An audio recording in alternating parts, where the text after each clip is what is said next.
Plain Talk Series, Number 1, Mental Magic.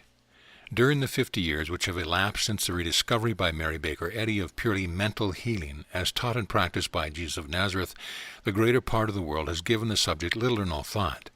Many thousands, however, have tried purely mental means when so-called drug healing has failed, and by doing so have found help in healing. The majority of those who received benefit through the purely mental method turned to the subject of metaphysical healing and began a systematic reading and study of the various books written by the rediscoverer of the mental, i.e., spiritual science, aiming and hoping to gain an understanding of purely mental healing. That those thousands upon thousands of students have gained some conception of metaphysics, although more or less hazy, by the study of Christian Science, with corresponding benefit can readily be proved. But the few have gained an understanding sufficiently clear to be able to tell the how and why of mental healing is also self-evident from the thousands of letters I have received asking for more light. These letters come from those who have studied the subject for 25 years as well as from beginners. From the nature of the questions asked, it is apparent that those students of 20 years or more, many of the writers of these letters have absolutely no conception of the principle governing true mental healing. They may have perhaps received a measure of healing and benefit, but this was not the result of their understanding of Mrs. Eddy's teaching, but of blind faith in them and following the method she had described. In other words, the great mass of students of this subject derive their benefit from a blind faith in Christian Science rather than from an understanding of Christian Science. That is, they are benefited, but they do not know how or why they are benefited. A widely spread misconception among the beginners in Christian Science is that their healing is to be ascribed to a more or less supernatural power, whereas a careful study of Mrs. Eddy's teachings should show them clearly that it is they themselves who through wrong thinking cause their own illness, and also that it is they themselves who heal themselves through right thinking. I know that the over-enthusiastic beginner will at this point say to me, God is the only healer, and therefore you cannot heal yourself.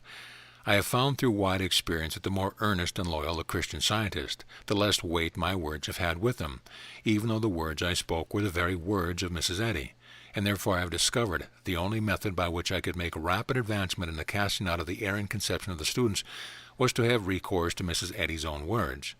Therefore, in my endeavor to make plain the what, the how, and the why of mental healing, I direct the reader to Mrs. Eddy's own statements on the subject. On page 219 of Miscellaneous Writings by Mary Baker Eddy will be found an article entitled Mental Practice, and it would be the part of wisdom for the student to have this article before him in order to prove that what I state is in exact accord with the article. Mrs. Eddy begins the article as follows. It is admitted that mortals think wickedly and act wickedly. It is beginning to be seen by thinkers that mortals think also after a sickly fashion. In common parlance, one person feels sick, another feels wicked. Pausing and mentally digesting these two statements of Mrs. Eddy before reading further, a little thought will lead the student to see that the thinking wickedly and acting wickedly are not disassociated, but that the wicked acting of mortals is the consequent or result of wicked thinking. The wicked thinking is the cause and the wicked acting the effect, for it is self-evident that one cannot act wickedly without first thinking wickedly. The thought always does and must precede the act. In speaking of sickness in connection with wickedness, Mrs. Eddy endeavored to show that which is true in one case is also true in the other, namely that sickly thinking or thinking sickness is the cause of sickness, just as wicked thinking is the cause of wicked acting. Also that which is called feeling sick is but the invariable effect of sick thinking, just as the wicked act follows the wicked thought. Mrs. Eddy knew that most people agree or realize that wicked acting is the result of wicked thinking, but she also knew that the world at large is utterly ignorant of the fact that sick thinking is the root and cause of sickness. It should be seen, however, that if one is true, the other must also be true, even though in the case of sickness, this fact has not been recognized. To further illustrate her point, she says, in common parlance, one feels sick, another feels wicked. That is, the common expression is, I feel wicked or I feel sick, whereas to speak absolutely correctly, this should be, I am thinking sickness, or I am or have been indulging in sick thoughts, or I have been indulging in wicked thoughts. The feeling in the one instance, like the acting in the other, is merely the consequent or effect of the thinking, which is the cause. Sickness, then, is a condition born of sick thought, or better, it is the external expression of the sick thought with which it has been held in the mind. Thus it is seen that sickness is mental and of mental origin, the procuring cause being sick thought.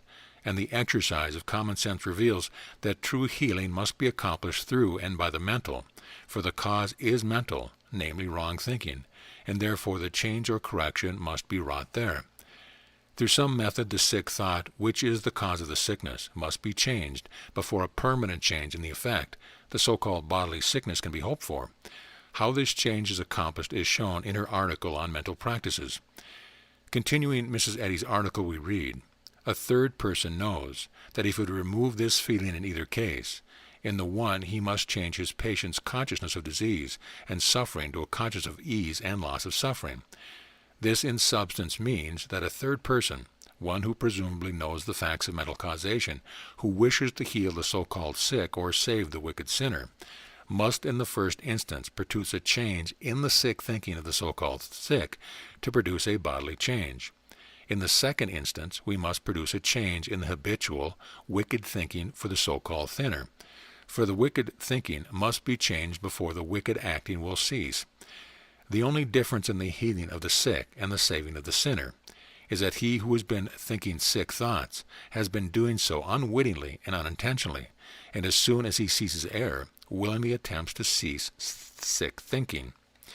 The sinner, however, is aware of wrongdoing when thinking evil or wicked thoughts, and does so not innocently, but willingly and intentionally. And many, so pursuing wicked thoughts, are not willing to admit that it is wrong, but in a spirit of self-justification try to prove that they have sufficient reason for their evil thinking.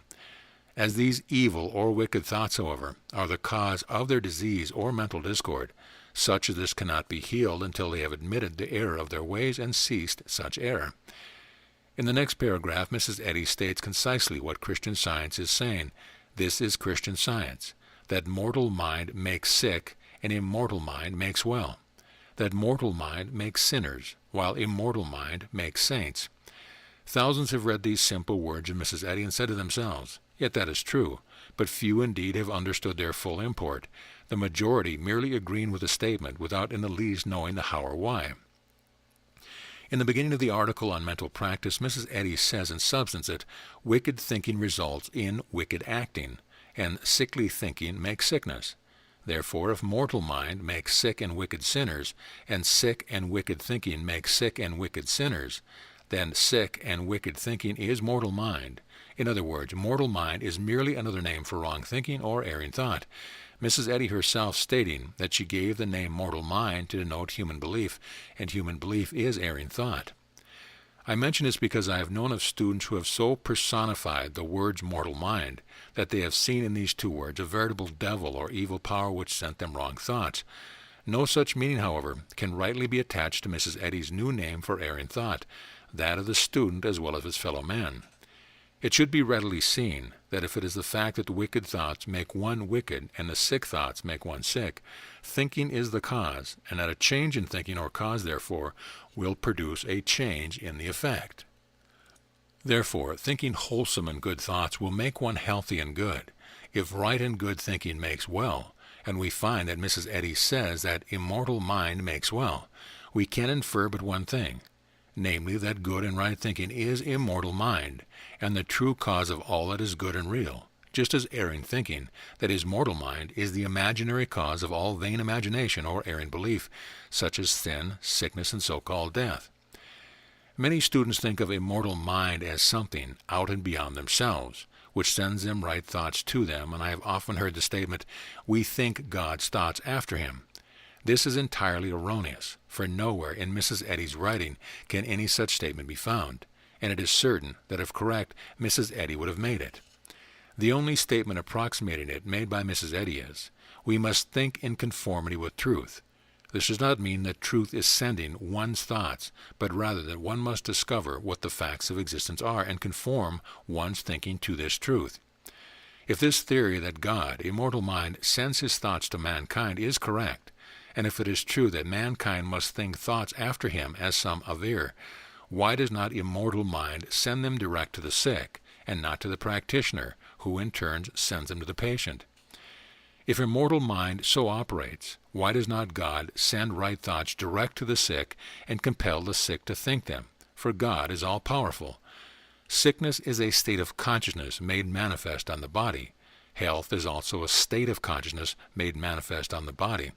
The following explanation will make this statement clear. Sickness is a mental condition made manifest on the body. Health is also a mental condition made manifest on the body. The following explanation will make this clear. Sickness is not the natural condition of life or consciousness, hence is not the real condition, while health is a natural condition of life or consciousness. Consequently, it is the real state. From this it can be deduced that sickness and evil are not real, not being the natural state, while health and goodness are real because they are the natural state. Sickness, though not real or natural, is yet more than mere imagination.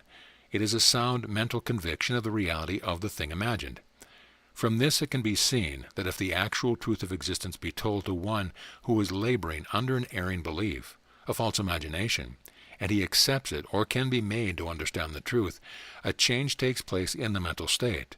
The conviction in the false imagination is destroyed.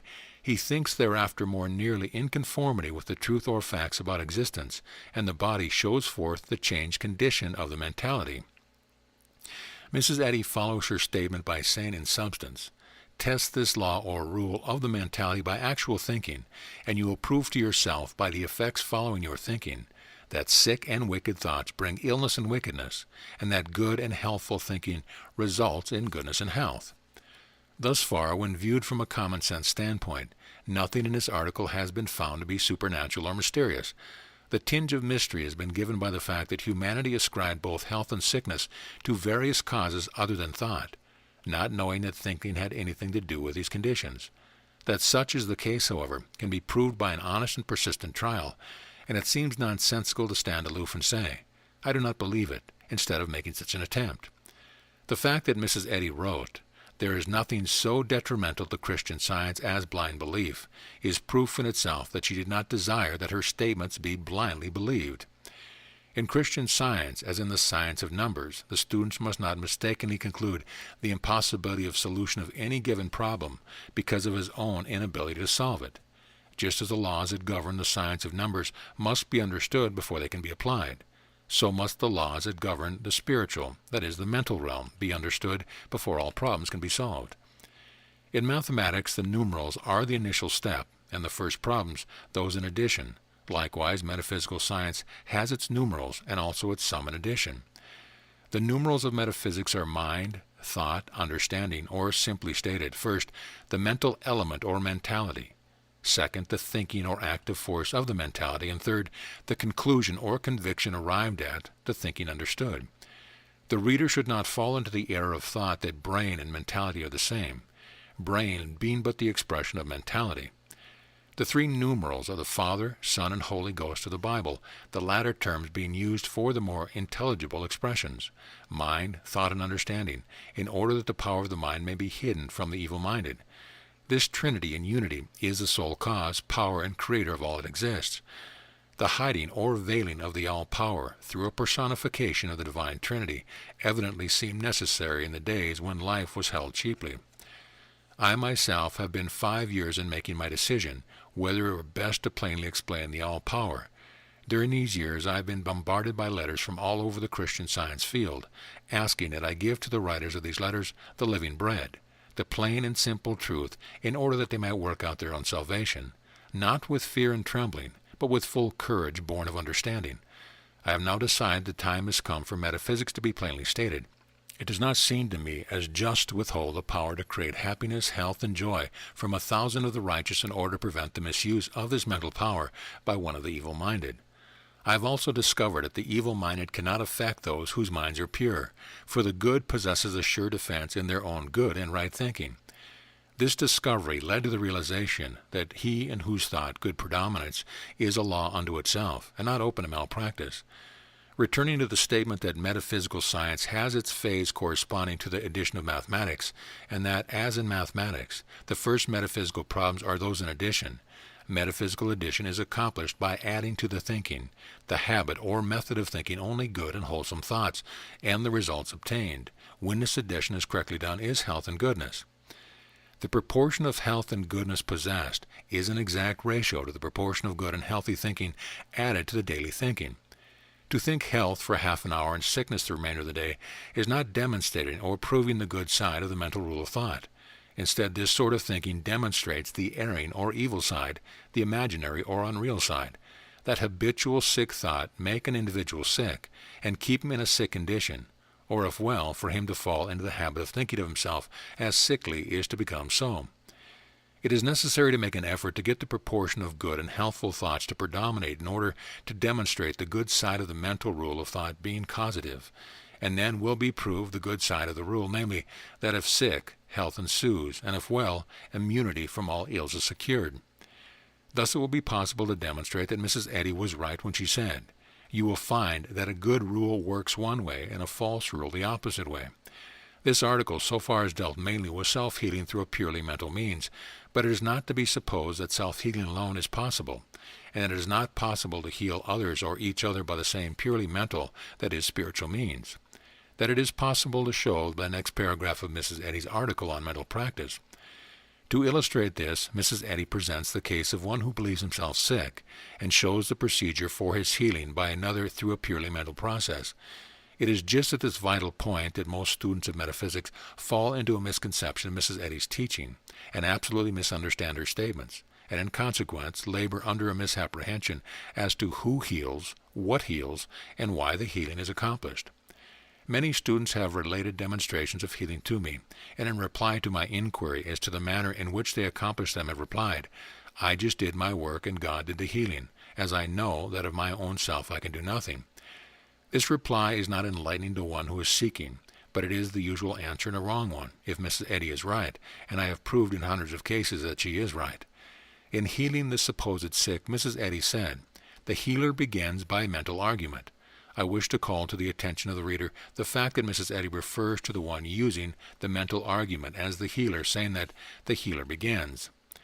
The healer mentally says, "You are well and you know it," and he, the healer, supports this silent mental force. It may be well to pause and reason a little. Mrs. Eddy teaches that there is but one power. In speaking of the silent mental force, she has linked the word force to mental, and as the mental force and mental power are one is in the dilemma of admitting either that mental is God, or that there are two powers or forces that heal, mental force and God. Mrs. Eddy continues her illustration by saying that the healer's mental and oral arguments, not those of the mysterious God, aim to refute the sick man's thoughts, words, and actions in certain directions, and turn them into channels of truth. That is, the healer endeavors through arguments to induce the sick to think in conformity with the facts of existence.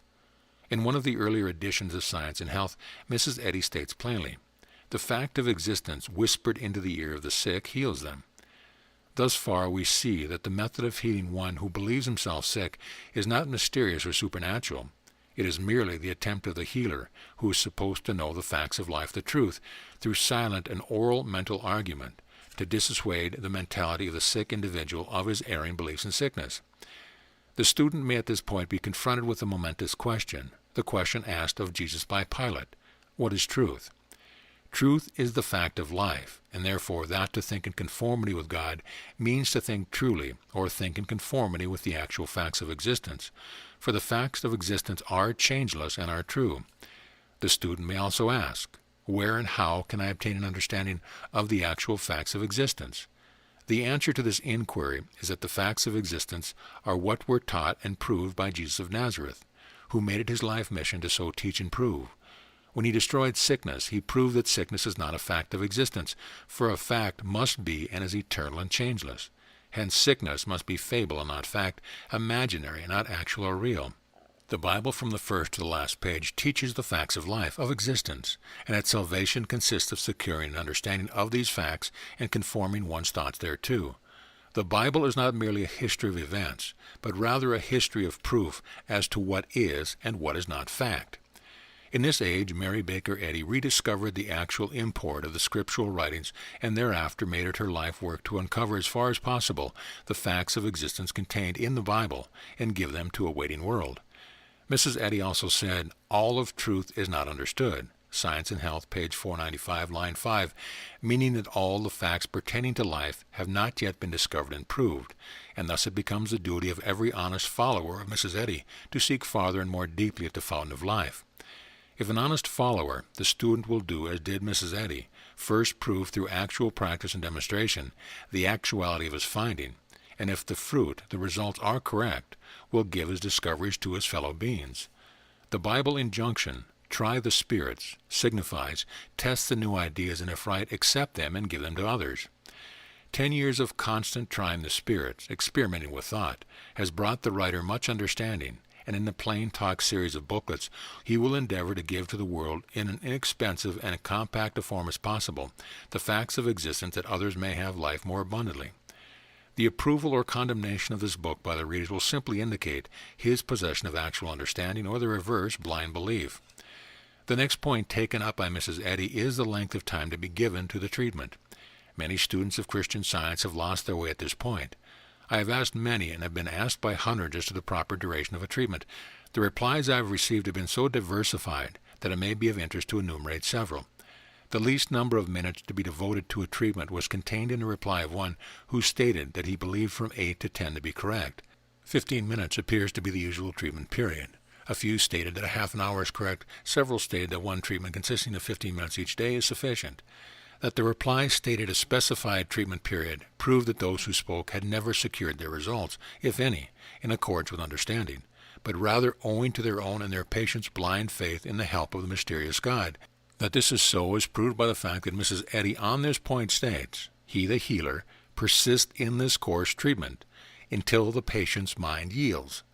Mrs. Eddy's statement sets forth plainly the length of time a treatment should be sustained, and that this is correct is proved by the fact that when the patient's thoughts have yielded to the right thought of the healer, he experiences the effect of this right thought and says and feels, I am well and I know it. There is then nothing mysterious or supernatural in this healing of another. The illness of the patient is merely the resultant or expressed effect following the thoughts of sickness mentally entertained or sensed by the patient. The fact of life or existence is that there is in reality but one side to life, namely the perfect and the good side, the Bible stating explicitly that all that reality is good. And God saw everything that he had made, and behold, it was very good. Genesis 1:31.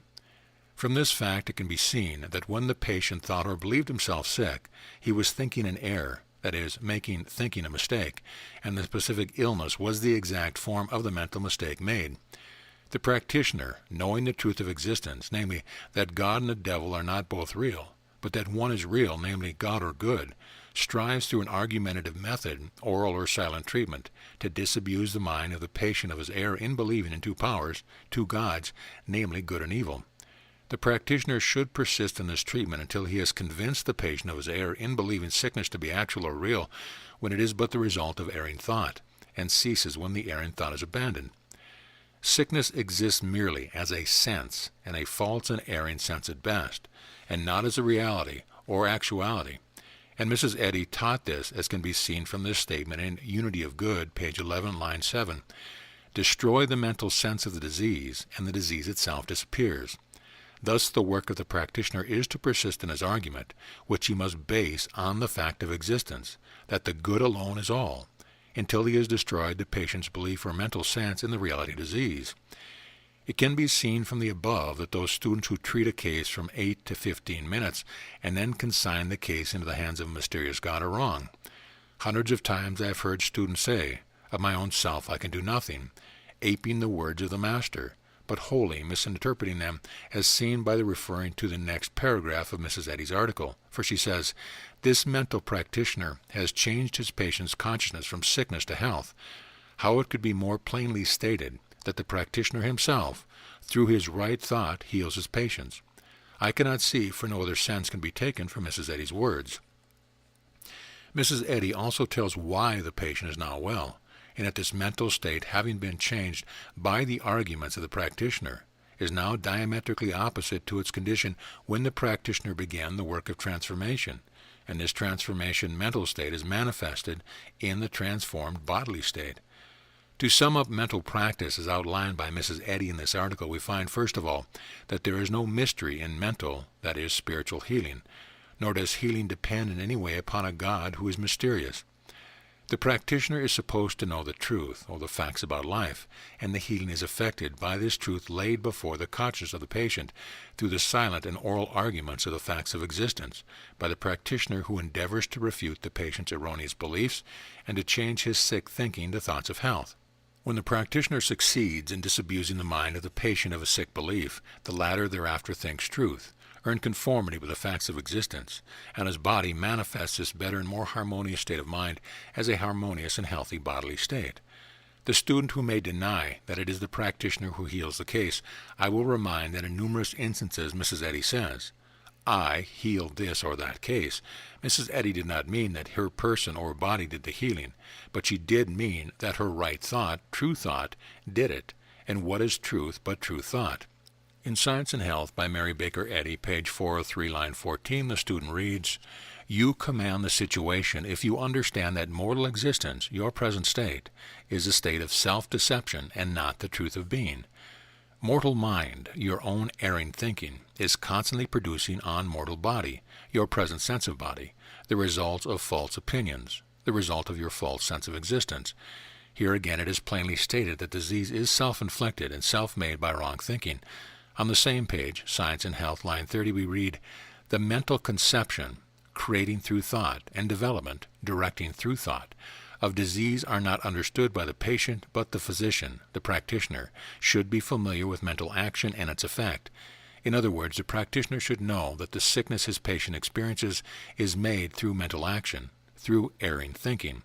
And as Mrs. Eddy has said in Christian Healing, page 11, sickness and death come through mind, and so must they go. When this mental cause of all is correctly understood, the practitioner commands a situation, and through right mental practice, disabuses the mind of his patient and of the thoughts that are making him sick and the patient as well. To the very devout it may appear that God is being omitted entirely from this mental healing, but this is because they have not lost the false sense of God as a person, even though they deny the possession of a personal God. Truth is God, and true thought is truth, and thus it can be seen that true thought of the practitioner and truth, God, are one and the same, and therefore the true God, true thought, is the healing power in every case in Christian Science. Those students still obsessed with the idea that God is some thing or some power to be prayed to or besought are very far from the Christ idea or the right idea. For when her teachings are understood, it will be seen that Mrs. Eddy teaches that God is a power to be used and used rightly. That is, the true God is something to be used in a profitable advancement to a higher life. In Retrospection and Introspection, page 90, line 11, Mrs. Eddy states, "Christianity reveals God as an ever-present truth and love to be utilized in healing the sick, in casting out error, in raising the dead." From this statement it can be seen that Mrs. Eddy teaches that God is something to be utilized and not merely prayed to. That truth and true thought are one and the same, no thinker can deny. Also that love and loving thought are one and the same is equally true. For just as there can be no truth without true thought, so there can be no love without loving thought. Thus the healer of all ills is God, truth, or true loving thought. For the advancement and good of the student, it cannot be impressed too strongly that this article on mental practice upon which I have been commencing was written by Mrs. Eddy and not by me or any other writer on Christian Science. Whether or not a student believes this article of Mrs. Eddy's matters little, but that my commentations are correct will be proved if an attempt is made so. If in possession of a miscellaneous writings, it will be quite easy to compare that I have said with Mrs. Eddy's articles. If what I have written presents this matter in a new light and brings confusion, it is but mental chemicalization in which right reason is fighting for mastery over previous belief. If the student finds that the mental house or understanding, which he has been building, comes tumbling about his ears, he can blame no one but himself, for he builded his mental house upon the changing sands of human belief, which he miscalled understanding. Awake thou that sleepeth, and know thyself. End of booklet. Plain Talk Series Number 2, Thinking. Thinking by William W. Walter. There is nothing either good or bad, but thinking makes it so. This statement is accredited to Shakespeare. Mary Baker Eddy, the discoverer and founder of Christian Science, must have fully agreed with this statement and thought it of great value, for she gives it the place of honor in her textbook, Science and Health, with Key to the Scriptures. Several million of students and followers of Mrs. Eddy's teachings have no doubt seen this Shakespearean statement in a textbook, but how many have given it more than a passing thought? Yet if the statement is true, it is revolutionary in its import. It revolutionizes the entire teaching of the Christian church relative to the Creator. It stamps as erroneous the present accepted teaching of both the Protestant and Catholic churches respecting the Bible. It shows emphatically the present custom of praying or beseeching God for help to be nonsensical. To sum the matter up in a few words, if the Shakespearean statement that there is nothing either good or bad but thinking makes it so is correct, then the entire teaching of the present Christian religions are wrong. No other logical solution can be arrived at, for if thinking makes everything, both the good and the bad, then thinking is the cause or creator of all. This idea does away with any sense of the Creator being a person or a personal ruler. Further, a careful reasoning of this statement with corresponding enlightenment discloses the fact that if the statement is correct, it contains the only God and the only devil there is. Before entering further into this, to me, wonderful statement, it is especially necessary that the Christian Science reader decide for himself whether Mrs. Eddy endorsed this statement. If not, the statement means little to him. But if, on the other hand, he decides that Mrs. Eddy did endorse and advance as correct metaphysics his statement of Shakespeare, then it behooves him to gain an accurate understanding of the statement. And if his present thought regarding Christian Science does not agree with the statement, it is his duty either to get the proper understanding in order that his thought may harmonize with the statement or cease to claim to be a true follower of Mrs. Eddy.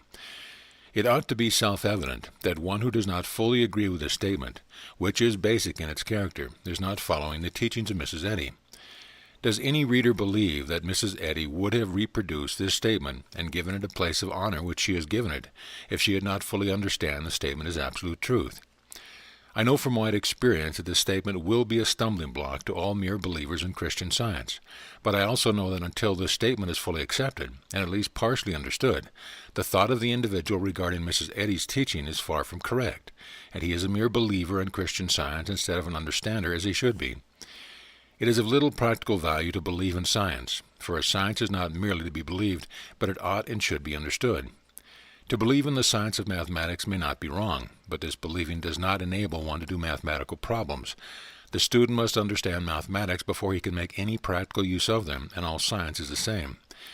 Another thing that the student should ask himself is, does this statement of Shakespeare's harmonize with the balance of Mrs. Eddy's teaching as to what is truth?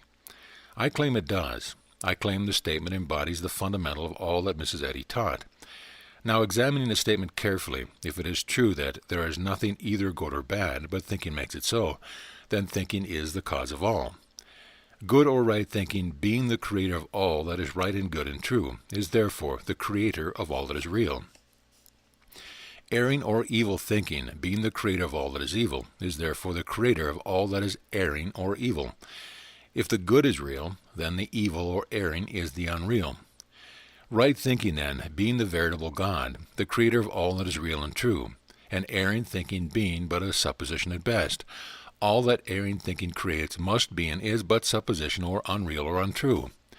Thus erring thinking is responsible for all the troubles and ills of life, and these troubles and ills are not actual fact, but are mere erring supposition with no foundation in reality, and are but the product of erring imagination or self-deception.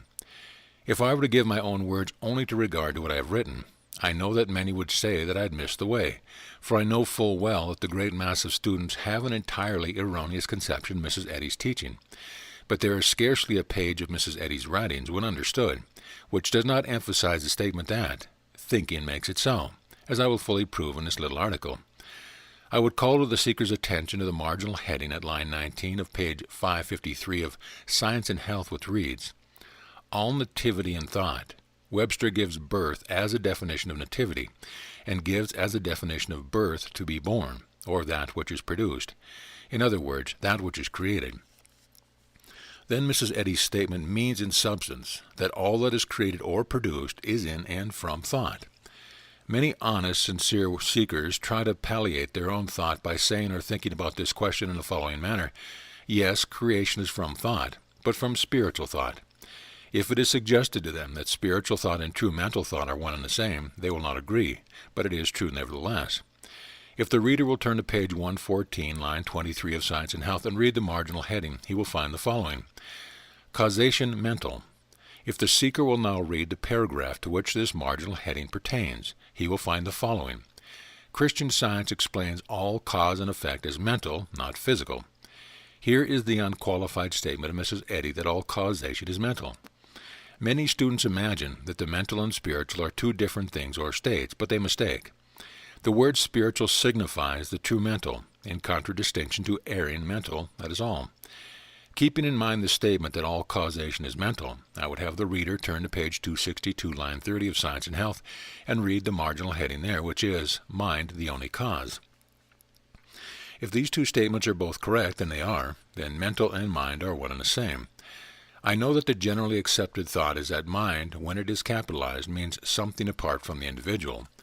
But if this is true, then the mental is something apart from the individual also. This deduction, not being logical, results in mystification, and then confusion worse confounded. It is only by being consistent in thinking, no matter where it leads, that one can ever hope to understand Mrs. Eddy correctly, and bring out in life the happy and beautiful results following right thinking predicted by Jesus, Paul, and Mrs. Eddy. I have given the readers but a few of the many corroborative statements to be found throughout Mrs. Eddy's work that there is nothing either good or bad, but thinking makes it so. Having shown that Mrs. Eddy teaches that mental and mind are one, and also that thought and mental are one, as can be seen from the statement that all nativity in thought, one should arrive at the firm conclusion that thought is creative, or that thinking makes all that is made. I would now have reader turn to page 252 of Miscellaneous Writings by Mrs. Eddy, second paragraph. Here is given a classification of thought. Mrs. Eddy writes, Christian Science classifies thought thus. Right thoughts are reality and power. Wrong thoughts are unreality and powerless, possessing the nature of dreams. Good thoughts are potent, evil thoughts are impotent, and they should appear thus. Continuing this category, we learn that sick thoughts are unreality and weakness, while healthy thoughts are reality and strength. The words real and reality have a far-reaching meaning that is rarely given to them by the student. If God or good is real, page 470, line 13, Science and Health, then it follows that the real is God. If reality, see marginal heading, page 116, line 3, Science and Health, is spiritual, is wisdom, is power, is love, then it follows that all reality is the all of spirit. If truth is real, page 288, line 2, Science and Health, then it follows that the real is truth, and thus it can be seen that truth being God, the real is, must be God. If any further proof is needed that Mrs. Eddy taught that good and right thought is the only God or Creator, one needs but to examine into the textbook with his thought in mind, for the book is full of proof from cover to cover that truth is true thought, and that error is erring thought. On page 453, line 7 of Science and Health, it is stated clearly in these words, right and wrong, truth and error, etc. Thus it is seen that it was Mrs. Eddy's understanding that right and good thought is the veritable God of all real creation, and even though this idea may shock the religious sense, not until it is accepted and proved by actual thinking that right and good thought is the creative power, do students become true followers of Mrs. Eddy. This brings to mind the first statement, that there is nothing either good or bad, but thinking makes it so. Those who believe in some other creative power have not the God that Mrs. Eddy teaches in the real God, even though they call themselves Christian Scientists. The time of the separation of the sheep from the goats spoken of in Matthew has fully come, and the mere blind believer in Christian Science must acquire understanding or cease to call himself a Christian Scientist, a scientific Christian. Mrs. Eddy has written, there is nothing so detrimental to Christian Science as blind belief. It is then detrimental to Christian Science, even for an avowed Christian Scientist to be a blind believer. If the reader will turn to page 485, line 14 of Science and Health, and read the marginal heading, he will find that this paragraph refers to scientific translations. That is, it explains how to get away from the present erring view of life into the true view of life. It should be done gently, gradually. There is no reason for excitement because of the fact that an old idol of personal God has been shattered, for at some time in existence this idol is destined to be lost.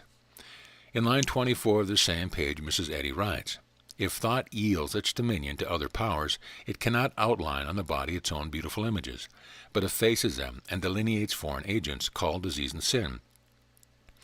Pausing a moment to mentally digest this last statement, I know from correspondence with the field that many have lost their way at this point. It is logical to suppose that a thing must have dominion before it can be said to have yielded its dominion. This therefore emphasizes the need that thought is the all-power. For whatever has dominion over all things must be the all-power. Thought, then, is the creator or creative force, and as Mrs. Eddy points out in this statement, it can outline on the body its own beautiful thought images if it does not surrender, in supposition, its dominion to foreign agents, namely, the so-called material laws of disease and sin. If the individual mentality does not know its power of creating or delineating health and beauty on the body, it erringly supposes that something else other than its own thought is responsible for the health or the disease it sees manifested on or in its own body. The greatest error of life is that individual mentality does not know that it is the arbiter of its own fate, but attributes all of its pleasure and pain to a power or creator outside of its own thought. And as long as this is the individual mentality's idea of itself and the ways of life, it lives its life backward, as it were. It in reality does all the things that are done, but ascribes all this doing to some foreign agent, either to a faraway god or to a very active devil. This erring view of life and its erring creative force is entirely destroyed by Mrs. Eddy's teaching, and also by the Shakespearean statement that there is nothing either good or bad, but thinking makes it so. It is self-evident that if thinking makes all, both the good and the bad, there is nothing else for any other power to make or create, and either the statement is utterly wrong, or the old idea of a personal God and devil, as the creators of all the good and evil, is erroneous. That thought, in the last analysis, is the sole cause of all ills as well as healthy states is more and more evident as Mrs. Eddy's teachings are understood. No other meaning can be taken from Mrs. Eddy's teaching in the light of the following statement in Christian Healing by Mrs. Eddy, page 6. But the fact remains, in metaphysics, that the mind of the individual only can produce a result upon his body. However, much of the Christian Science student disbelieve that only his own mentality, through thought, is the power that can produce an effect upon his body. It does not change the fact that these are Mrs. Eddy's words and her teaching. Page 392, line 12 of Science and Health, shows how the individual should go about to remedy his ills. The following words speak volumes, and they have no reference to other than the individual's old mind or thought. Whatever benefit mind desires to produce on the body should be expressed mentally, and thought should be held fast to this ideal.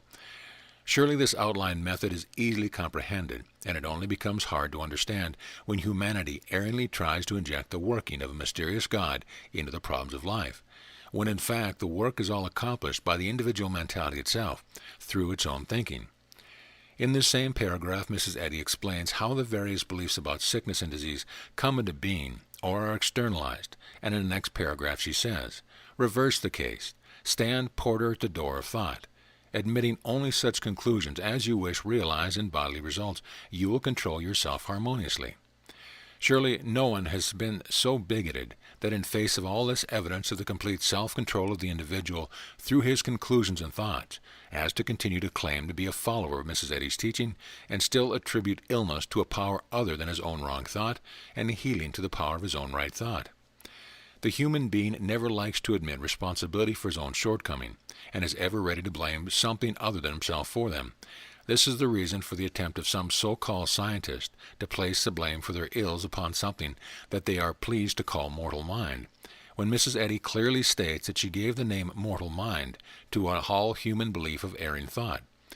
Mrs. Eddy does not mean that there is an entity or thing out in the mysterious ether which manufactures evil thoughts and sends them to the individual, but she does mean by mortal mind the individual wrong thinking, and also the collective wrong thinking of all individuals.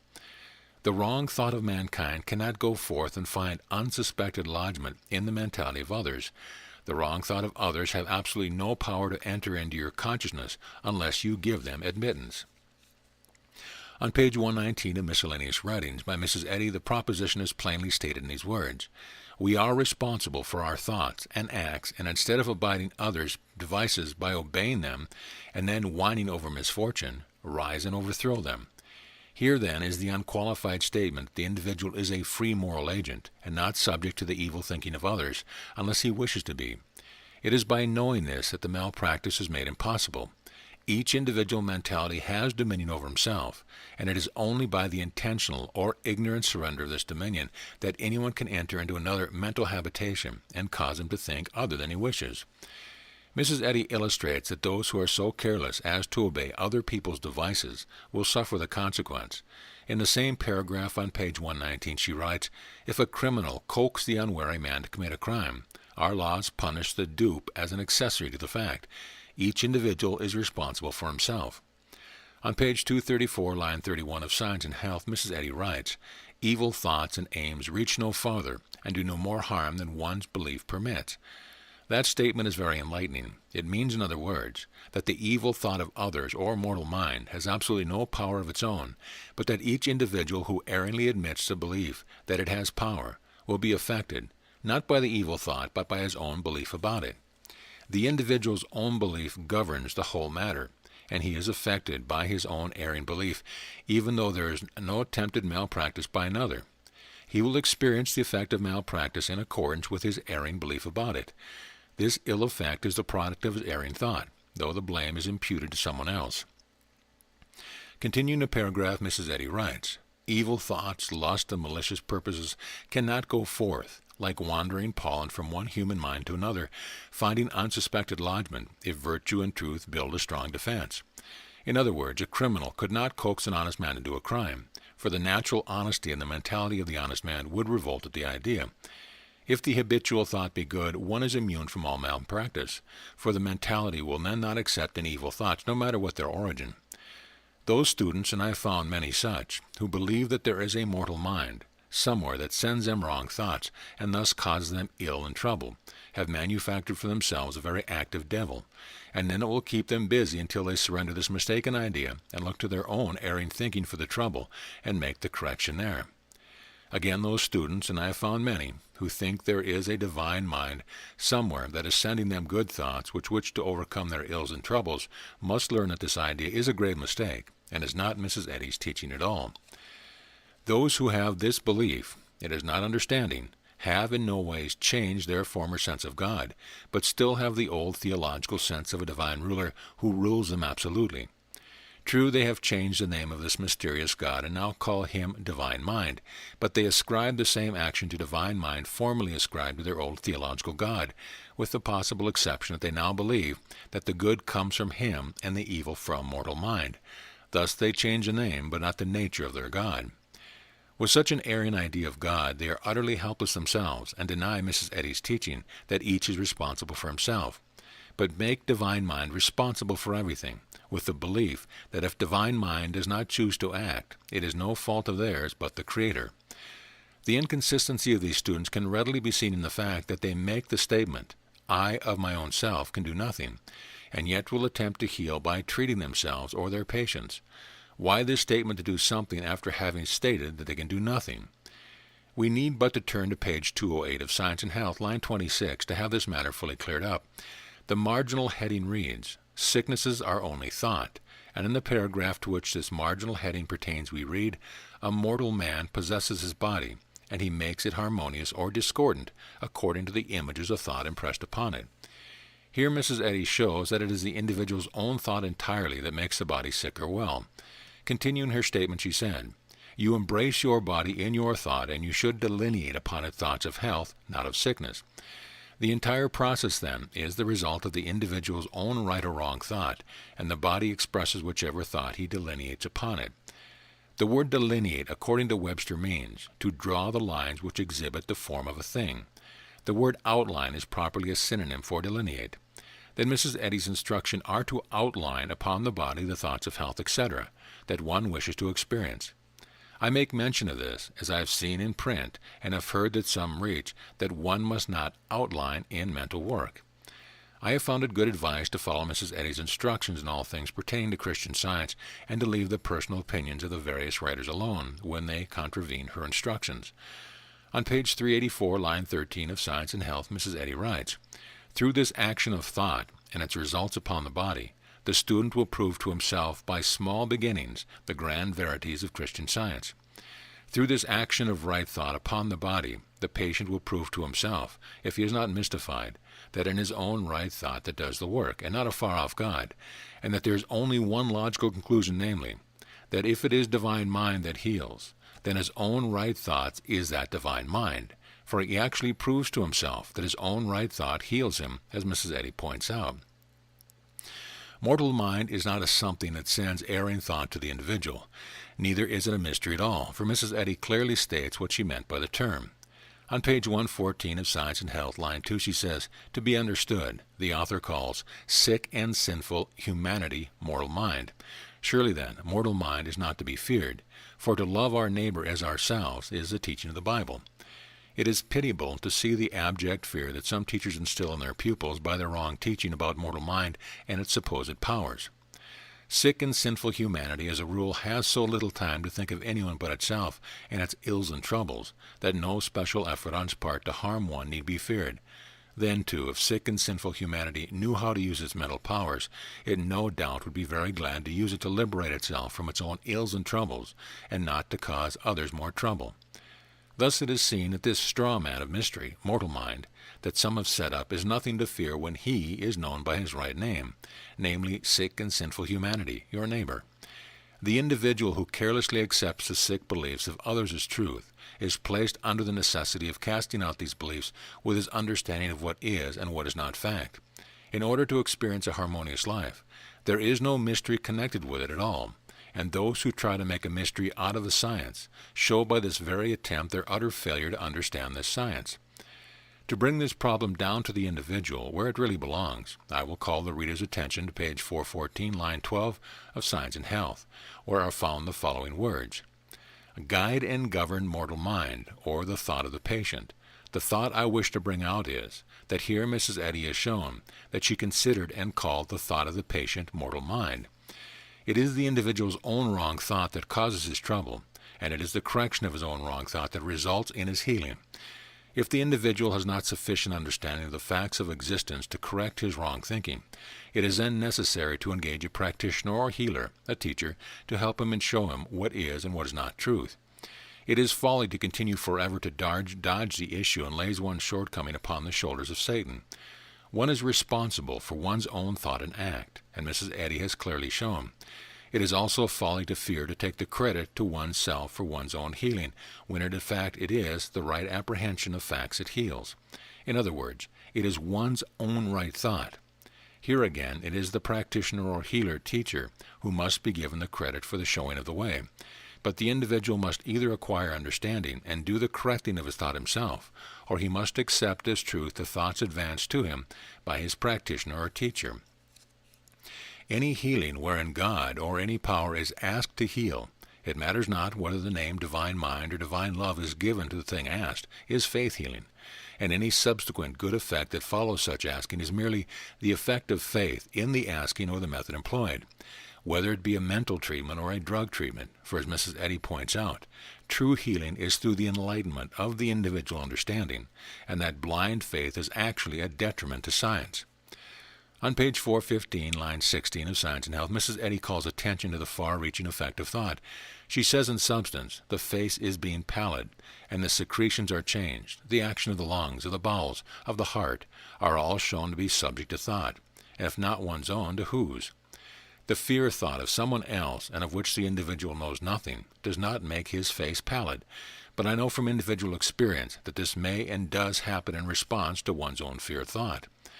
Thought that the secretions can be changed by thought, or that the action of the bowels, lungs, or heart can be governed by thought, is harder to admit, but the proof of this would be forthcoming with the same amount of time and practice that would be devoted to any other new thing that one wished to accomplish. It is not impossible to run the pulse beat up or down merely through thought, and the degree that this can be accomplished is in exact proportion to the thought that it can be done. It may be impossible for the individual that says it cannot be done to do it. Why? Because his thought is that it will not be done, and this thought governs. But it will not prove impossible for the individual who believes it possible to do this thing, and it can be done at will by the individual who understands metaphysical science clearly enough to demonstrate its workings. That thinking does externalize itself upon the body is easily be proved. Who can think for a few moments of yawning without the body showing forth the action of the yawn? Who can think of something sorrowful for a short time without showing forth something in bodily form to fit this mood mentality? If something occurs to change his mood or thought to a thought of happiness or merriment, does not the body exhibit the change that has taken place in the thought? True, there are some who have schooled themselves to hide their true feelings, but even they cannot keep the mentality from expressing itself on the body, for when any thought becomes habitual, it can be concealed no longer, and the body will express it more or less in spite of the will of the individual. If a sorrowful mood can be changed or cast out by the mood of happiness, then the happy mood or the happy thought is the healer of the sorrowing mood. If this action of thought is true regarding sorrow, why may it not be true regarding all feeling, including pain? What is pain but a discordant sense, a disquieting feeling, a disease? If it is in fact that a sense of happiness is an antidote or cure for a sense of sorrow, might it not also be true that a sense of ease would be an antidote or cure for disease? Mrs. Eddy on page 270, line 27 of Science and Health writes, "If a sense of disease produces suffering, and a sense of ease antidotes suffering, disease is mental, not material. Here it is clearly stated that the method of healing a sense of suffering is to apply its antidote, a sense of ease, in contradistinction to the sense of discord or disease that is producing the suffering." Continuing her statement, Mrs. Eddy said, "Hence the fact that the human mind alone suffers, is sick, and that the divine mind alone heals. It will be noted that Mrs. Eddy practically calls this sense of ease the divine mind. In fact, her whole teaching shows that right consciousness or right thought, which is the same thing as Mrs. Eddy's concept of divine mind. All this goes to prove that the statement of Shakespeare, that there is nothing either good or bad, but thinking makes it so, is absolutely correct, and that right and good thought is the true God, and that the erring or evil thought is a suppositional creator of all supposition. Mrs. Eddy's teaching, when understood, emphasized the fact that it takes a directly opposite thought to heal, but while the application must be fully understood to gain perfect results, the statement can be set down for general guidance in mental healing. It must never be forgotten that the individual is responsible for his own thought, and that his thoughts are responsible for his experience. If the experience of the individual are not to his liking, it is his privilege to change his experience through a correction of thought on the subject. It is not necessary to plead or appeal to any power outside the individual mentality, and the sooner the fact is recognized that each seed or thought bears fruit, effect after its kind, the better, and the individual will then be more or more careful of his thinking. And if he does correct his thinking, it is certain that he will advance both morally and physically. Those who try to get to heaven or harmony some other way than through a cessation of their wrong thinking will be disappointed, for the only way to heaven, perfect harmony, is through constant right thinking. This correction of the individual thought until it is utterly clear of all erring belief is the task set before each individual, and the longer the start is delayed, and the more tenacious will the erring habits of thought become, and the harder will it be to cast them out. Every little gain in right thinking brings corresponding progression toward the goal of perfection. This brings out and experience a correspondingly happier and more harmonious sense of life. Those students of Christian Science who, as a result of their efforts, are not feeling and experiencing a happier and larger sense of life, can be assured that they have not found the true path, for the true path leads ever upward toward a happier and fuller sense of life. If better health and greater success and a more harmonious sense of existence are not following the effort of the student in the study and practice of Christian Science, he may be sure that there is something wrong with his conception of this science, and he is wasting his time building on the sands of his own mistaken belief. For nothing is more certain than that the gain of a more correct understanding of the facts of life will be automatically followed by a truer sense of life, and the objectification of this truer sense of life is to have life more abundantly, and not less and less, as I have noted to students who, while sincere, were utterly illogical in their deductions of Christian Science.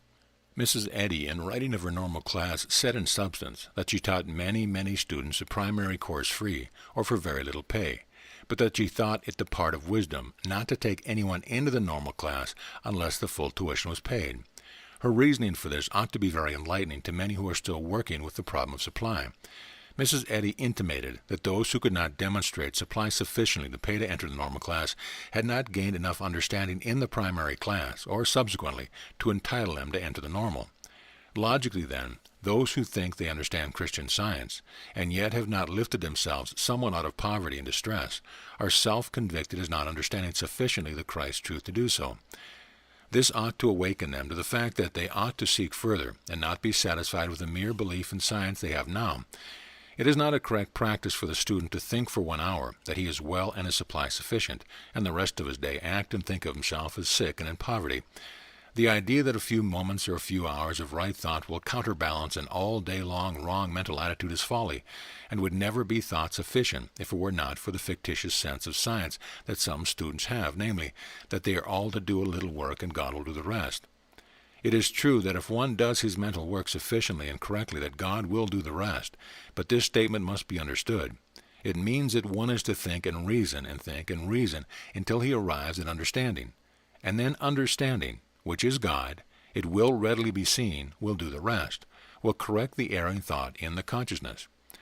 Under the chapter of Creation and Science and Health at the top of page 261, there is a marginal heading that all students should note carefully. It reads, Thoughts are Things. In line 4 of this page, Mrs. Eddy shows the way to make thoughts into things. She says, hold thoughts steadfastly to the enduring, the good, and the true, and you will bring these into your experience proportionally to their occupancy of your thought. Here is stated the mental law of proportion, and if one expects a larger proportion of health and supply from a large proportion of their occupancy of the thought, one will be disappointed. The individual must get the proportion of thought right, and his thoughts will be externalized as things. If thoughts are things, then things are thoughts, and one can create things through one's thoughts. True it is that at the present time the method of such mental creation is crudely applied, and tinged with material sense.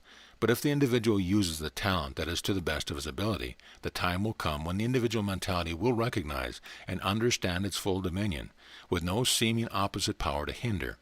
And when the fullness of this time of understanding has arrived, the divine us will be able to repeat that wonder of creation where mind needed only to speak or think, and the character of the thought appeared as an externalized thing. Genesis 2:4-5. These are the generations of the heavens and of the earth when they were created, in the day that the Lord God made the earth and the heavens, and every plant of the field before it was in the earth, and every herb of the field before it grew. For the Lord God had not caused it to rain upon the earth, and there was not a man to till the ground. End of booklet. Plain Talk Series, Number 3, Delusion, by William W. Walter. Mrs. Eddy wrote, You command the situation if you understand that mortal existence is a state of self-deception, and not the truth of being. Science and Health, page 403, line 14. Who or what is this self that is self-deceived, and what does this self-deception consist? Mrs. Eddy's statement implies that you are self-deceived, for it is you who command the situation when awakened from this self-deception. Taking Mrs. Eddy's statement as correct, what is necessary to awaken us from this self-deception, and how may it best be accomplished? One might also inquire as to whether or not there is anything in the Scriptures to substantiate Mrs. Eddy's statement. Jesus said, You shall know the truth, and the truth shall make you free. Does not this statement mean precisely the same as Mrs. Eddy's statement? Jesus implied by his words that you do not know the truth, that is, that you are self-deceived, for you believe that what you know of God and existence is the truth of life or God. Jesus said in substance that for you to know, become aware of, truth is to become automatically free from the untruth or self-deception. Mrs. Eddy said in substance that for you to understand that so-called mortal existence is not the truth of existence is to command the situation, and this command implies the government of the air and the release from it. Is this you the body or the brain? No, for neither body nor brain can think. It is the soul or mentality that thinks or formulates thought, as is evidence that there is no thought activity in the body after the soul or mentality deserts it, although the brain is in its accustomed place. From this we can understand that the you is mentality or soul, and that if anything is self-deceived, it is the mentality or soul and not the body or brain. There is nothing but mentality that can think. Hence there is nothing else that can be deceived, for it is self-evident that that which cannot think cannot be deceived. Then, according to Mrs. Eddy, if you believe the present human thought to be the truth of existence, you are self-deceived, and the words of both Jesus and Miss Eddy imply that your present ills and troubles are the resultant of this self-deception. What does this self-deception consist of? Broadly speaking, it consists of practically everything that you now think true about your human or mortal existence. Hence it would not be possible to point out in detail in so small a space as this booklet all the error pertaining to life under which the mentality is laboring, and as this booklet is written mainly to show the way out of the delusion of so-called bodily suffering and pain, I shall try to confine my explanation to those things that pertain especially to mind and body. It is often said that you must possess a healthy or sound body to possess a sound mind. This is one of the fundamental self-deceptions, for the exact reverse is true, that you can possess a healthy or sound body only as you possess a sound mind. I know that in many cases of so-called insanity, the patient has what is called a sound body, but this is not true, for the brain is part of the body, and insanity is an expression of what is called diseased brain. In the same abnormal condition where present in the heart, physicians would call it a diseased heart, and therefore a body with a diseased brain cannot rightly be called sound. That you must have a sound body to possess a sound mind is the physical view, and that taken by the physicians. The reverse is the metaphysical or mental, that is, spiritual view, which is correct. Does the body govern the mentality, or does the mentality govern the body? Does the body say to the mentality, I am going downtown, and then take the mentality with it? Or is it the mentality that can think and that says, I am going downtown? The body, which is merely the shadow or embodiment of the mentality, accompanies its mentality or cause. I am sure that reason says that the latter is correct, thus proving that the metaphysical is the right viewpoint. But, says the mortal view, it is the brain that formulates thought, for there can be no thought without brain. This is again part of the delusion or self-deception. If you have no ability to think without brain, your conscious life ceases with your so-called death, for the brain is left behind in the corpse. Consequently, you would not be able to think thereafter, and therefore there would be no hereafter. The theory that life ceases at the point that is called death was fully disproved by Jesus, who resuscitated his body after the claim of so-called death. It is not the brain that thinks. You are not primarily a physical being. You are primarily a mental being, the physicality being but the embodiment of the mentality or soul. You are not a bodily being possessed of a minor part called soul. You are soul, possessed with the objective state, and this objective state is the expressed or embodied image of you, the soul. You, the mentality, are not the servant and the body master. On the contrary, mentality is cause, and the body but effect. Thus the mentality is master and can govern its embodiment with its thought. But there can never be any report come back from the body to mind, for the body cannot think. The human idea that it is necessary to have a healthy body before we can hope to have a healthy mind is then a deception. The truth that Jesus said we should know is that the body is effect and the mentality cause, that the mentality governs and makes all conditions of the body, and the body cannot make any condition for the mentality, nor is the mentality in any manner dependent on the body. Another phase of the delusion is that the body has feeling. It should be readily seen that if the body or any part of it cannot think, it cannot feel. For without the ability to think, there is no ability to feel.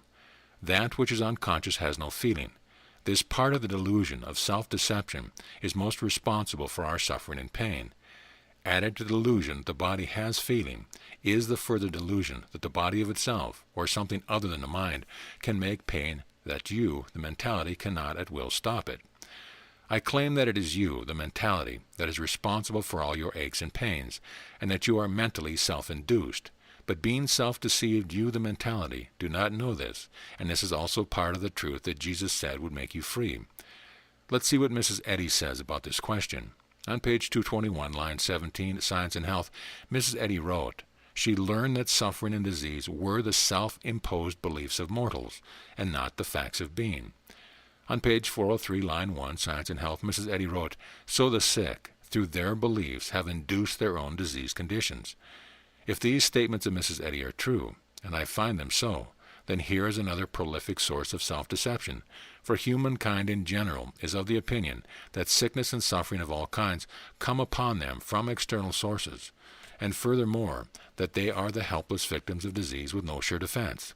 These are not isolated statements on self-infliction of suffering, for Mrs. Eddy's writings abound in similar statements, as for instance on page 209, miscellaneous writing line 27, is the plain statement that suffering is self-inflicted.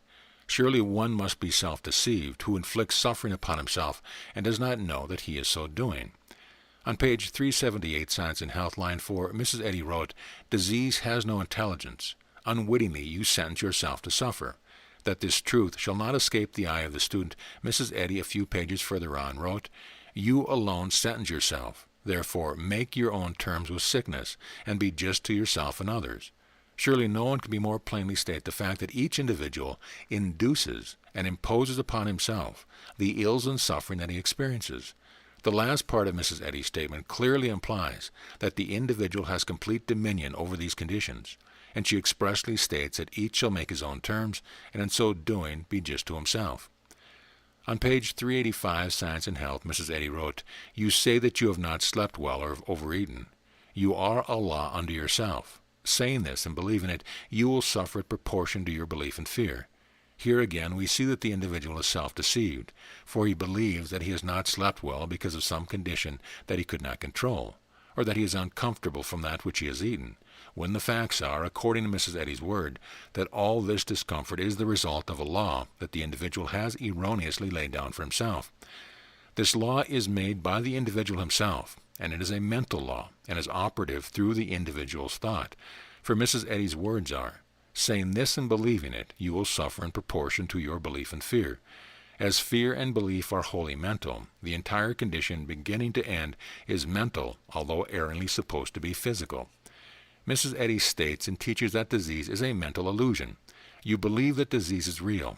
Either Mrs. Eddy is wrong, or you are self-deceived, just as Mrs. Eddy claims. I proved in my own healing that Mrs. Eddy was right, and I was suffering from an illusion of sickness, not so-called insanity, but so-called organic disease.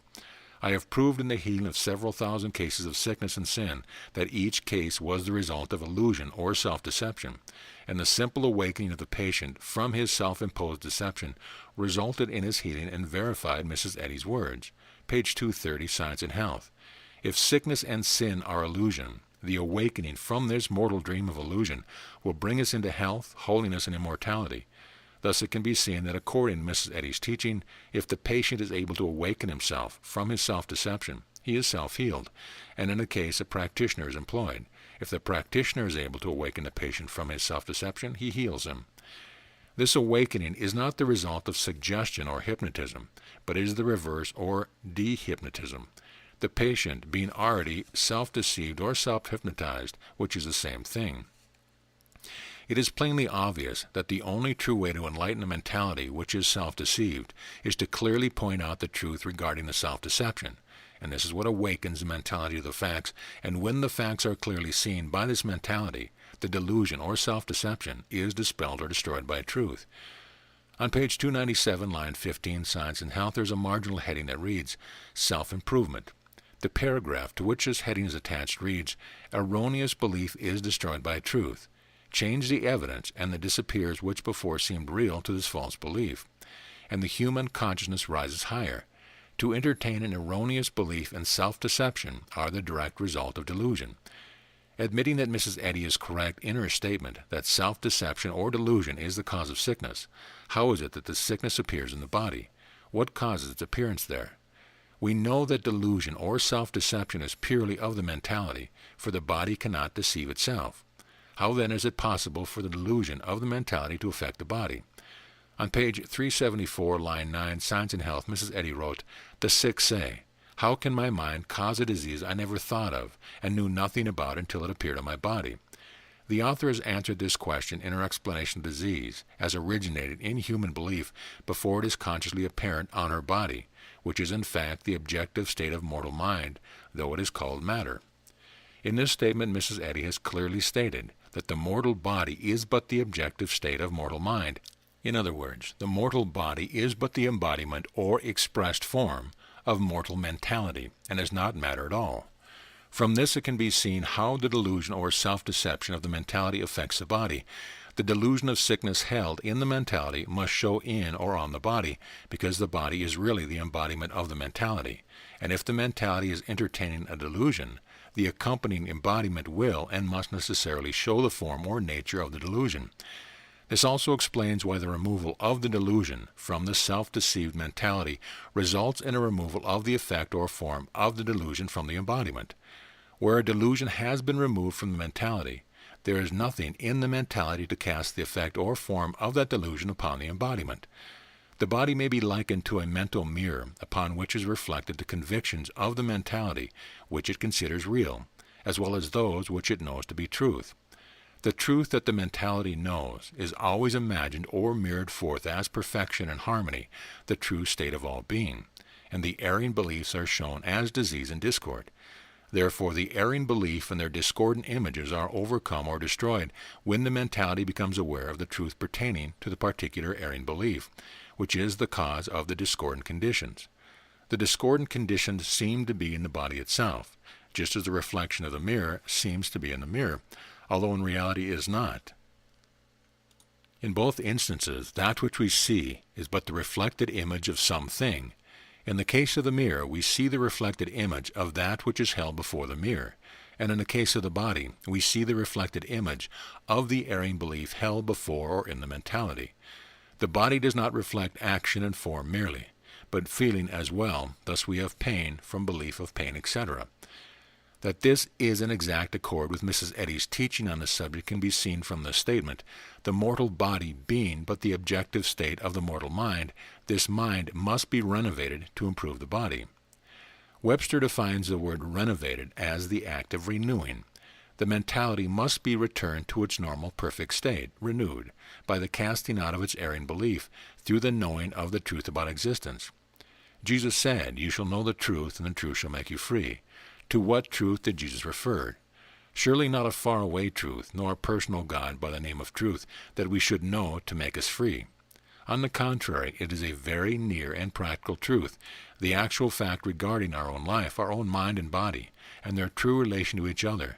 For once we have gained the certainty that the body is but the objective state of the mentality, and that it can be and is absolutely governed by our thoughts, we will have awakened from the delusion or self-deception of God's many, powers many, and will not any longer erringly look to wind and weather, and what we eat and wear as powers or causes of our ills, but instead we will have realized that there is but one cause, namely consciousness. Spiritual consciousness or right consciousness is the veritable God or creator of all that is right and good, and erring consciousness is the veritable evil or devil, the creator or father of all lies and delusions. Spirit is spiritual consciousness alone. Page 35, line 24. So wrote Mrs. Eddy. From this we see the spiritual consciousness alone is spirit or God. The word spiritual means true. Thus we see that Mrs. Eddy taught that the true God was not a faraway God, but that all true consciousness is spirit or God.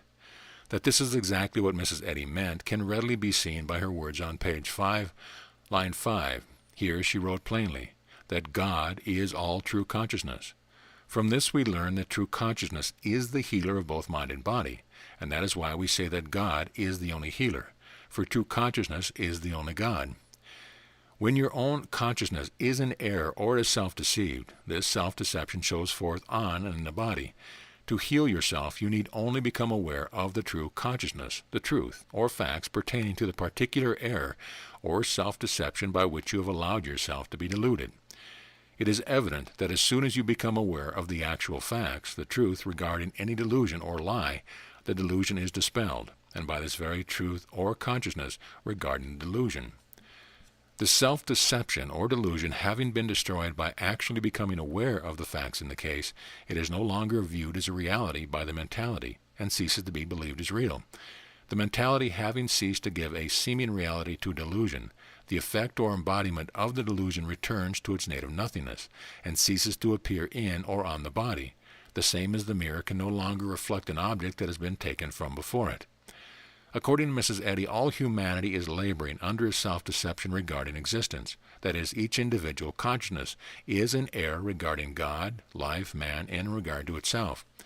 As has been previously stated, it is not the writer's intention to enter into discussion of the general error regarding the truth of being under which all are laboring, for a booklet does not afford sufficient space for so large a theme.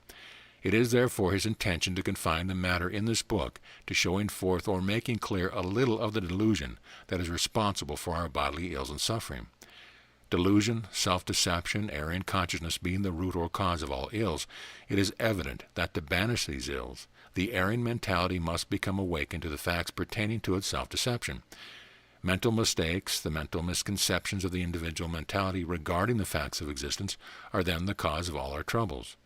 The ills we suffer are the effects of these mental mistakes or misconceptions, misbirth or miscreations. As these misconceptions are of mental origin, it is folly to attempt to remove their effects from the body except by their destruction through corrected mentality.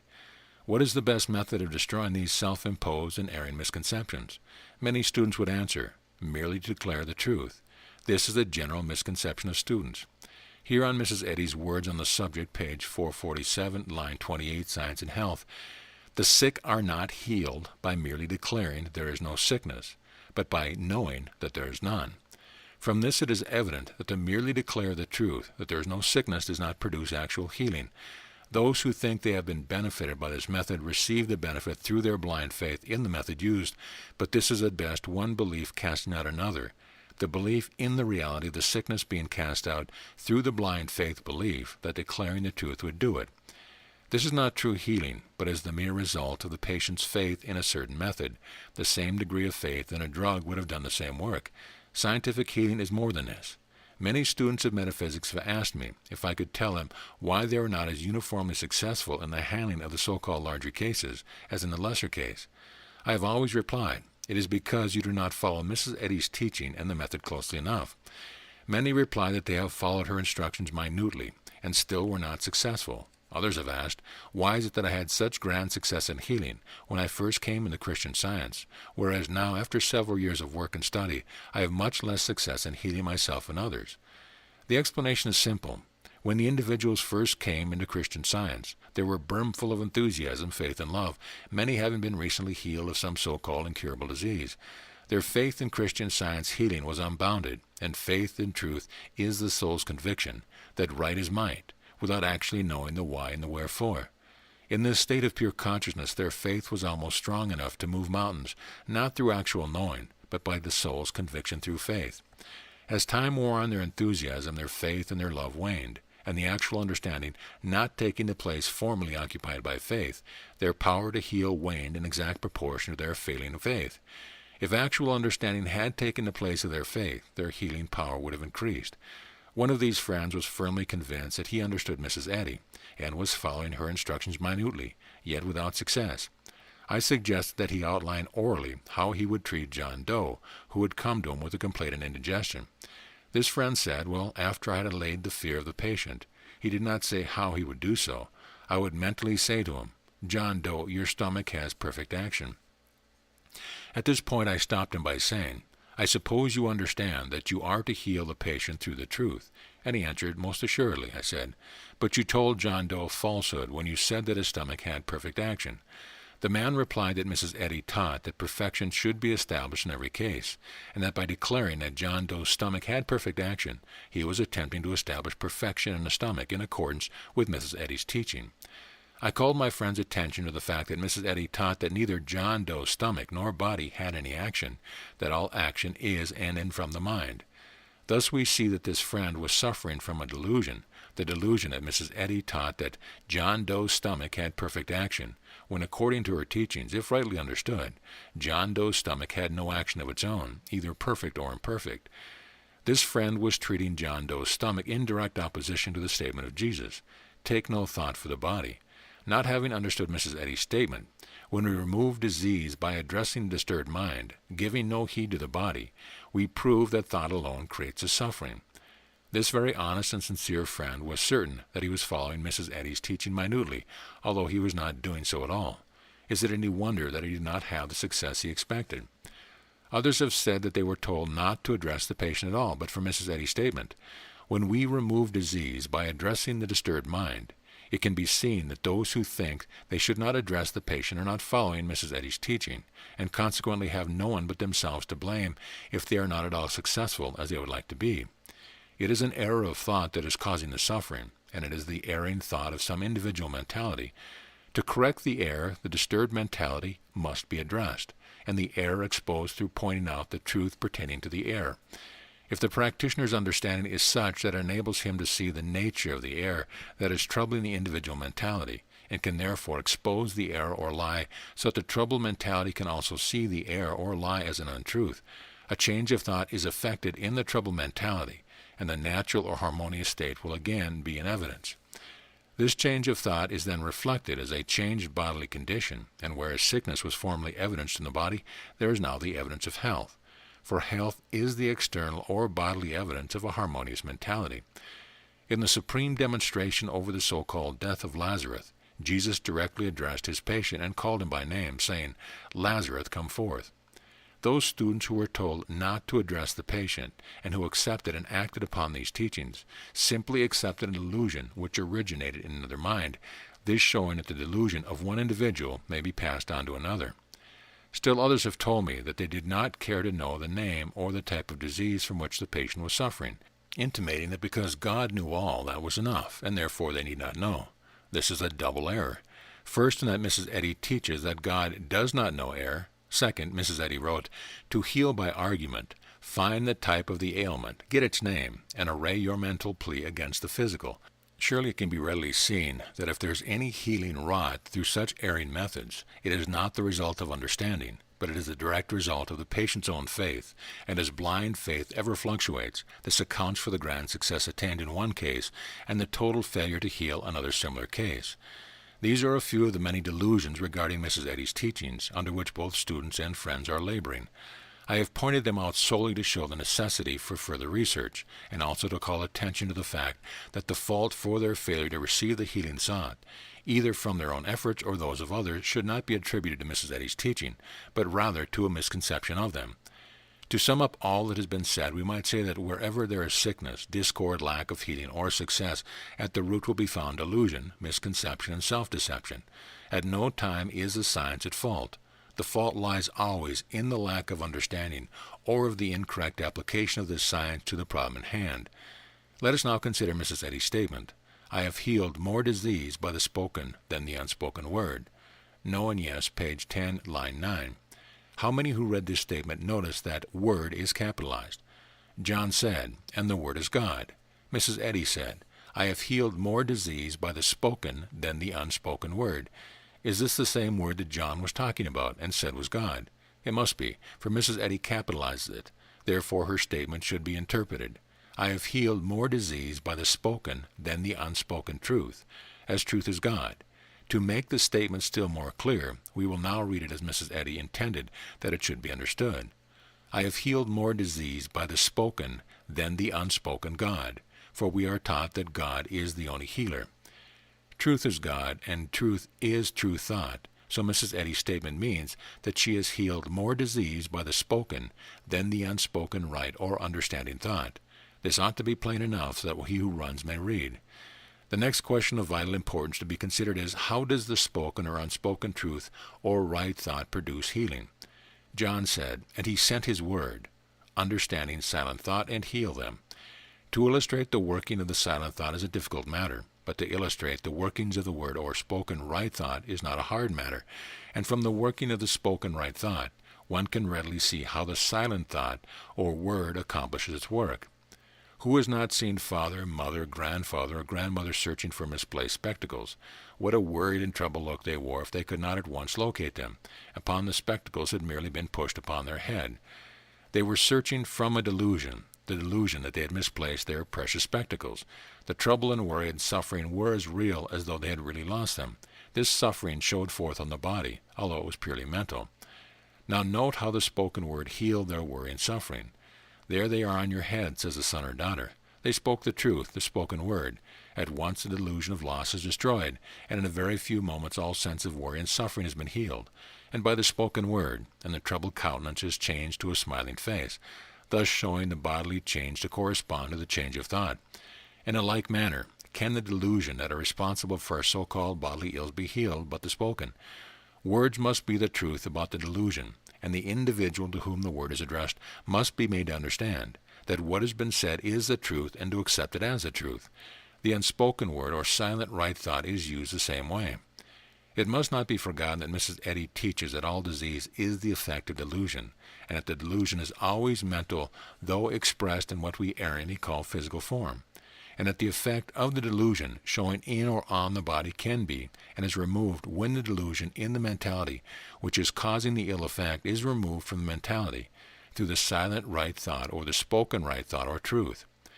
To be able to scientifically remove any delusion whatsoever by the spoken or unspoken truth, it is evident that one must first himself understand what the truth about the delusion is, else he cannot scientifically disillusion the deluded person. It might well be asked, what is the truth about a delusion? The answer is plain. The truth about a delusion is that it is a delusion and not a fact, and hence should be regarded only as a delusion and never viewed as a fact. The general rule is that the opposite of error is truth, and that is why Mrs. Eddy tells us to meet the so-called physical complaints with a mental negative denial.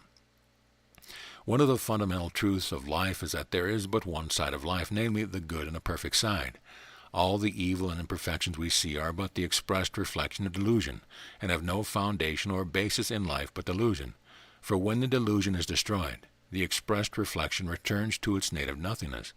If the delusion is only partially destroyed, the expressed bodily reflection will only be partially destroyed. This is why some cases are only partially healed. Advancing upon the illusion from the fundamental truth that there is but the good side to life, we must, in our mental action, deny the reality of all that is not good and right, and firmly maintain that fact, that the good and right is all of life. Mrs. Eddy's words are in substance that we should do this with the skill of a lawyer, and with the same mental force that we would use to repel an inhuman law. In one of the earlier editions of Science and Health, Mrs. Eddy says in substance that self-healing consists in the mind convincing itself, through knowing the truth, that the good alone is all, and that there is no sickness in reality.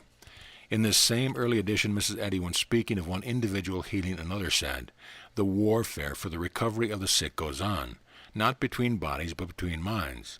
From this it is plain to be seen that the struggle for mastery is between the deluded mentality of the patient and the supposedly enlightened mentality of the healer. It must not be supposed from this last statement of Mrs. Eddy that she is advocating hypnotism or erring will force. You cannot heal by erring will force. You cannot will a person to be well and make him so. Still, the healing is done mentally, but through argument or right reasoning, rather than will force. The practitioner attacks the delusion of the patient through thoughtful argument, and this argument, to be powerful and convincing, must get its power from the actual understanding of life that the practitioner may have. The divine will, or God's will, is the unalterable mental determination to never give a sense of reality to naught but the good, and this mental volition is expressed in constant good thought. When through truthful argument the practitioner has disabused the mind of the patient of its delusion, that particular individual mentality is freed from its delusion, and the effect of the delusion that was expressed by the body disappears, as there is nothing more in the mentality to produce such an effect. Some who have not understood Mrs. Eddy may say that this booklet is mental science and not Christian Science. To such as these I will only say that it is Mrs. Eddy's teaching, and a rose under any other name is just as sweet. If any will turn to page 410, Science and Health, he or she will find a subtitle, Mental Treatment Illustrated, and I will merely add that if the treatment is mental, the science must also be mental. Before closing this little booklet, I wish once again to call the reader's attention to the fact that Mrs. Eddy positively teaches that all sickness and suffering is self-induced or self-imposed, and therefore this is one of the things that one must never forget. For if this is forgotten, we erringly begin to search elsewhere for the cause of our troubles, and become more and more deluded. If we remember, however, that the ill or suffering is from an error in our own consciousness, we will look there for it, and get at the root of the trouble. And by destroying the erring belief through true thought, we heal the trouble scientifically, and if the work is correctly done, we may expect success unfailingly. In her booklet, Christian Healing, page 17, Mrs. Eddy wrote, "If sickness and death came through mind, so must they go. And are we not right in ruling them out of mind to destroy their effects upon the body? To rule sickness out of mind I have found in many years of metaphysical practice to be absolutely the correct method of healing the so-called sick." Page 83, line 7, Miscellaneous Writings by Mrs. Eddy, we read, "Every invalid the cause of his own suffering." On the same page, beginning with line 9, we read, "Sickness is a growth of illusion, springing from a seed of thought, either your own thought or another's." In explaining this statement, Mrs. Eddy wrote, "No person can accept another's belief, except it be with the consent of his own belief. If the error which knocks at the door of your own thought originated in another's mind, you are a free moral agent to reject or accept this error. Hence you are the arbiter of your own fate." Need I make any further statements to prove that all our troubles come from delusion, and also prove that when rightly understood, Mrs. Eddy taught that sickness and suffering are self-made, self-induced, self-imposed, and what is of more importance to know, that they can be self-destroyed through a purely mental method, namely, through the application of right thought, truth, to the point of dispelling the illusion which was affecting oneself. Don't sit still and wait for a far-off God to come and heal you. You have perhaps tried this for many years. Neither think that you can, by pleading, gain special favors for yourself or others. God is principle, and there is just as much sense in praying or pleading with the principle of mathematics to solve your mathematical problems, as to plead with the principle of all good to heal you. The rule in both instances is already established, and if you wish any problem solved, you must take the rule and intelligently apply it to them. Mrs. Eddy wrote, "If you wish to be happy, argue with yourself on the side of happiness. Take the side you wish to carry and be careful not to talk on both sides, or to argue stronger for sorrow than for joy. You are the attorney for your case, and you will win or lose according to your plea." You will note that Mrs. Eddy bids you to argue with yourself, and not with a faraway God, that you are the attorney in your own case, and you will win or lose according to your plea, according to the truthful and convincing argument that you use in convincing your own mind of the falsity of the delusion. Just as you can argue for happiness and obtain it, so also can you argue for health and obtain it without any aid but your own understanding thought. When trying to heal self, you should try to convince your own mind of the truth that the good and perfect alone is all, and that there is no sickness or evil that is real. When treating someone else, you should, with truthful argument, based upon your understanding of the facts of existence, try to convince the mind of the patient of the great truth that the good and perfect alone is all, and that there is in no reality no sin, sickness, nor death, for that which we call death is but a transition. End of booklet. Plain Talk Series, number 4, Sculptors of Life by William W. Walter. We are all sculptors working out our own ideals and leaving the impress of mind on the body as well as on the history and marble, chiseling to higher excellence or leaving to rot and ruin the mind's ideals. So wrote Mary Baker Eddy in The People's Idea of God, page 7. A sculptor may be said to be one who carves, chisels, or gives external or visible form to the thought images or ideals which he has in mind. The part of the statement to which I wish especially to call the reader's attention is that we are leaving the impress of mind on the body, for this part of the statement is of vital importance to our health and happiness. Webster defines the word impress to mean to stamp or to imprint, etc. The first question that arises in the mind of the beginner in metaphysics when reading Mrs. Eddy's statement is this: is it true that the mind of an individual can or does imprint its thought ideals on his body? To the understanding metaphysician, this is no longer an open question. He has proof in plenty in his everyday practice in healing the sick that the mentality of the individual does constantly impress its thought ideals on the body. In my search to prove the truth of this statement, I was led to investigate birthmarks, etc., phenomena with which nearly everyone is more or less familiar. I found much that was enlightening and interesting, and will mention a few cases. A woman stepped from her porch to the walk. As she did so, a large frog jumped to the walk at her feet. Startled, the woman hastily grasped her skirt just below the hip. Her child, when born, had a clear impression or outline of the frog on its body at the point corresponding to the one at which the mother had grasped her skirt. Another woman, in preparing breakfast, was slicing a piece of liver, just as a knife cut through one half of the liver slipped from the table. The woman, making a frantic effort to keep it from falling on the floor, caught it and pressed it against her limb at a point halfway between the knee and the thigh. The child, when born, at the age of 15, when I saw the mark, had a discoloration on his limb that looked exactly like the half of a liver, both in color and shape, even to the veins of the liver where it had been cut being plainly visible. Another woman, reading a story in which a baby was born with a club foot, sympathized so greatly with the mother that when her own child was born it had a club foot, which fully corresponded to the description given in the story she had read. There are many more instances that I could cite to establish the fact that the mentality does give impress to certain of its thoughts in the case of this kind. My search having fully proved to me that the mother's thought, under certain conditions, does imprint itself on the body of her offspring. My next research was to determine whether or not the individual's own thought, after he reached the point of self-reason, is ever imprinted on his body. This was not so easily proved because the thought imprint of the individual mentality on its body is constant and effected almost unconsciously. Few there are who have not experienced the effect or impress of fear thought in one manner or another. All have experienced the impress of fear thought in the momentary stoppage or acceleration of the heartbeat. Many know or at least have heard instances of the hair turning permanently white under the impress of great mental stress. During the past winter's flu epidemic, a young woman who had been dreading and fearing an attack became ill and was told by her physician that she was suffering from a well-defined influenza case. This so frightened her that her hair became white in a few hours. A case of eczema came to me for treatment. There was a spot on the arm, oval in shape, about 4 inches in length and 3 inches in width, but no other evidence of the disease on the patient's body. When the patient insisted that I look at the spot, I complied, and was immediately impressed with the similarity to a picture which advertised an eczema cure. The advertisement, as I'd often seen it, was done in color. It was a large, very striking to the eye, and being placed at one end of the long bridge, was the outstanding feature of the view of all who crossed the bridge.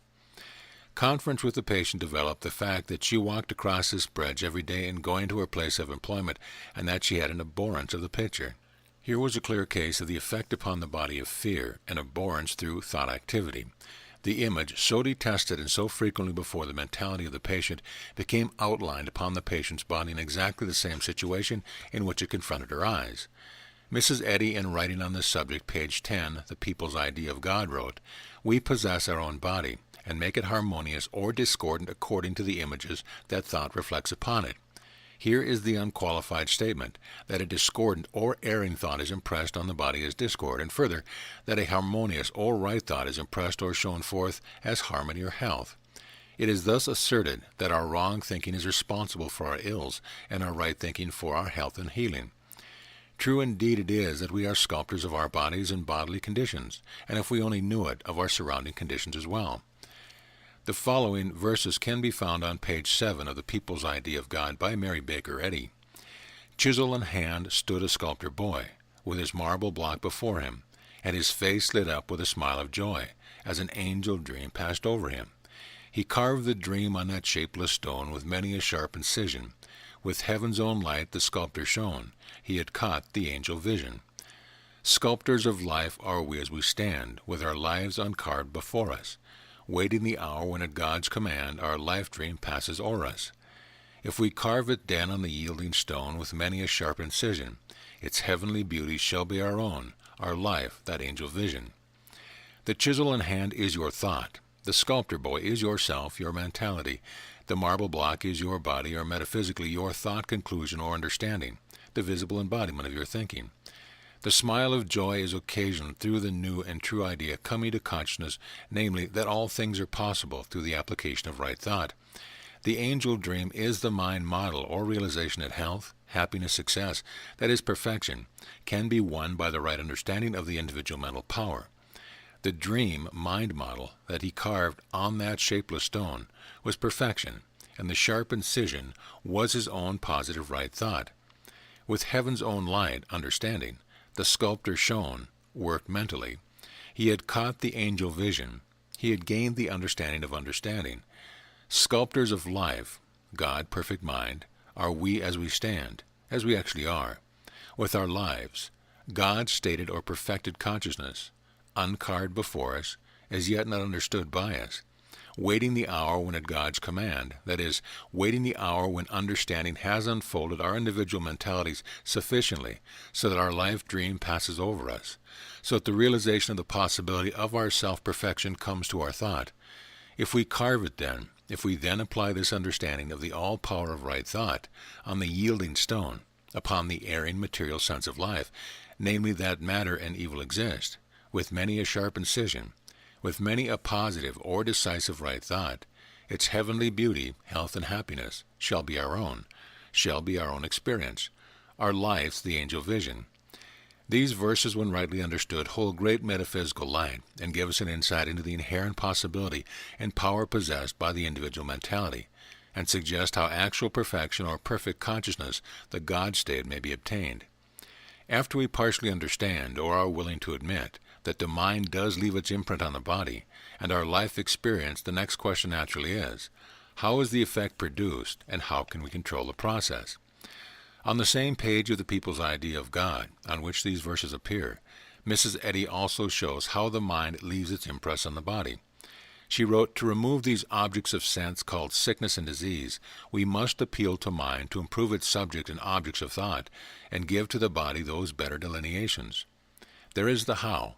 We must cease thinking imperfection, and think only perfection, and always outline the body in perfection, and not in imperfection as we now do, for the body is the embodiment or visible expression of the individual mentality, and automatically expresses the conviction and conclusion of the mentality. Each individual has a mind model of himself and his environment. The individual mind model is made by the individual, and is the result following his habitual thinking along specific lines. The mentality, through thinking, embodies its thought in the visible universe. If the mind model that you have created of yourself is an imperfect or sickly one, the mentality cannot do otherwise than to give visible action, feeling, and form to this imperfect mind model. For the mind model is the subject or model in the invisible or thought universe, which the mentality reproduces in the visible universe. On page 248, line 13, Science and Health, Mrs. Eddy wrote, "We are all sculptors, working in various forms, molding and chiseling thought. What is the model before mortal mind? Is it perfection, joy, sorrow, sin, suffering? Are you reproducing it? There is no doubt that each individual has a more or less imperfect mind model of himself and is reproducing this imperfect model in the ills and imperfections that we see all about us. All have mind models that are imperfect both as to mind and body. All have the imperfect or false sense that we are the helpless victims of fate or environment, that we lack understanding, lack power, lack everything. If the nature of mind is such that it reproduces its mind model, can it be wondered at that the visible expression of such imperfect mind models are helplessness, ignorance, poverty, sin, sickness, death, and all manner of evil conditions? On the same page of Science and Health, Mrs. Eddy shows the remedy. She wrote, to remedy this, we must form perfect models in thought and look at them continually. We must form perfect models of what? Why, of ourselves and of our bodies and of our environment. No other sense can be taken from Mrs. Eddy's words. To think of ourselves as frail human beings with no sure defense against accident and disease, to think of ourselves as dependent upon some other power than our own for salvation, success, and happiness, to think that we have a body that is subject to discord, deformity, and decay, to think of ourselves as servants instead of masters, to think of ourselves as incapable rather than capable, imperfect instead of perfect, these are the erring thoughts, the form that imperfect human mind model, and which we see expressed about us with all manner of imperfection. These erring human beliefs of imperfection, with the erring mind models which they have created, must be abandoned, and in their stead we must mentally entertain the mind model of everything and condition as perfect. We must steadily maintain this perfect mind model before our mental gaze by constantly thinking of ourselves, our bodies, and our environment as being absolutely perfect.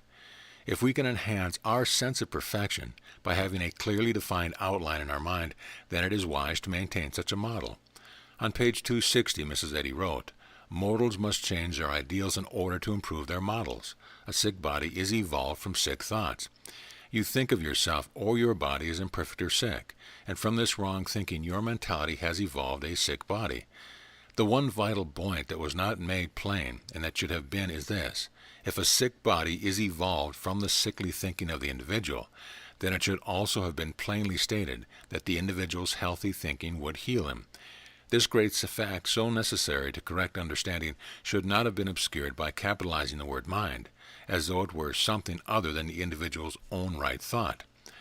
Among the thousands of Christian scientists with whom I have talked on this subject, I have found but one who knew that his own right mind or thought is a divine mind spoken of by Mrs. Eddy, and is the real healer of sickness and ill. All the rest of these students thought of the divine mind as something other than their own right thought. On page 217, Volume 1, 3rd edition of Science and Health, these words appear. Explain to your patient, audibly as he can bear it, the utter control that mind holds over the body. Show him how it induces disease by certain thoughts, and how it can remedy it by opposite ones. Very plain indeed, and no mystery connected with the method at all. Now, note that this enlightening statement appears in the Christian Science textbook of today, page 417, line 27. Explain audibly to your patient, as soon as they can bear it, the complete control which mind holds over the body. Show them how mortal mind seems to induce disease by certain fears and false conclusions, and how divine mind can cure by opposite thought. The statement in question also appears in the 14th edition of Science and Health, in the same wording as in the 3rd edition. In the 37th edition it appears much the same as in the present, that is, the word mind is capitalized, although unlike the present edition it merely reads, mind can cure, instead of divine mind as at present. No doubt the grammatical construction of the latter statement is very much better than the former, but Christian Science is not primarily a grammatical work.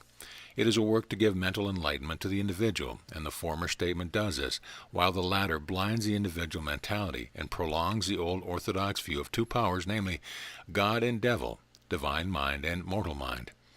According to the later statement, each of these powers seems to be independent, outside, and not under the direct control of the individual himself. This view is a serious misconception. With this erroneous view in mind, the individual is the unwitting tool or slave of his own right and wrong thought, but attributes the evil that results from his own wrong thinking to a thing called mortal mind, and the good he receives from his own right thought to be an undefined something called divine mind. This leaves him just as helpless and unable to be the arbiter of his own fate, arbiter of his life experience, as he was when under the old belief in a personal God and a personal devil. Surely some will soon awaken to the true state of affairs and seek the simple, unveiled truth with its fundamental proof so plainly given in my book entitled The Sickle. We are all sculptors, Science and Health, page 248, and the chisel with which we carve is our thought. When we think wrong or evil thoughts, we impress the thought either upon our bodies or environment, and we experience the evil or sickness that we think. This is the work of our mentalities when in error, and the new name given by Mrs. Eddy to our wrong thinking is mortal mind. Again, when we think truly, or truth, the facts of being, we think of ourselves and everything else as perfect and good, and we impress this right thought or truth upon our bodies and environments, and then we experience the real or true condition of life, namely goodness and perfection.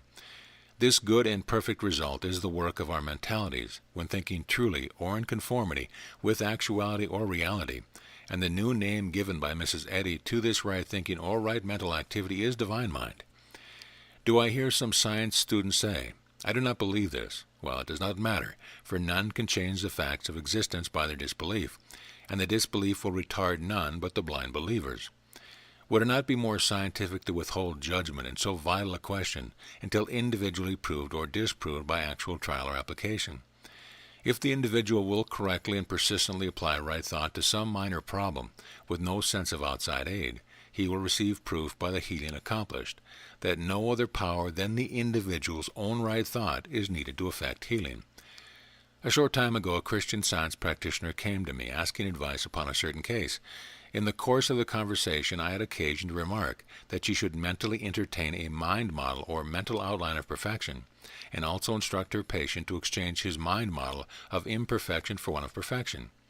The practitioner remarked, "But Mr. Walter, my teacher taught that it was not correct to outline in Christian Science healing." That teacher is wrong if Mrs. Eddy is correct, for she wrote in Science and Health, page 485, "If thought yields its dominion to other powers, it cannot outline on the body its own beautiful images, but it effaces them and delineates foreign agents called disease and death." Again on page 208, line 29, she expressly bids you to outline. She writes, "You embrace your body in your thought, and you should delineate upon its thoughts of health, not of sickness." The word delineate, according to Webster, means to outline. The mind models of the mentality do become visible or are embodied, and these mind models are its thought outlines. Mrs. Eddy, in speaking of the painter, says in substance that he could not paint a landscape with the mental image of a boa constrictor before his mind, which is the same as saying that we cannot produce a perfect work with an imperfect model or outline in mind. To carry this to a logical conclusion, it can be seen that the practitioner who endeavors to banish all sense of outline from mind, or who has no outline in mind, can produce no visible or external condition or embodiment. When there is nothing but a blank before the mentality, it can produce nothing but a blank. The fact of the matter is that no practitioner or anyone else can think a single thought without the appearance in the mind of at least a faint sense or outline of the thought he thinks. The practitioner who strives to banish outline from his thought when treating a case weakens his treatment to the same extent that he banishes the outlines of perfection from his mentality or thought. It is right practice to banish all mental outline of disease when trying to destroy it, and it is equally correct practice to have a mental outline of health or perfection in mind when striving to give manifestation or visible expression to these realities. Yes, I know there is a statement in Science and Health, page 591, line 20, which reads, "Deity, which outlines but is not outlined." This statement has been pointed out to me by a number of students in refutation of my teaching that we should mentally outline in giving treatment. Mrs. Eddy's statement does not say, "Deity outlines, therefore you cannot." In fact, I fully agree with the statement that deity outlines, for I know that the mental element is deity, or the only creative force, and that I am of this same mental element, and therefore I can and should outline. On page 175, Science and Health, Mrs. Eddy wrote, "And we should efface the outline of disease already formulated in the mind of mortals. If it is possible for us to do this, and it is possible, then it is certainly also possible for us to outline the perfection that we desire expressed or embodied, and if it is correct practice that we should efface the imperfect outline when trying to destroy it, then it must also be correct that we should outline in mind the good which we desire to be manifest. It is a positive fact that the mentality gives visible expression embodiment to its thought ideals under certain mental conditions. If then a general thought ideal is held in mind, the result or manifestation must be general. If on the other hand a particular manifestation or embodiment is desired, then a particular thought ideal or mental outline is necessary to bring about the desired manifestation. I do not wish it understood that I advocate treating any particular part or organ of the body. The fact is that the body of the patient should not be treated at all, for the body is not conscious and therefore can know nothing about the treatment. It is correct practice to treat the mentality for an erroneous belief by paying especial attention to the destruction of the baneful conviction of sickness which the patient may have. Hear what Mrs. Eddy has to say on this subject, page 13, line 18, in Rudiment Divine Science. To aver that harmony is the real and discord the unreal, and then give special attention to what according to their own belief is diseased, is scientific. General thought ideals are statements of truth that are general. For instance, nothing but good can come to me or mind. This is a valuable thought to hold in the mind continually, and it acts as a preventative of ills. It finds fulfillment in a general improvement in the condition of the patient and his surrounding. It also is scientific to employ the particular right thought needed to correct a particular trouble or to fulfill a particular need. The so-called human being is almost entirely a creature of habit, of thought habit, although this is not understood or recognized. One individual, through association, thinks much of strong drink, gradually acquires a thought habit of constantly thinking strong drink, and then feels that he must satisfy this craving. We call such a one a drunkard, and lay the blame to 100 different cases, except the one and the sole cause, his thought habit, which is never blamed for the trouble, and not even suspected as the cause. If you can in any way break up or destroy this erring thought habit, you will find your drunkard healed. Some will try to heal themselves through determined will force, and occasionally one succeeds by sheer will in abstaining from strong drink. In most cases of this kind, however, the craving remains, and later, if the patient be sufficiently tempted, he again falls into the habit. To make a radical and permanent cure, one needs but to acquire a reverse thought habit, and the desire for intoxicating liquor, as well as the craving, will be overcome and disappear. Those who have overcome their desire for intoxicating liquor usually state that they have overcome intoxicants. This is an unwriting error. They have perhaps overcome their desire for intoxicants, but not until they have overcome the drunken effects following the drinking of intoxicants under test conditions can they rightfully lay claim to having overcome intoxicants. Nearly all well-meaning individuals who only occasionally are tempted to excessive drinking make strong resolutions and emphatically assure themselves that they will never indulge to excess again. This is the right start, but in short time they are again tempted and fall. When the individual decided to break the habit, he employed a certain thought to express his intention. For instance, he said, "I will never drink intoxicating liquor again." This is the right thought, and if he would only follow this up with more of the same character, he would soon acquire this kind of thought habit, and the old thought habit would be destroyed. Anyone, by affirming the following proposition, can, through constant application, free himself. I will never drink strong drink again. I have no desire for it whatsoever. I will not allow my thought to dwell upon it, for such thought is wrong, and I am done with it forever. Even a confirmed drunkard can gradually free himself from the drink habit if he will, in his sober moments, keep thinking these right thoughts with persistence and right intention. No matter if he does fall back a number of times, if he will persist in the use of these right thoughts, the time will come when he will no longer fall, and will then be complete master himself.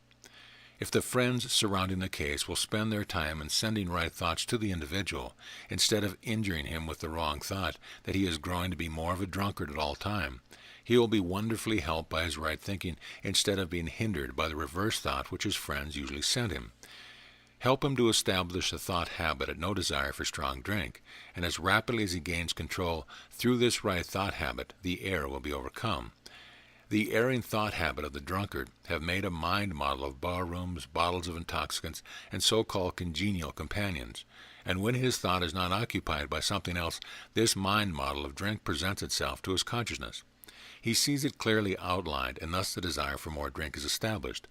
Change the thought habit by constant opposite thoughts, and soon the mentality will have a new mind model at home, wife or parents perhaps, and in leisure moments this right mind model comes to consciousness and inclines his desire to the good and right side, and he will naturally follow the line of his desire.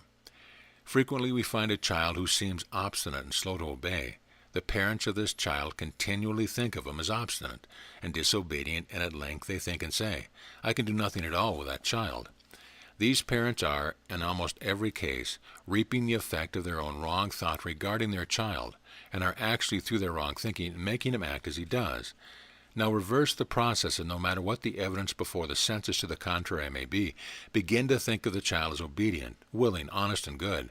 Send a constant stream of this right thought to him, and the change that will soon take place in the action of the child will convince you that his former obstinacy and disobedience were the direct result of your erring thought. Do not expect miracles in a day, but a few weeks of right thought will make a change which you cannot fail to perceive. To think a child is dull is to begin to make him so. To think of him slow and sickly is to begin to make him so. And to think of him as quick and strong, bright and obedient is to begin to make him so. For the law of mind is that thought is the builder. It is a mistake to disbelieve this when it is so readily be tried out and proved by all. Take the case of an individual who is continually, habitually ailing. He has unwittingly acquired the habit of thinking that there is something always the matter with him, and in this way has always created a mind model or mental picture of himself as always ailing. Every time this individual has time to think of himself, the mind model of imperfection which he has created comes to his mental view. He thinks of himself as ailing, and this very wrong thinking keeps creating more of his troubles. This will continue as long as the ailing model is mentally entertained. The remedy is the same as in the case of the drunkard. Only in the present case, the habit of thinking sickness is to be destroyed or cast out instead of the habit of thinking strong drink. The individual who has the thought habit of always ailing must acquire instead the habit of thinking of himself as always well and strong. If he persists in this right thought until he gains such a thought habit, he will, through his mental activity, create a new mind model of himself. Thereafter, when he thinks of himself, the new and right mind model will come to his consciousness, and he will think of himself as well and strong. And his right thinking will result in his creating or bringing into external being or experience the health and strength and happiness which he has been thinking. Thus are we sculptors of life. As reads a little poem, and this carving or externalizing of our thought is constantly taking place, regardless of whether we believe it to be true. None can change this process, for it is a law of life or God. In the words of Jesus, "I can of my own self do nothing. I cannot change the laws that govern life or thought, but as I hear I judge. All that I can do is to conform my thinking to the law, as far as I understand them, and thus gain desired result." In all the ordinary affairs of life, in business and mathematics and the like, it is clearly recognized and understood that wrong thought will bring wrong results. Why then should it seem so remarkable that wrong thought regarding health and success must bring wrong results, namely sickness and failure? The main reason that we have not become aware of the wonderful part that our thought plays in our lives is that the fact has never been clearly brought to our attention, and thought effects have been attributed to almost everything except to thought. In reality, thought is the underlying principle in all the universe, and therefore must be the fundamental cause of all activity, thought not so understood. And so-called chronic ailments, whether considered organic, inorganic, or even hereditary, are the result of wrong thought, either that the parents or of the individual. Nearly all the so-called chronic ills that come to the individual after maturity or late in life are the direct results of habit of wrong thought. These habitual wrong thoughts have completed their work of forming certain mind models for the individual, and he is now reproducing them in objectified form. Wrong thought habits are the seeds or roots of all the ordeals which we experience. Thus, wrong thought habits pertaining to form are objectified as imperfect form, pertaining to action as imperfect action, pertaining to feeling as wrong feeling. The wrong habits pertaining to feeling are responsible for what is called disposition. Once an evil disposition has been established, it enters into co-partnership with the wrong thought habit and acts as an intensifier, thus strengthening the evil feelings. These two errors together make the mind model of evil, which is very clear in outline, and as they are errors of feeling, they are objectified, as a rule, in ills that are very painful. Such ills can be permanently healed until both the wrong thought habit and the evil disposition have been changed. In the entire round of nature, we can observe the law that like produces like, and it is not different in the thought universe, for the external visible universe is but the visible effect of the invisible internal thought cause. The wrong thoughts and disposition which you habitually indulge and which gave pain to others did not go unrecorded in the great book of life, which is your mentality. While you were perhaps pleased with the feelings of pain, fear, and discomfort that you inflicted upon others, you may be very sure that you are not creating a bed of roses for yourself, but a bed of thorns. Upon this bed you must lie, and there is no escape, other than to pluck these thorns out through a corresponding amount of right and loving thought. Life needs no bookkeeper to keep exact account, for the mental law is such that like produces like. This law is automatic, and works in full accord with divine justice. It must not be supposed that each is compelled to go back and rectify all the errors and pain which he has created for others, for this would be impossible, and under such conditions none would ever be able to reach perfection or perfect mental harmony. The law of mind, or God, requires only that ye turn yourselves, and they shall be remembered no more. That is, desist from evil thinking and doing, and acquire the habit of right thinking, and they shall be remembered no more. The punishment or continuation of the ill, after we have decided to turn ourselves, consists in the fact that we are still the victims of wrong thought habits acquired by much wrong thought. We are put to the necessity of thinking rightly continuously until the old habits are destroyed and we have established a new and better mind model. Thereafter our habitual thought will be on the right side of the scale of justice, and we shall enjoy health, happiness, and success in greater measure than ever before. Those who have never acquired the thought habit of constantly dwelling on the good side of life have never experienced real happiness or real life. They have merely existed, but have never lived. Do not wait until tomorrow, but start today, right now, with a firm resolution never again to think a single thought that is not right. If the thought of sickness, anger, hate, fear, poverty knocks at the door of your consciousness, meet it at the threshold with, "No, I will never again think such thoughts, for they are wrong, and being wrong they are wicked, and I will not for a moment lend myself as an accomplice to the devil." Wrong thinking is the one evil, or evil one, the devil. This is the method that Jesus used when tempting wrong thought came to his consciousness and brought forth the command, "Get thee behind me, Satan." And he added in substance, "It is written, it is the law of God, good, that I must think only good thoughts and none other." The chisel of the sculptor keeps cutting away, chip by chip, that which is not wanted or needed to form the perfect statue. So also we may, with our right thoughts of health, happiness, success, and love, chisel and chip away the ape of God. No and Yes, page 42, 1910 edition. The counterfeit of good which we have erringly fashioned with our wrong thought habits. Thus we may arise to a higher and holier plane, and approach that state of being which is foreshadowed in these words of Jesus, St. John 10:34. Is it not written in your law, ye are gods, and the scripture cannot be broken? If the readers of this booklet is an honest thinker and seeker, and wants fundamental proof to satisfy his unfolding thought that what has been briefly stated herein is correct, he needs but to read my book, The Sickle, and he will find proof satisfactory to himself. End of booklet. Plain Talk Series, number 5, Your Supply, by William W. Walter. On page 42 of No and Yes, Mrs. Eddy wrote, "The Divine Spirit supplies all human needs." This is a very positive statement, which, if taken literally, would justify everyone in ceasing all effort to help himself. He could reason that since the Divine Spirit supplies all human needs, his would be supplied without any effort on his part. I have reason to know from the sad experience of many that have so understood the above statement and are patiently waiting in poverty and almost in despair, trying to have blind faith in this statement or similar ones, and unable to understand why Spirit, God, does not fulfill these promises. After waiting almost a lifetime for Divine Spirit to act, is it any wonder if these dear sufferers are tempted to turn from God and say, "There is no God"? The evil that results from making such positive statements without due explanations or qualifications is far-reaching and great. I have received many letters similar in tone to the following. I have been a practitioner of science for many years, working diligently in the Father's vineyard, and have for a long time waited patiently for Divine Spirit to supply my needs, but up to the present, for some reason unknown to me, they have not been supplied. I am desirous of having a copy of your helpful book entitled The Pastor's Son, and thought perhaps if you knew my plight you would send me one gratis. To give the needy a mere bare statement without careful explanation seems to me to be on par with giving a baby a can of condensed cream. The cream or supply is there, but without further assistance the child would starve with its supply in its hands. It is worse than useless to tell a needy one that there is gold in plenty in the mountains. Perhaps he knows this all well as he can do. The help would come in telling him where and how he may obtain it. On page 7, line 23, Science and Health, Mrs. Eddy wrote, God is not influenced by man. The divine ear is not an auditory nerve. It is the all-hearing and all-knowing mind, to whom each need of man is always known, and by whom it will be supplied.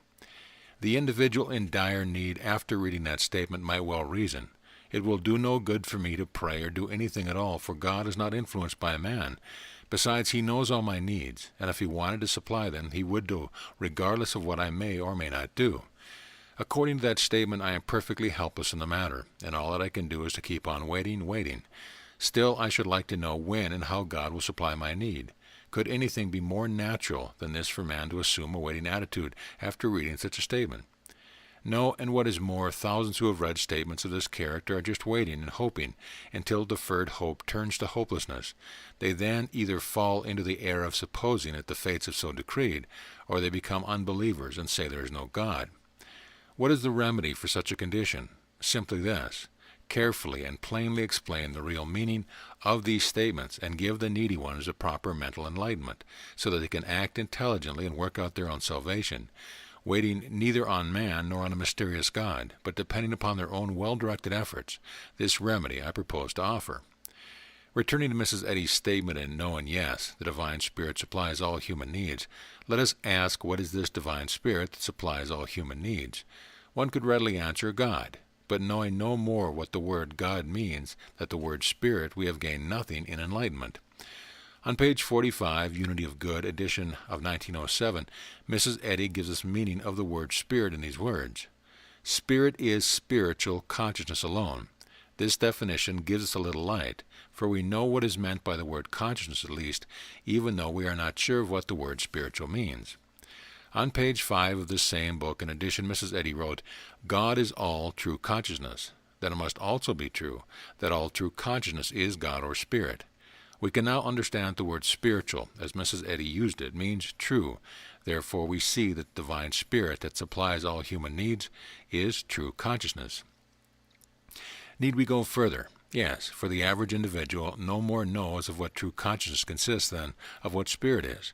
To leave the subject here would therefore be to leave him with no greater enlightenment than when we started, having merely given him another name for God. What is true consciousness? This would logically be the next question of the inquirer. It would be easy to answer that true consciousness is truth, thereby giving a Bible term for God, but still furnishing no tangible benefit or enlightenment. Let us first get a clear conception of what consciousness consists. Consciousness may be defined as mental awareness. True consciousness or spirit is true knowing, that is, the knowing of actuality or fact. The light is dawning, so let us continue. What is knowing? Can we know anything without thinking? No, for no thinking, no knowing. Then true knowing would be true thinking. We can now see that the divine spirit that supplies all human needs is nothing more nor less than true thinking. It ought to be evident that true thinking is and must be composed of true thought. Also that true thought is nothing less than true activity held in the mentality. Jesus taught that truth is God. This truth that the Master mentioned is the truth of being, the actual facts of life or experience, and is the actuality regarding life. This truth is the underlying principle, the all-permeating intelligence of which all true consciousness is composed. It is the fact of life in contradistinction to the fancy regarding life. The first is the sensing or knowing of actuality or reality. The latter is the sensing of fallacy or mere vain imagination as truth. For the sake of further enlightenment, we will consider truth to be an all-powerful mental battery, and that battery is bound up or encompassed all the power in the universe. It is well known that no matter how powerful an electric battery may be, it will give off no force unless we get in proper contact with it. Even the strongest electrical battery placed beside the smallest motor would not run the motor until proper connection had been made. So also with the all-powerful mental battery truth, it is always right at hand, but we can derive no help or power from it unless we make proper mental connections. But when we do make proper connections, we have at our disposal the entire force of the mental battery of truth. The kingdom is within, said Jesus. Truth is not something outside of your consciousness. It is consciousness, you, becoming aware of the fact of which you and all consciousness are composed. All life and living is self-unfoldment. Mrs. Eddy wrote, page 68, line 27, Science and Health. Christian Science presents unfoldment, not accretion.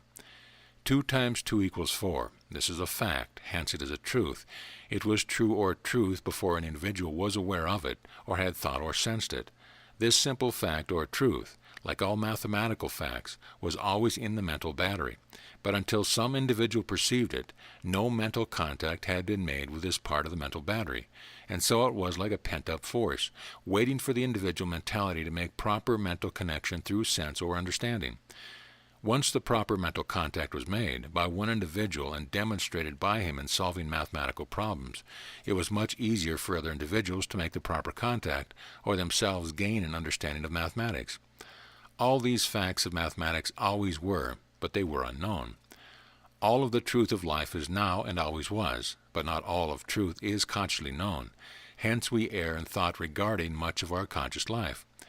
These errors of thought are given expression through our thinking and believing them to be true, and the remedy natural is to become aware of the truth, and therefore think in conformity with truth. This destroys the erring manifestations made or externalized by our wrong thinking, and establishes truth or the true condition in its place.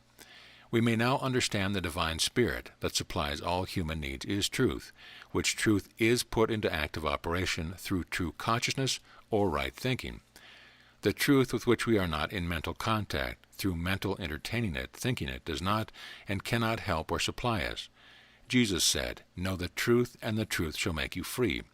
We must keep knowing truth, keep sensing, mentally entertain, or thinking true thoughts, until these true thoughts have destroyed or obliterated from our mentality the opposing erring thoughts which were responsible for the life, ills, and poverty from which we were suffering. Mrs. Eddy wrote on page 252, Miscellaneous Writings, Christian Science classifies thought thus: right thoughts are reality and power. Wrong thoughts are unreality and powerless, possessing the nature of dreams. Good thoughts are potent, evil thoughts are impotent, and they should appear thus. To make this most important classification more simple, so that the beginner may gain the true import, I wish to call the reader's attention to the fact that Mrs. Eddy identifies right thought with reality. The next question is to determine what Mrs. Eddy actually meant by the word reality. Here are her own words. RETN Intro, page 25, line 18. Spirit I called the reality. In No and Yes, page 16, line 25, Mrs. Eddy wrote, Spirit, which is the reality of being. In Unity of Good, Mrs. Eddy wrote, Spirit is truth, the eternal reality. There are many more statements that have the same import, but these given are enough to completely establish the fact that Mrs. Eddy considered spirit as the meaning of her use of the word reality. Now, since she also stated that right thoughts are reality and power, we can understand that she considered right thoughts as the spirit that supplies all human needs. At once we can see why those who have merely been patiently waiting have not had their needs supplied. Spirit, God, does not act that way.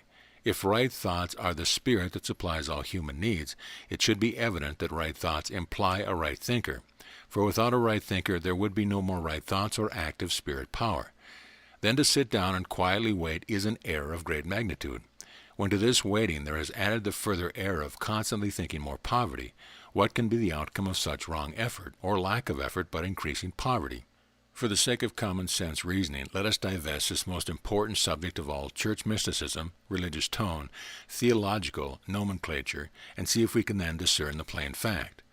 Right thought is the real creative cause, the power that creates or expresses all that is real. Wrong thought is a perversion of right thought, and is the creator of all wrong things and conditions. This wrong creation is not real because the right is real. Hence the wrong thought creations are but apparitions, having an appearance, but no reality in them. In the same way, a lie may be conceived and acted out, but the acting does not make the lie true or real. Right thinking always manifests itself, or is expressed in the objective universe, as right things and right conditions. Wrong thoughts always manifest themselves in the objective state or universe as wrong things and conditions. Not knowing the truth of the matter, we have always sensed the wrong condition of life to be as real as the right condition of life, but the wrong about anything can never be the reality of that thing. Having erringly thought the wrong and evils of life to be real, we have experienced these dreams or wrong thought creations as though they were real.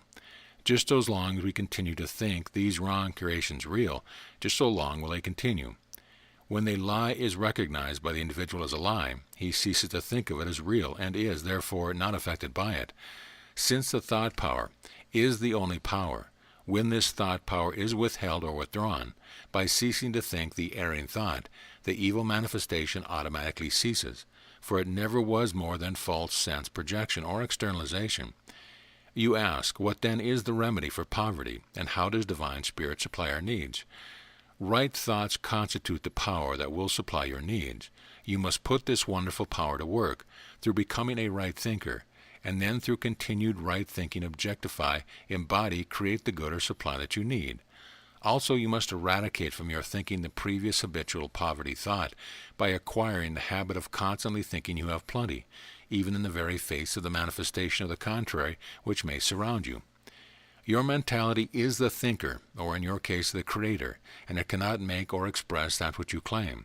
That it cannot express, and it can and will express all that you continually think that it will express. So then, spirit or right thought is the source of all supply, and you are free to supply yourself with all the good that you can think. There is no limit, for mind is limited only by its own false sense of limitation. Jesus said, "Whatsoever ye desire, believe, keep thinking, that ye receive and you shall have." This must of course be true, for your own firm thinking will actually produce what you think.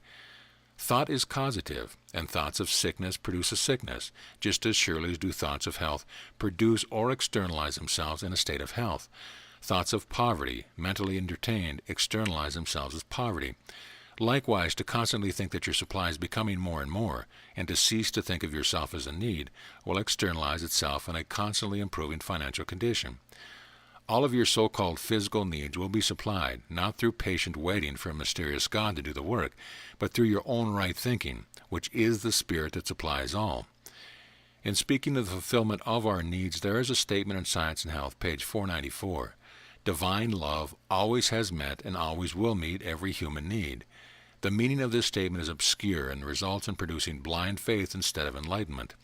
That statement is a direct reason for the non-healing of many cases of illness and poverty. The meaning that nearly all take from it is they will be patiently endure their ills and not worry about them. Then in due time, some supposedly supernatural power will come down to earth, heal them, and supply their needs. At least they act and think that way, for they continually repeat this statement and keep quietly waiting for the healing or supply. I received a letter a few days ago from a lady claiming to be in dire distress physically and financially, who said she had been a student of Christian Science for 11 years. She ended her letter by saying, "I ponder divine love always has met and always will meet my every human need," as though this were the way of finding healing and supply. Then she asks, when Mrs. Eddy had her last human need, was it met by divine love? Just because the meaning of this statement was not clear, this suffering sister endured untold agony while patiently waiting for a mysterious something called divine love to act in such a way as to heal and supply her daily need. Mrs. Eddy wrote in Science and Health, page 83, "Nothing is more antagonistic to Christian Science than a blind belief without understanding, for such a belief hides truth and builds on error. Divine love is only another name for God, or mind, or right thought, or perfect understanding. Why was not this simple explanation given and the seeming mystery thus destroyed? Now the clear sense and the reasonableness of the statement can readily be grasped. Divine love, perfect understanding or right thought, has in the past met and destroyed every human erring belief, whenever this perfect understanding has been applied by the right thinking of the individual to the particular erring belief. In the future, this principle can never fail if properly applied. Poverty and all our ills are mental errors made visible or embodied. Then nothing can be more reasonable than understanding. Right thought correctly applied to these beliefs will destroy them. Then the right or natural condition, which is health and plenty, will be in evidence. Let us clear up the seeming mystery that has been cast around mental practice, and thus give the honest thinker a chance to gain a demonstrable understanding. Thereby he can prove to himself that he needs no aid other than his own right thought to work out his own salvation, and surcease from sin, sickness, poverty, and death. Get a copy of The Sickle, read it, and gain the peace of mind that actual understanding gives. To gain health or plenty, we must at once change our mind models of self and surrounding conditions. These mind models can mostly quickly be changed through taking up a line of thought or reasoning and persistently through habitual thought on that particular subject, gaining a new sense or mind model. To illustrate, the individual who is laboring under the claim of poverty is merely bringing into external being the mind model of poverty that he has created for himself. He may have acquired this erring mind model in various ways. He may have been born of parents who had the poverty mind model, and thus when he came to the age of reason he took observance of his surrounding, and erringly supposed that there was little or no chance of his getting out of the same poverty. This thinking of poverty would form a mind model of poverty in his receptive mentality, and thereafter he would allow his thought to be governed by this false or erring mind model, and hence his mind, which is the productive or externalizing power, would be limited to producing the poverty to correspond to his mind model of poverty. If the individual so placed has a measure of self-confidence, he will not be satisfied with the poverty mind model, and will in mind outline a better mind model with his hope will keep before his mentality. Thereafter his thought, which is the causative power, will perhaps slowly and perhaps quickly, according to the clearness or intensity of the new outline, externalize a bettered condition or environment. Another individual, fairly prosperous, has the constant fear of losing his belonging, and therefore has much of the time before his thought the mind model or image of reduced circumstance. If this mind model becomes a mental conviction, he will lose his money or property, and actually experience the poverty to correspond to his mind model, or poverty which he kept mentally entertaining and fearing. This is the working out of the mental law of the thing I feared most has come upon me. After he has lost this all, the mind model of poverty or reduced circumstance is constantly before him, and makes it likely that he will stay in poverty. If, however, he has self-confidence, this will again, through renewed hope, rebuild a better mind model, and in due time it will be externalized as a bettered condition. It may take years of habitual thought to form a mind model, but once it is established, it will soon be externalized or embodied by the mentality. Those who have made mind models of illness, poverty, or so-called ill luck experience these very conditions, because the mentality is constantly dwelling on these erring mind models and thinking in conformity with them. All mind models are mental images or outlines consciously or unconsciously created by habitual thought. If your life experience is such that you are constantly subject to petty ills and annoyances, then you have in the past created this kind of mind model. If your life experience is such that you claim or say that you are unlucky, it is because you have created that kind of a mind model through habitual thinking along that line. If you are experiencing poverty or lack of any kind, it is because you have through habitual thought created that kind of mind model, and the very poverty and lack is the embodiment or externalization corresponding to the mind model or mental outline which your habitual wrong thought has created. Now reverse the process. Always insist, at least to yourself, that everything is perfect and good, and strive diligently and persistently to gain the habitual thought that your supply is always ample to fulfill your every need. In your daily thinking, endeavor to think of yourself as succeeding in all that you undertake. Banish all sense and thoughts of poverty, lack, and non-success. That is, do not allow yourself to think these conditions in connection with yourself or surrounding. Claim to already possess everything that is good, namely perfect understanding, health, wealth, happiness, and contentment. Was it not the mastermind, Jesus, who said in substance, "Whatsoever ye desire, believe that ye receive"? I have been told that some of the ancient manuscripts recently found state that he said in substance, "Whatsoever ye desire, believe, claim that you already possess, and you shall have." Why not, when it is your own mentality that externalizes or embodies thoughts as things? The old saying that one swallow does not make a summer, or that one brick does not make a brick house, is quite evident. So also one thought of health or plenty does not make health or plenty, but repeated and constant right thought will bring the desired results. This gives you no right to claim things already possessed by other individuals, for that would be mental robbery. There is no need to claim or wish for the possession of others. You would meet with defeat if you attempted to gain your supply in this way. Mind is no respecter of individuals, and we are all joint heirs to all the good there is, and there is just as much good for you as there is for others. If others have more, it is because they have claimed more, and with right thought, knowingly or unwittingly, externalized or embodied their greater supply through their thought process. Those who have gained through one process or another more than enough are not blessed but cursed by the surplus.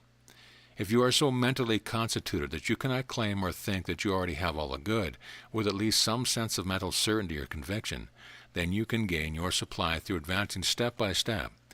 Begin by thinking that you are gradually succeeding, and in this way gain a conviction.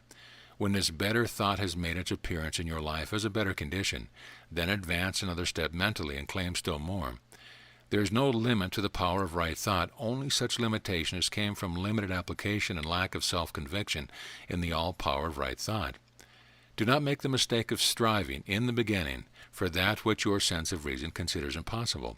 Start with the lesser things, and as you succeed in these, you will prove to yourself that all things are possible to right thought, and that the only limitation is your own false sense in limiting your mental power. Start today to think of your supply as ever increasing and constantly strive to gain the conviction that this increase is manifesting itself. You make no false claims when you insist that you already possess every good thing, for scientifically, and in fact you do. All that we see in the external world or state of being are called things, but they really are thoughts or ideas embodied. The gist of the whole first chapter of Genesis is that God spake and form appeared. In other words, mind thought, and the form of the thought appeared. You are a mental being, or mentality, and have the ability to think, and through mental conviction to embody or externalize your thoughts. Having this power, you really have, as a possibility, all the good there is, for you need but to think it and gain the necessary mental conviction to embody it or make it visible. Do not make the attempt to outline $1 million in the bank as yours. You could readily imagine such a thing, but you could hardly gain sufficient mental conviction that you are actually yours to materialize, embody these dollars. Jesus could do it. He materialized, embodied, or made visible a gold coin in the mouth of a fish. He had the mastermind and the full conviction that comes with the actual understanding of the mental element and its application. We are beginners, and so that we be content to gain step by step, that it is possible to greater understanding with a single mental act. If you are under the belief of sickness, then you have the mind model, and you can destroy it instantly if you can say, I am perfectly well, and have the sound mental conviction that what you say is fact. If your erring sense will not allow of so great a claim, then you begin by saying, I am better and I am getting well, and form a habit of thought along this line. And as these right thoughts unfailingly create a changed mind model, you will gradually experience a return to health. And then you will at length be able to say, I am well, and say it with a full sense of conviction. If the same change of thought is used in claiming your supply, you will not fail to gain all that you claim. If you are in poverty, it is well to mentally outline yourself as in bettered circumstance, not as a millionaire, for your present sense will not allow the conviction so sudden a change, but outline to yourself as greatly bettered circumstance as you think possible. Later you can push your ideal still higher. It is a mistake to suppose that you will need to act as though possessing unlimited means, that is, lavishly spend the little you have. Nothing is farther from the fact. While it is a detriment to think, I can't afford this or that I might have desire, yet if you squander the little you have, your own mentality will constantly tell you that you have nothing, and this mind model will be externalized. All things should be done in moderation. Do not be penurious and do not be extravagant until you can afford to be. Money in itself is not an evil. It is a convenient means of exchange. When the amassing of money becomes a hobby or habit, then it becomes an evil, for it takes the attention from the acquisition of a correct understanding of life. This perfect understanding is the only permanent good. End of booklet. Plain Talk Series number 6, Harmony, by William W. Walter. What is harmony? Webster defines the word as the just adaptation of parts to each other in any system or composition of things intended to form a connected whole, as the harmony of the universe.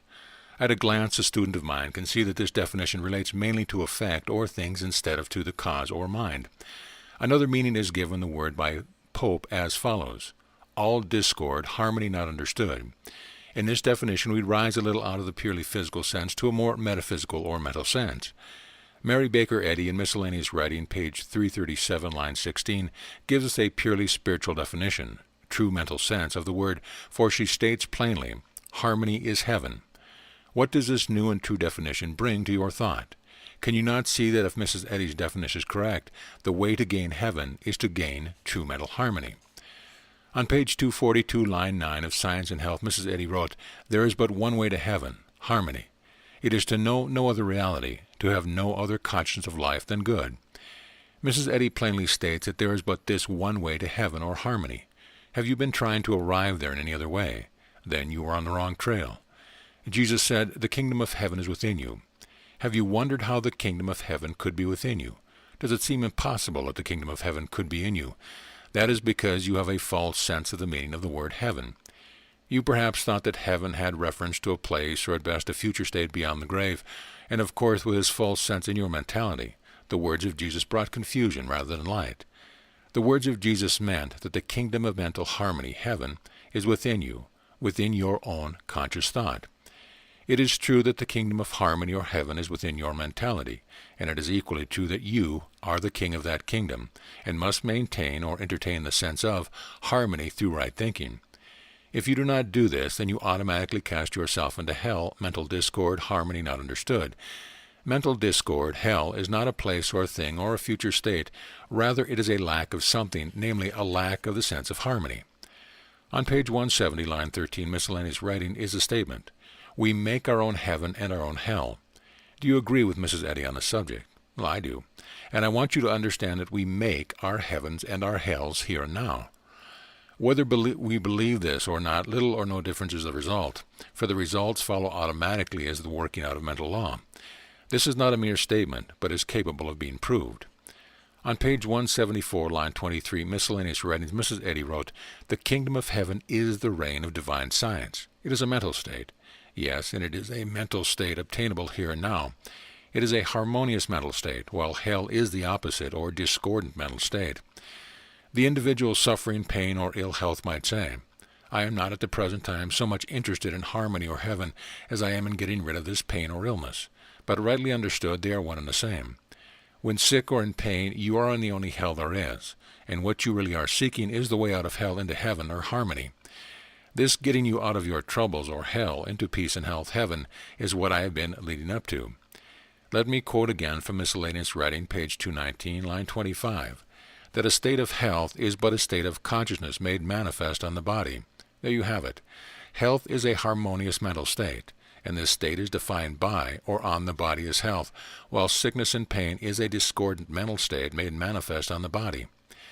On page 421, Science and Health, line 5, we read, derangement or disarrangement is a word which conveys the true definition of all human belief in ill health or disturbed harmony. From this it can be seen that a disturbed mental state or disturbed harmony is the cause of all human ills. Harmony, as the word is used in science, is a mental state. It is a mental state or sense of rest in which the mentality is free from fear, doubt, worry, anger, hatred, and the like. The body is but the objectified state of the mentality, and if the mentality is free from the disturbing elements named, it can readily be understood that the body will not and cannot objectify any of these disturbances, to which mental disturbances we give the names of varied diseases after they have manifested themselves in the external or objectified state that we call body. On page 394, line 28, Science and Health, we read, conquer discord of every kind with harmony. How reasonable, how plain, and in line with common sense this statement is. No mystery, no begging, no beseeching, no groveling in the dust at the feet of the imaginary personal God for divine favors, but just you yourself, overcoming your mental disturbances with and through a sense of harmony. That is all. You might ask, why then was all this seeming mystery added to the science of mental healing? Let us be charitable in our thought and answer, because in our present age no individual mentality had up to the present unfolded the plain facts of being sufficiently to fully divorce his science from the religious sense and misunderstanding regarding God as a personal Savior. Also perhaps the inability to state in plain language the facts of existence so that all who run may understand. Further, the mistaken idea that this science must be presented to square with the religious sense of the Bible. To do this, it was necessary to use the words Father, Son, and Holy Ghost, and Spirit, and Almighty, and God, etc., but our understanding of what these words meant was and is vastly different to the sense of meaning of those words entertained by those who write the Scriptures. Not having their understanding of these words, we read out of them an entirely erroneous conception of science of life. There is no record of Jesus having started a church. His method of healing was teaching. He was not so much a preacher as a teacher, as can be seen that he was nearly always addressed as master, which means teacher. True, his methods of teaching resulted in the healing of many, yet I find no place in the Scriptures where he was called a doctor.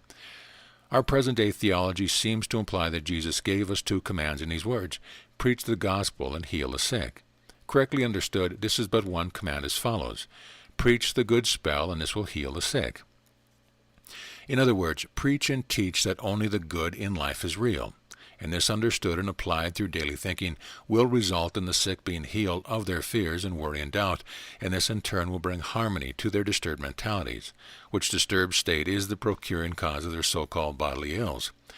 Destroy the mental discord with harmony, and you also destroy the objective ills which are but the embodiment of these disturbed states of mind. That I am not teaching something other than Mrs. Eddy taught on this subject, I will call your attention to page 41, line 25, miscellaneous writings. For health, alias harmony, is the normal manifestation of man in science. Here we have the plain statement that health and harmony are one and the same. Ill health is ill harmony, inharmony, mental discord, disturbed harmony, a discordant mental state, and it is this disturbed mental state that is the cause and the ill effects which we see in and on the body, and which we have named disease, sickness, are the externalized effect produced by this inharmonious mental state. But says the skeptic, it was not a mental condition that caused my rheumatism. I caught it standing in cold water. If we would stand a mindless body in cold water, would that body catch rheumatism? Another may say, the bullet that shattered my wrist was not caused by any mental condition. Could the bullet project itself? Was there not a mind to aim the rifle and pull the trigger? The trouble is that we do not look deep enough, else we would always find the cause of all to be mental. The discordant conditions of life that we see being externalized effects of inharmony, ill harmony, evil harmony, and the good conditions as the externalized effects of harmony, good harmony, God harmony, the mental state that we will sometime come to know as real heaven. Mrs. Eddy in her booklet, Rudimental Divine Science, page 1, asks the question, how would you define Christian Science? Her answer is, as the law of God, the law of good, interpreting and demonstrating the divine principle and rule of universal harmony. What is your understanding of that answer? Does it mean anything to you? I have asked hundreds, none had a definite answer, yet it is Mrs. Eddy's definition of the science by which these students name themselves. It is an easy matter to make a statement so that you yourself will understand it, but it is quite another thing to make a statement so that others can grasp your meaning. Let us examine this answer of Mrs. Eddy's. As the law of God means nothing to us unless we first know what God is. The law of good means more to us, yet having placed this immediately after her other words, we merely read into them the sense of a repetition of the first statement. Good is a quality word. Good is a mental quality. Good is a mental sense of harmony, perfection, purity, love, completeness, strength, right, and the like. The law of good, then, would be the law of these mental qualities. The balance of Mrs. Eddy's statement is interpreting and demonstrating the divine principle and rule of universal harmony. Can this statement mean other than that Christian Science is a science that explains and proves by results that the principle and rule of all life is universal harmony? That the truth of being, the truth about life, would be the principle or basis of life, cannot well be gainsaid, and in this connection I will cite you Mrs. Eddy's statement, No and Yes, page 4, line 11. On the ground that harmony is the truth of being, the science of mind healing destroys the feasibility of disease. From all of that I have quoted and stated, it must be evident that Mrs. Eddy teaches that harmony is the basis or principle underlying and ruling all life. It can readily be seen that harmony is a normal, right, natural, and real state of all things. On the same plane of reasoning, it can be seen that all abnormal, wrong, unnatural states must be unreal states of life. Harmony in the individual mentality is a sense of peace, rest, confidence, right, purity, and the mental qualities that are embodied in the word good. These good qualities mentally entertained or sensed continually will make the kingdom of heaven, or the kingdom of harmony, a conscious reality to us, and thus truly we will find that the kingdom of heaven is within, and through this process we deliver ourselves out of sickness and all evil hell into heaven, or constant mental harmony. The belief that we are physical beings is a grave mistake. We are mental beings. In other words, we are not bodies with an animating soul inside, but we are mentalities with an objective state, and this objective state is the shadow or effect of ourselves and of what we think. This being true, it behooves us to be very careful to never think sickness or any thought that will disturb our natural harmonious state, for if we do, it is unavoidable that we will experience the ill effect produced by this evil or ill thinking. We experience these ills in the body state because the so-called body is the objective state of ourselves. The great Paul taught that we must put off the old man with his corruption, and put on the new man incorruptible. This means that we, being mentalities, we must put off, stop thinking imperfections or corruption, and put on, begin at once, to mentally entertain, sense, and think thoughts of perfection, harmony, and all the qualities described as contained in the word good. Paul also said, I die daily. He meant to convey that he was letting the old, angry, fearful, sick, and wrong thoughts and senses die out of his mentality daily, and he did this by mentally entertaining the reverse or right sense constantly. This is the law of life. None can change it. He who offends harmony by an inharmonious thought or sense will experience the mental inharmony that he created. Even Jesus, with his wonderful understanding of the metaphysical, he said, I can of my own self do nothing. In other words, I cannot change the mental laws of harmony and its action so that you can continue to violate it and not suffer therefrom. And then he added, For what the Son seeth the Father do, that doeth the Son likewise. In other words, none can change or make the law of no effect, but all must conform our thoughts and sense to it. What do we gain by thinking thoughts of hurry, worry, doubt, fear, anger, hate, unkindness, carping criticism, grief, sadness, dishonesty, dissatisfaction, sickness? Why, we gain a sense of discord, mental inharmony, ill harmony, and for our pains and wrongdoing we get ill health and pain in daily experience. It seems to me that pain and sickness is a very high price to pay for the doubtful pleasure of thinking sickness or criticizing or hating your fellow man. Why not today put on a new man with Paul and think and sense good and harmony as the only qualities worthwhile or real, and receive as your reward health, happiness, and success? What a wonderful world this would be if everyone would unselfishly think, God bless everybody. That is, I desire all good to come to everyone, and mean it, instead of the selfish and almost universal thought of, Dear God, never mind the other fellow, but bless me. Some might say, I would be only too glad to put on the new man, if I only knew how. There's no mystery about it. The old man that we should and must put off before perpetual harmony can be obtained is our evil thinking and evil sense. Cease to think evil. Never entertain a sense of evil or illness.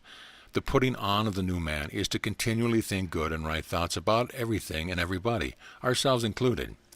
It ought to be evident that a sense of good, mentally entertained, will destroy a sense of evil, the same as a sense of happiness destroys a sense of sorrow. Good, like harmony, is a mental quality, a mental sense. Evil is also a mental sense, though a false one. Evil being but a sense, it is evident that this false sense can be destroyed by ceasing to sense it, by sensing the reverse quality. Your sensing of good will destroy your evil or ill sense. Thus the application or method of evil's destruction is made plain. To entertain an evil sense, whether it be hate, doubt, worry, anger, impatience, fear, or sickness, is to cause a mental disturbance, and this would be a mental dis-ease, the opposite of mental ease or harmony. And this mental lack of ease will, and must in due time, if continued, become embodied as a so-called physical disease. In the same manner, to habitually entertain a sense of ease, peace, good, joy, confidence, love, and harmony must and will destroy the former evil sense. And when once destroyed in the mentality, there can be no further embodiment of the evil sense as so-called physical disease. The harmonious sense, now enthroned in the mentality, will in due time be embodied as so-called physical health. Rightly understood, there are no physical disease or conditions. The physicality is not conscious, and therefore can neither have a sense of ease or disease. It is the mentality that is conscious of conditions. Therefore, in reality, all disease is mental, not physical, though the body exhibits these mental conditions, and we mistakenly suppose these conditions to be of a bodily origin. There is nothing mysterious about mental healing. Mystery always accompanies the unknown or things or conditions not understood. Mystery always dissolves into its native nothingness when understanding obtains the floor. On page 270, line 27, Science and Health, Mrs. Eddy wrote, If a sense of disease produces suffering, and a sense of ease antidotes suffering, disease is mental, not material. I wish to call your attention to the antidote or cure, namely a sense of ease, not a mysterious God located in a place called heaven, that is the antidote, not a mysterious divine mind located everywhere, nowhere, that is the antidote or healer, but simply a sense of ease, a sense of harmony, mentally entertained and maintained by yourself through right thinking. How can we harmonize the thought that a sense of ease, a sense of good, a sense of harmony is the healer, with the thought that God, Spirit, is the only healer? On page 45, line 2, Unity of Good, Mrs. Eddy wrote, Spirit is spiritual consciousness alone. Spirit is truth, and consciousness is sense. Therefore, when these Bible terms for the creative force have been reduced to a common sense standard, we find that God, Spirit, the creative and saving power, is true sense alone, nothing else. A sense of ease is a true sense or a natural sense. A sense of good is a true sense. Thus there are the Spirit of the Scriptures, which we are told is the only real healer. It was this true sense, the sense of the truth about life, that Jesus sent and healed them. This is the spiritual word of the Bible, the healing spirit or healing true sense of the Scriptures. The sick are those who are self-deceived by their own erring sense regarding the truth of life, the true condition about life. The spiritual or right sense is the corrective sense that rectifies or corrects, thus destroys the erring sense, which is holding the sick in bondage to an unreal condition. Pure Spirit is a triple divine. Father, Son, and Holy Ghost are the scriptural names for this Trinity and unity. Life, truth, and love are the names given this Trinity by Mrs. Eddy. Left there, we get no right conception of them, for these names, all being capitalized by Mrs. Eddy, they merely bring a sense of the old personal God of theology more or less distinctly to our consciousness, and this is not correct. Rightly understood, this Trinity is composed first of mind, second, truth, and third, love. Now let us say the same thing again and use names and terms which will make the matter plain to our consciousness. The first is conscious thought. The second is a sense of knowing, a sense of the true facts of life. The third is a sense of ease, a sense of harmony, a sense of mental rest, a sense of feeling, a sense or feeling of unlabored, immovable mental conviction, namely actual understanding. This almighty, purely mental spiritual force, if applied to your ills, will correct the error of sense that enslave you, or if applied to another will heal them, correct their errors of sense, if accepted by them. This trinity of thought is the only real healing power in the universe. Blind faith or blind belief healing is not a real healing. It is but the misunderstood exchange of one blind belief for another. The individual that has a belief in sickness experiences this false sense or belief in a subjective state of sickness. Now let him take on a belief that bath, drugs, prayer, or any other belief is healing him, and his mentality undergoes a change from one blind belief to another. And as the body is but the embodiment of the mentality, it necessarily follows that there will be a bodily change to correspond to the mental change. But this is not real healing, for on the morrow the individual may, through some circumstance, again take on the belief that he is sick, and the mentality changes back to the first belief, and the body again exhibits his original or some other belief for sickness. Permanent or scientific healing can be and is only accomplished through understanding, when we actually know or understand that the individual mentality, through which thought process is responsible for the unnatural or abnormal so-called physical conditions, and also understand that to cease to think evil and sick thoughts, and to think health and good thoughts, is to destroy the former, and bring into daily experience the fundamental harmony of mind which is called health. Then only will he cease to think of disease as real, and keep himself in constant mental harmony through thinking right and good thoughts only, thus making his healing permanent.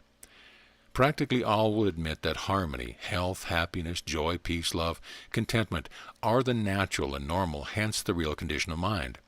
This being admitted, the reverse, if one is logical, must also be admitted.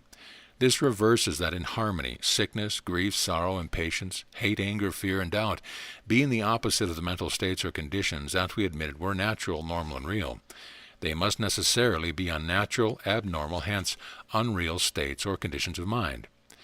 The good and harmonious side of life is the natural, normal, hence the real side, and if we will train ourselves to think only on this natural or real side, it follows we will never experience aught but those good and harmonious states and conditions.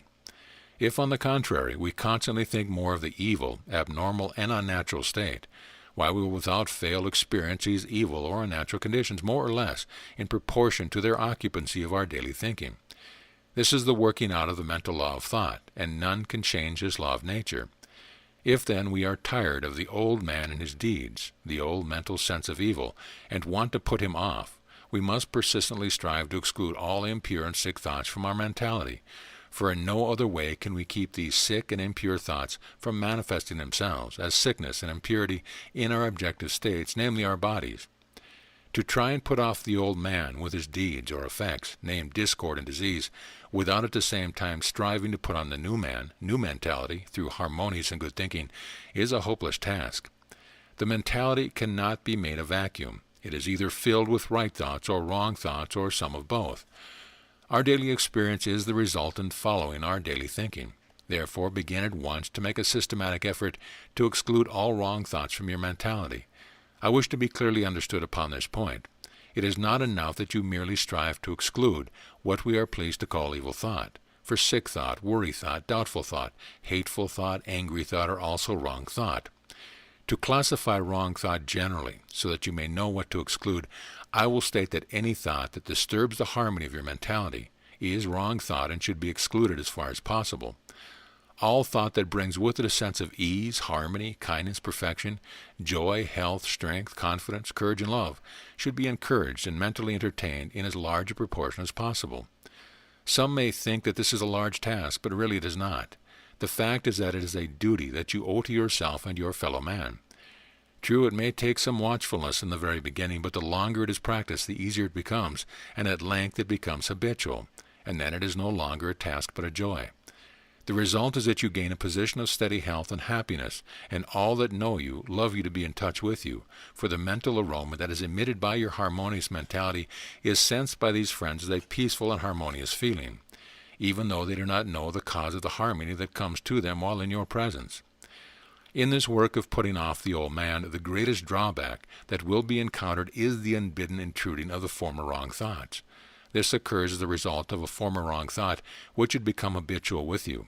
But as the old habits are gradually destroyed, the erring thoughts intrude less and less until entirely forgotten. Where thought habits have become quite thoroughly fixed in the mentality, it is sometimes necessary to use a mental insistence to break these habits. Do you say this is will force and therefore contrary to Mrs. Eddy's teaching? Well, even if it were will force and contrary to Mrs. Eddy's teaching, yet insistence does the work. But it is not contrary to Mrs. Eddy's teaching, but is in exact accord with it.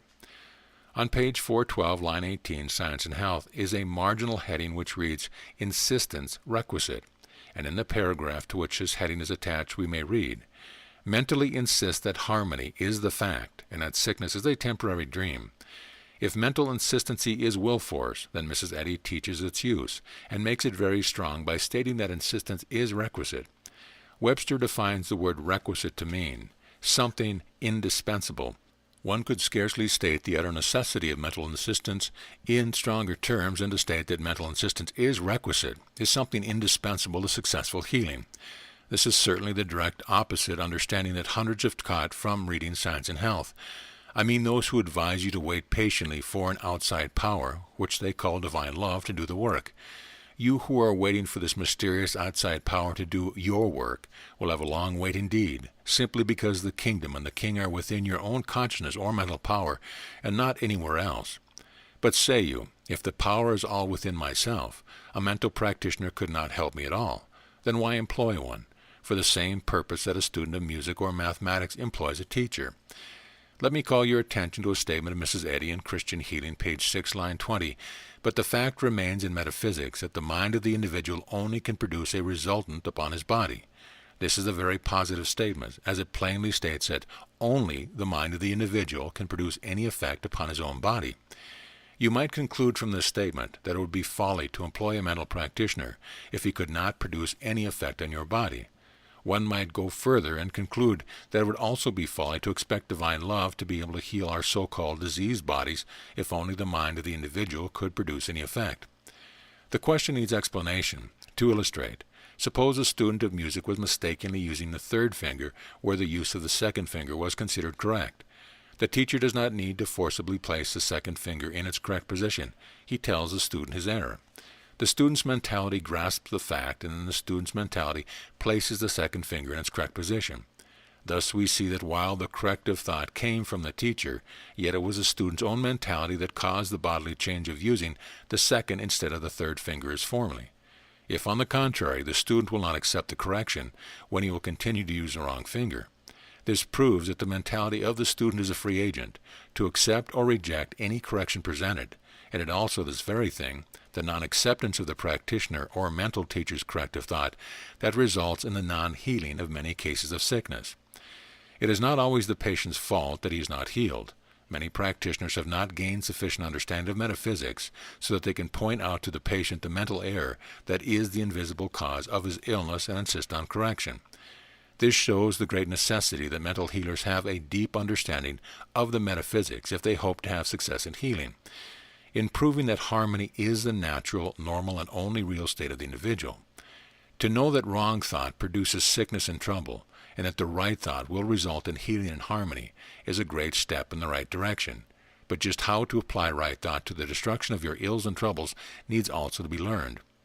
In a booklet of this size, it is not possible to enter the subject in detail, and instill in the mentality of the reader the depth of understanding that brings with it the self-confidence so necessary to imbue the healer's thought with the certainty of conviction, which gains the confidence of the patient, and helps him to lay down his fears and accept the healer's thought as correct. This acceptance of the healer's thought as correct produces a changed sense in the mentality of the patient, and thereafter his mentality sends a changed report to the body, as it were, and produces the desired bodily change. The action is exactly the same as in the case of the mistaken student of music. The thought or sense being corrected, the student or the sick individual's mentality, as the case may be, sends a changed sense to their respective bodies, and thus produce the respective changes desired. Should you desire a fuller and more complete understanding of these facts of life, you will find them in my book entitled The Sickle. In striving to get into the kingdom of heaven, or mental harmony, we must not forget that we must insist in our thinking that harmony is the fact, and discord the illusion or self-deception. In concluding this little plain talk, I will call to your attention a few more statements of Mrs. Eddy pertaining to harmony, not for my benefit, because I have proved them correct, but to give you more light.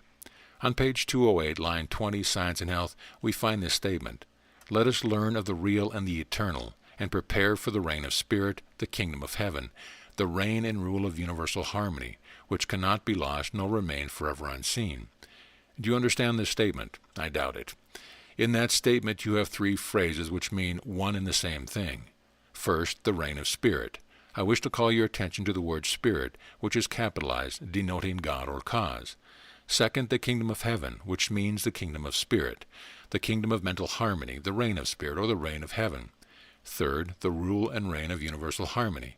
This means the reign of spirit, or in other words, the reign and rule of universal harmony is the reign of God or spirit. To make this plain to you, I will state that the mental sense of harmony is the spirit of the Scriptures, and it is this universal sense of harmony that is the spirit that heals all discord. Perhaps you are not yet convinced that Mrs. Eddy teaches that the mere sensing of harmony will destroy discord. Well, here is more on the question. Page 134, line 22, Science and Health. "The true logos is the natural law of harmony which overcomes discord. The logos of the Scriptures is the right mental sense or natural sense of harmony, of truth, of love, and it is this logos, or true harmonious sense, that destroy the discord of false sense. If we need more to corroborate the thought that Mrs. Eddy taught that a sense of harmony is the veritable God which destroys all sense of discord, we have it in the following wonderful statement taken from page 13, line 9, Unity of Good. "God is harmony's selfhood. From this it can be seen that a sense of harmony is a sense of God with us, and is Emmanuel." Author's note: there have been so many revisions of Mrs. Eddy's work that, consequently, the page and line given in this pamphlet may not agree with the line and page of the edition you may possess, but a little search will enable you to find all citation given. End of booklet. Plain Talk Series, Number 7, Fear, by William W. Walter. "Science saith to fear, you are the cause of all sickness, but you are a self-constituted falsity. You are darkness, nothingness." So wrote Mary Baker Eddy on page 61 of Retrospection and Introspection. To say that fear is the sole cause of all sickness is a very broad statement, and if found to be true it simplifies all healing, for healing would then merely consist in destroying the fear of the patient.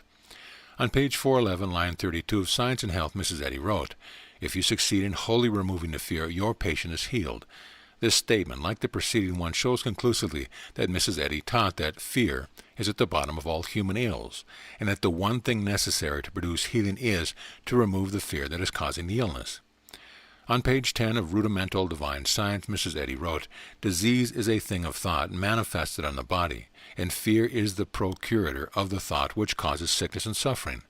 This statement, like the others, points to fear, as the procuring cause, yet it is more explanatory in that it explains that the fear does not directly produce the sickness, though it does produce the fear thought, which causes the sickness and suffering.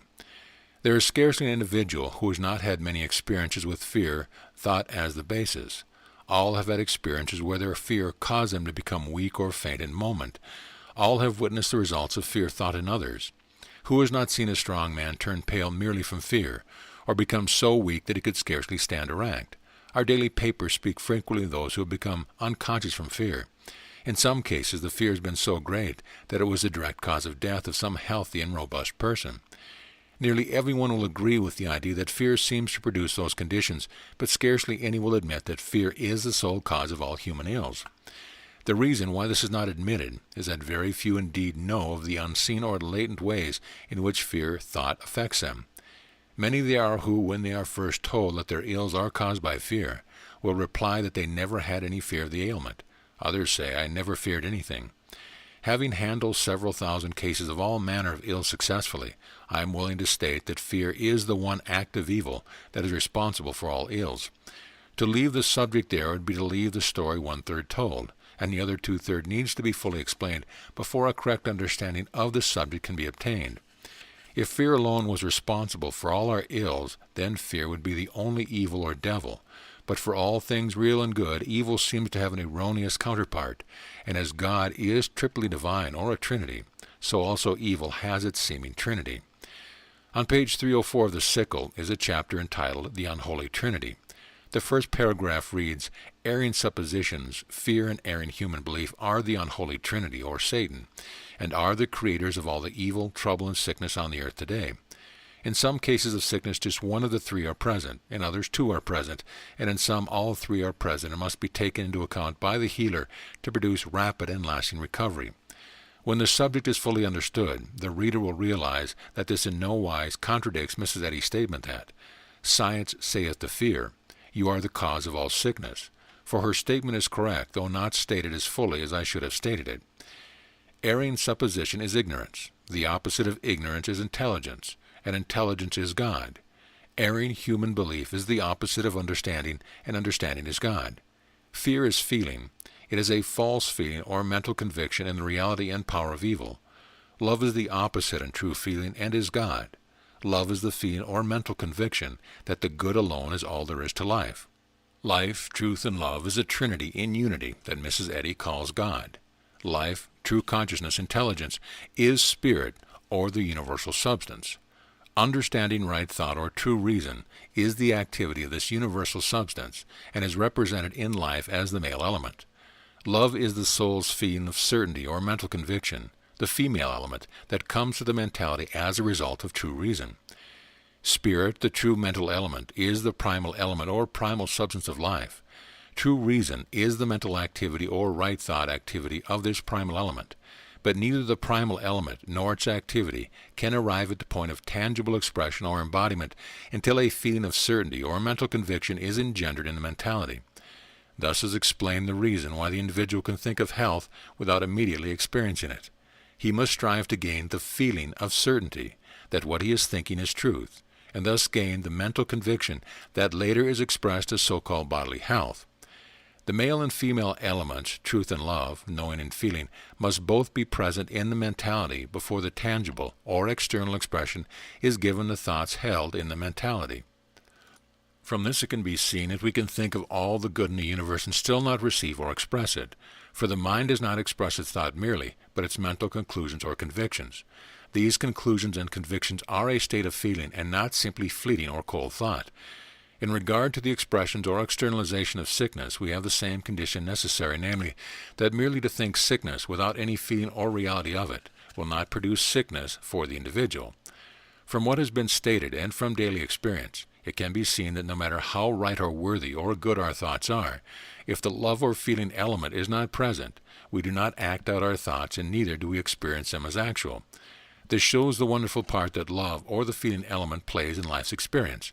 We can think that the good alone is all, or that harmony is ever present, and keep thinking these statements which are actual truth, and still not experience them. And this is what is meant by the statement that God is not moved by lip service. The right thought or prayer that produces results must come from the heart, from love or the feeling of certainty before it is given expression. We can see this in our everyday life. We often jokingly say we are going to do something, but in our heart or feeling we never intend to do it, and so it is never done. On the other hand, if we say we're going to do a certain thing, and we have a feeling of conviction that we will do it, we quickly act it out. It is not different in regard to our sense of harmony than in our sense of action. If we will keep thinking, I feel good, and strive mentally to engender such a feeling, then sooner or later we will actually experience a feeling to correspond to our thoughts of feeling. It is likewise in regard to strength. If we take the thought, I feel strong and well, and have the opposite feeling and mentality, we do not experience a sense of being well and strong. But if we take the same thought and strive to gain a feeling to correspond with this right thought, we will gradually gain it, and actually experience a feeling of being well and strong. On the opposite or false side of life's experience, we have a feeling the very opposite of love, and that feeling is fear. We can think of all manners of sickness and pain without experiencing these erring conditions, if there is no feeling in connection with our thinking of them. But when we think of sickness and have fear, this fear is the feeling that is necessary to the externalization or embodiment of the very sickness that we are thinking, and it is then externalized or experienced. Not that this fear makes sickness in any manner real or actual, for it does not, but our fear misleads us into thinking that the erring condition is real, when in reality it is the effect of erring consciousness, and all effects of erring consciousness must be unreal or untrue, because not based upon reality or truth. To state the matter plainly, it matters not what thoughts of sickness pass through or are held in the mind, for they will not be externalized or experienced unless and until there is a feeling of fear present to misguide the mentality and cause it to think that sickness is real. To have absolutely no fear of any disease is to be utterly immune from that disease, whereas to fear any certain illness is to make us subject to it. The action that fear plays is the externalization of sickness can be nicely illustrated by the apparatus for showing a moving picture. We can have the machine, the film, and the screen all in their proper place, and the film can be put into action, and still there will be no picture externalized or reproduced on the screen until the light back of the film is lighted. So also with thoughts of illness. They may pass before the mentality, but until the erring mental light or fear is lighted, we have no embodiment of those wrong thoughts. This shows that even though erring supposition and human belief play their part in ills of life, yet there would not be any actual expression or embodiment of sickness if it were not for the fear of feelings that gives them visibility or embodiment. This being true, Mrs. Eddy's statement that fear is the procurator of all diseases seems to be correct. We all know that the way to get the reflected picture from off the screen is not to try to rub it out, but to turn out the light or destroy the fear. The same method is true in healing. After the fear is destroyed, the externalized image of disease reflected upon the body must return to its native nothingness.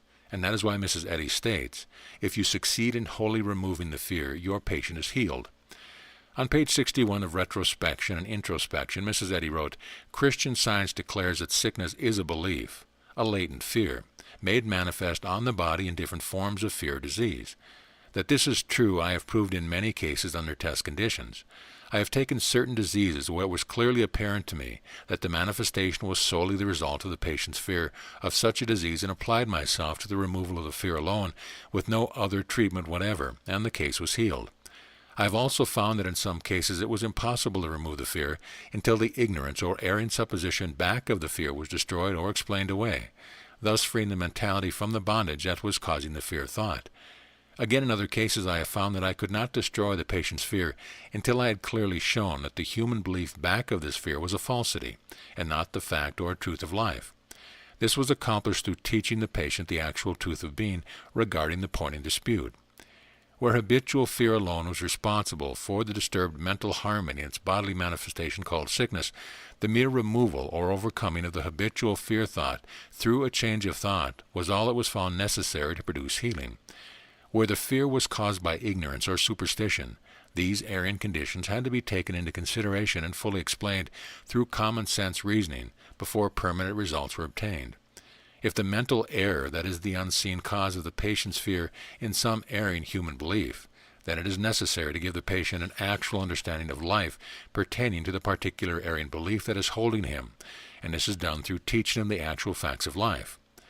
Where all three errors are present, some of the ills are bettered or destroyed by the practitioner who merely allays the fear of his patient. but the ills of this patient that are occasioned by his ignorance of life and its laws or from human belief are not reached.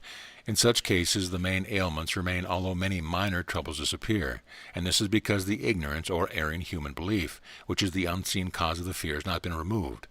Frequently I hear from those who say they were one time entirely healed of some particular ailment, but that later the same trouble was again in evidence. In these cases, the healer was able to remove the patient's fear quite thoroughly through blind faith in an unknown, not understood God or cause. However, the ignorance or erring human belief back of the ill, not having been destroyed through mental enlightenment, it remained in the conscience of the patient to again become active under certain conditions and renew the fear, which then reproduced the very same type of illness.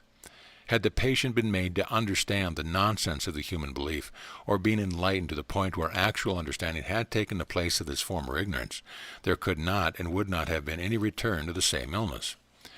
According to human thought, there are hundreds of things or conditions that are the cause of fear, but rightly understood, there are but three. The first is ignorance, not knowing. To illustrate this kind of fear, I will recall to your thought the fact that most individuals have a more or less pronounced sense of fear come to them when they step into a dark room. Ordinarily speaking, we say that those who are affected in this case are afraid of the dark. This is not quite correct, for if they had been in this same room a moment before when it had been lightened up, and then returned to it after it was darkened, they would not have that sense of fear. Therefore, it is apparent that the fear is not occasioned by the darkness. The sense of fear brought about by stepping into a dark room comes from ignorance, the not actually knowing what is in the room. That the fear is really from ignorance or not knowing can readily be proved, for if someone says, "Don't be afraid, I was just in there and everything is all right," the fear of the individual vanishes.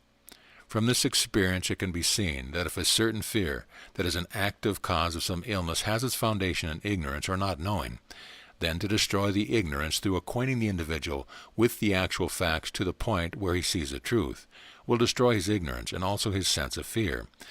When the fear picture is gone from the mentality, its accompanying manifestations or reflection, the so-called bodily illness ceases. Human belief is also ignorance, but of a different type. In cases of so-called actual ignorance, the individual has a sense of not knowing, but in erring belief the patient has a sense of knowing. He actually thinks and believes the erring belief to be the truth. That is why actual teaching must be resorted to in order to show him the error of what he is believing to be true. General human belief has no actual foundation and consequently is ever changing. The erring individual belief also varies somewhat with each individual. In times past, human belief said that the bleeding or cupping method was one way to restore health. At present, if any doctor resorted to this method, he would be called a quack. In the past, many were apparently healed through the cupping method, but it was not the bleeding of the patient that produced the better results, else it would still be efficacious to bleed patients.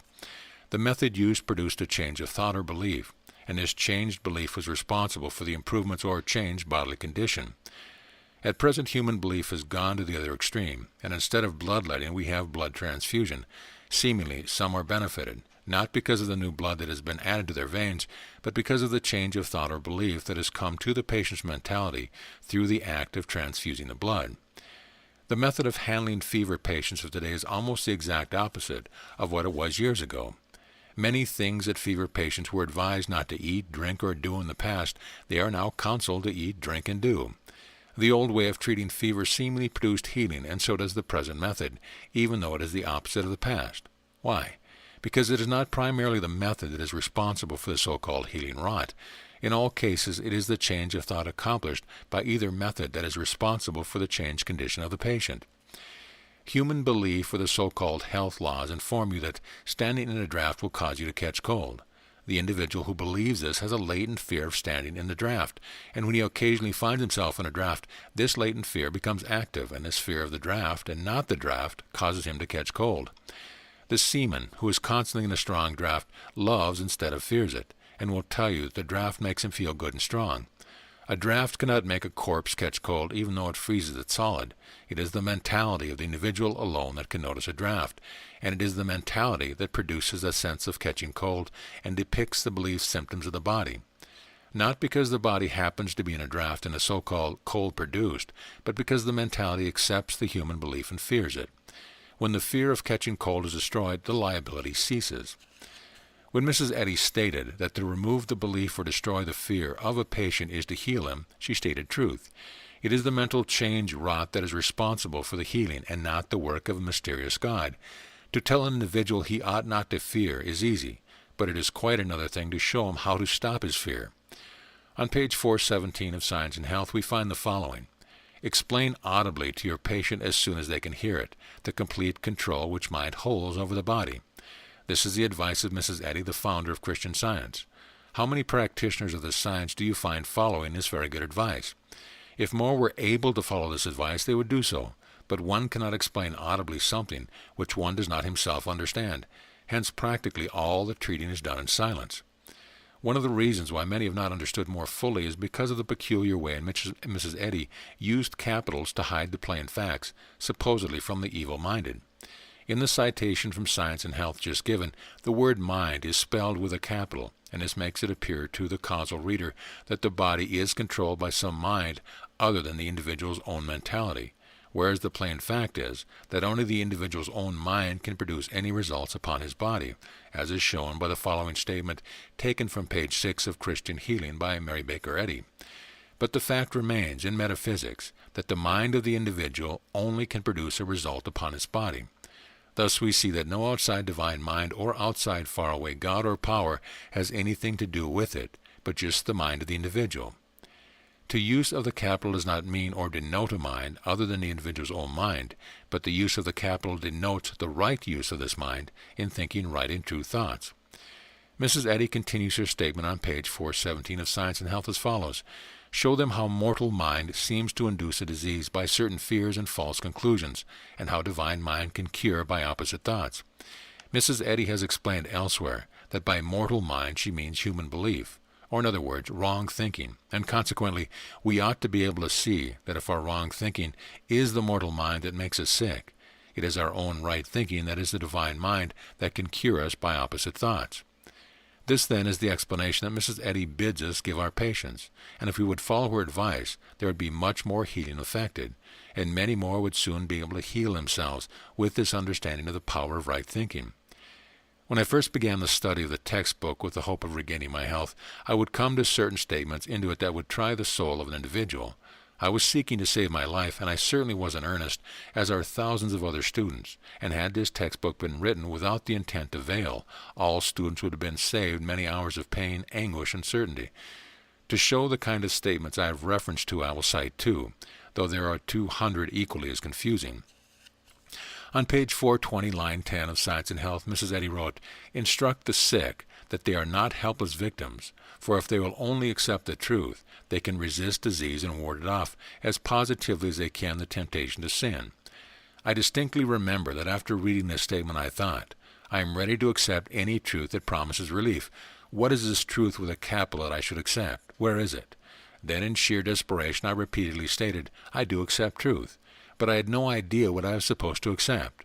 So it is with thousands of other honest students of Christian Science.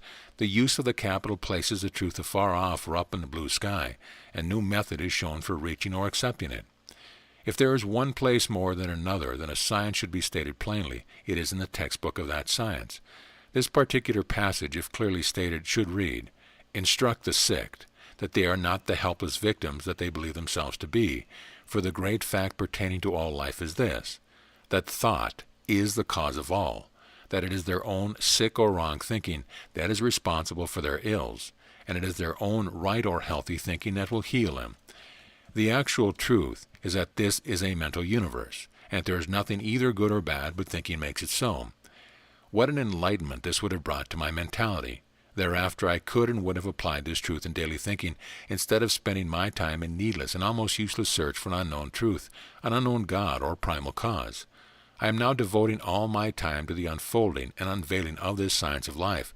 I shall not desist until it stands free and clear, and shorn of all veiling and mysticism. On the same page of Science and Health, line 24, Mrs. Eddy wrote, "Tell the sick that they can meet disease fearlessly if they only realize that divine love gives them all power over every physical action and condition. What good to tell the sick this, when they know no more of what divine love, spelled with a capital, is, than they know of a mysterious personal God they have never seen or understood and who does not exist? How many teachers of Christian Science are there who can give you a reasonable and understandable explanation of what divine love is or means? They can cite you synonyms such as God, spirit, life, being, but that is all, and these explanations leave you mentally just where you were before they were explained. A textbook should explain things not readily seen, and thus clarify the mind and not produce still more confusion through the mystical and unexplained use of capitals. Why was love spelled with a capital and no explanation given for so doing? Some will answer, to denote God. But who or what is this God? Does the use of the capital clarify or confuse a student? Each one can answer this question for himself.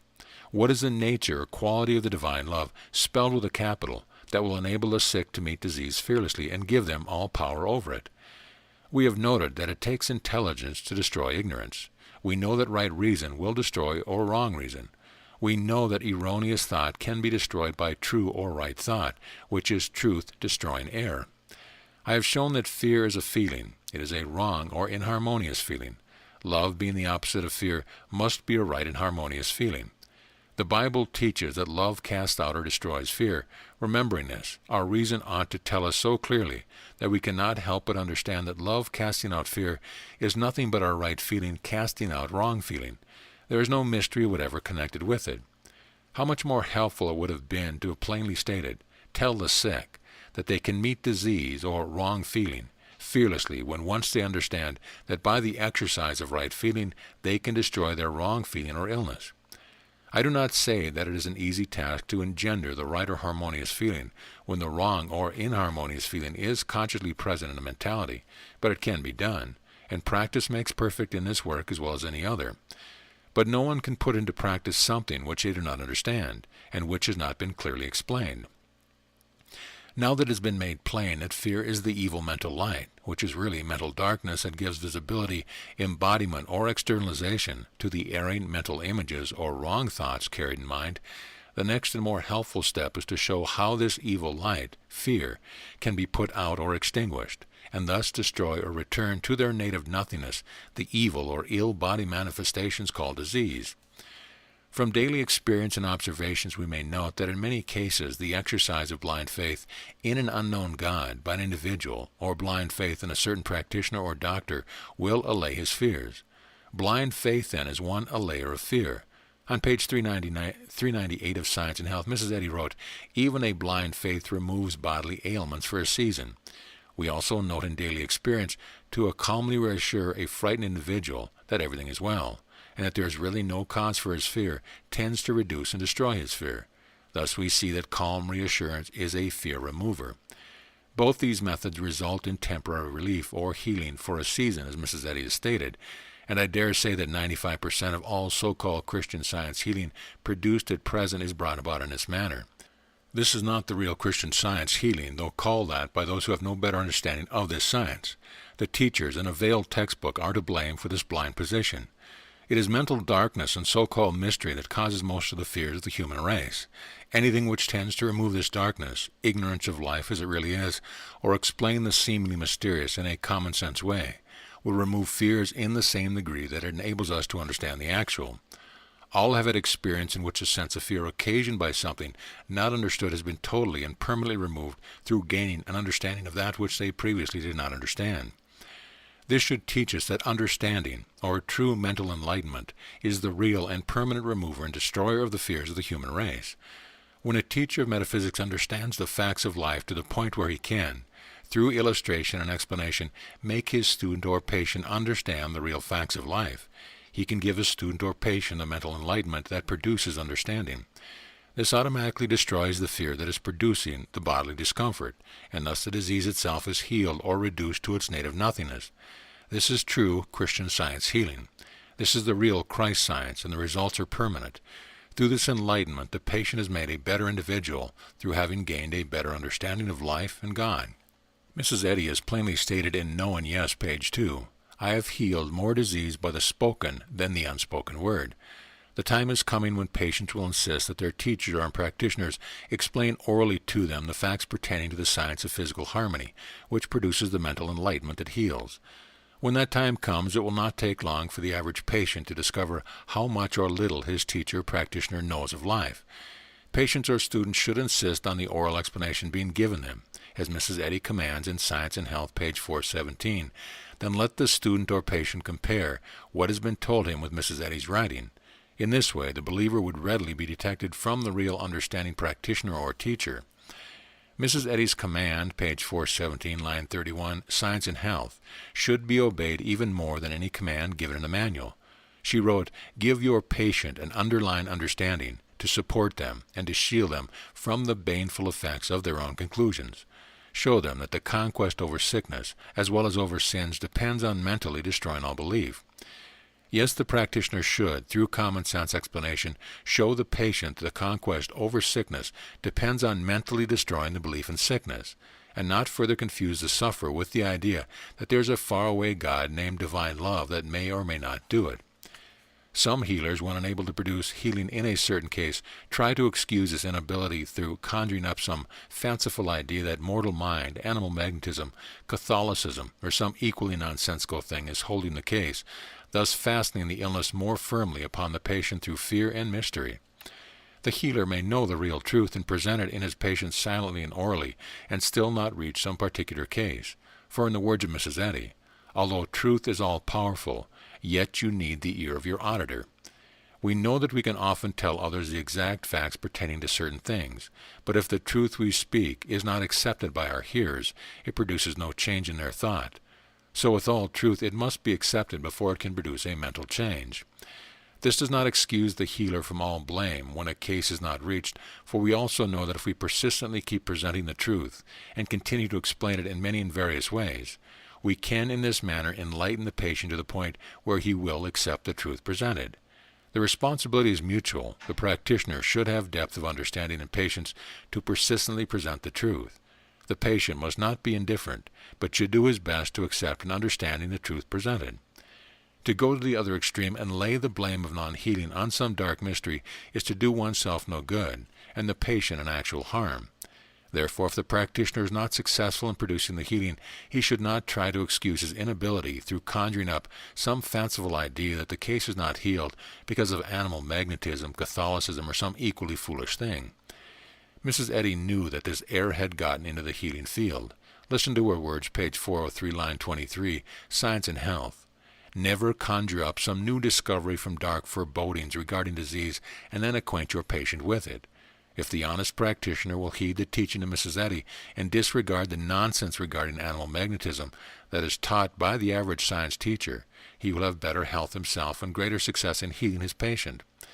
Instead of conjuring up supposedly new and hidden ways in which evil seemingly becomes more powerful and teaching this to the patient as actual Christian science, it is the healer's work to explain so-called mystery and also show the patients that they are merely suffering from the baneful effects of their own wrong thinking and believing, and that they can be healed through the persistent exercise of their own right thinking.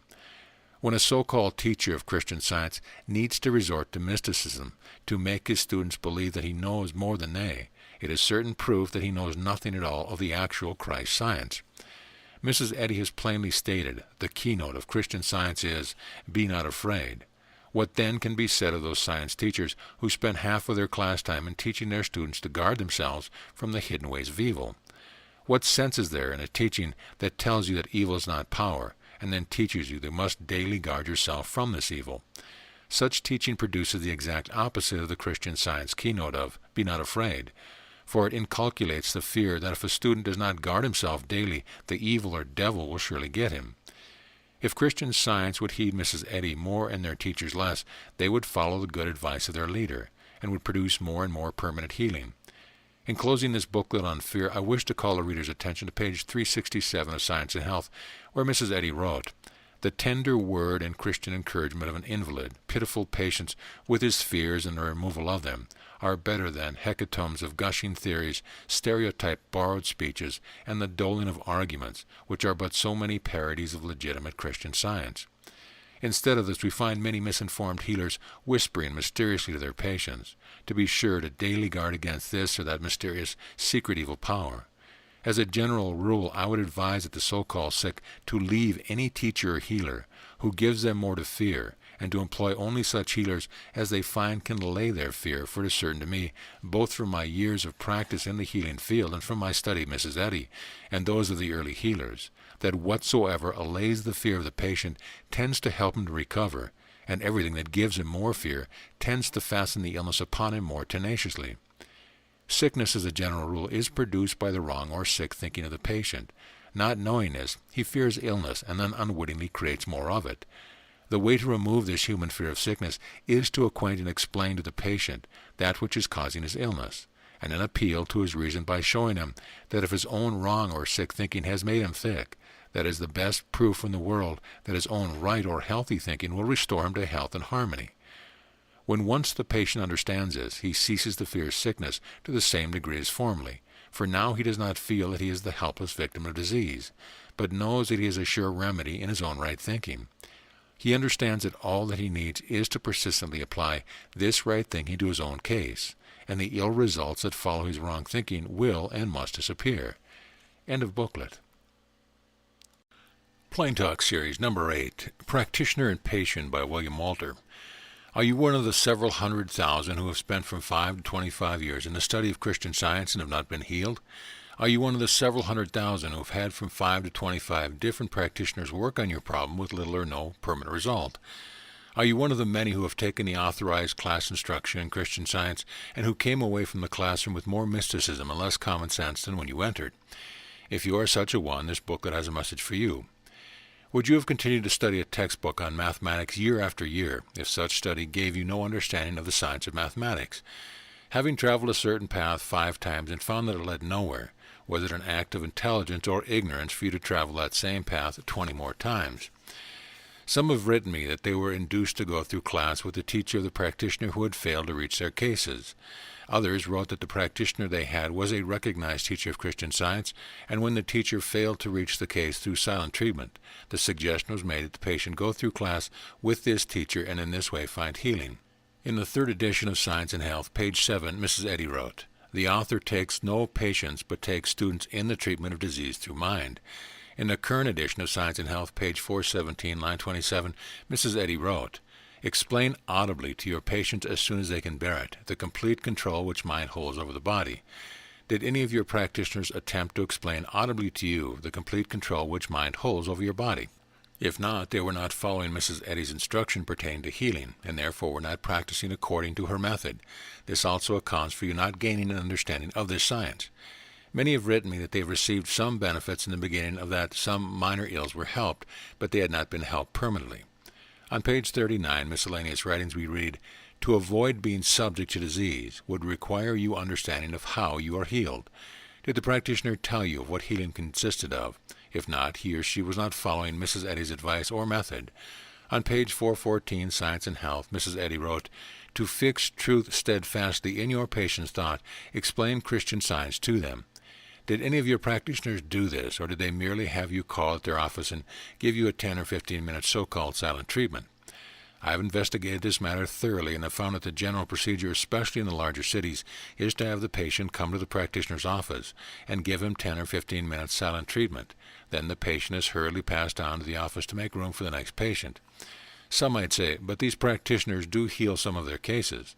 True, but the same thing can be claimed for the medical doctors, the 101 patient nostrums, the incantations of the Indian doctor, and the superstition of carrying an acorn or a small potato in the pocket to heal certain disease. The average individual does not stop to think or reason, else he would not be misled so readily by appearance. Many do not seem to know that under the law of general averages, at least 1/2 of the cases of sickness would recover, regardless of whether any remedy or any means were taken to restore health. This general law of averages will account for some of the healing accredited to medical doctors, as well as to many healings accredited to so-called Christian Science practitioners. Another great factor in the healing field which is not taken into consideration by the general public is faith. To the metaphysician who understands mind and its activity, namely thought, the workings and power attributed to faith is not a mystery, but to those who know not the workings of mind, faith seems to be a wonder worker.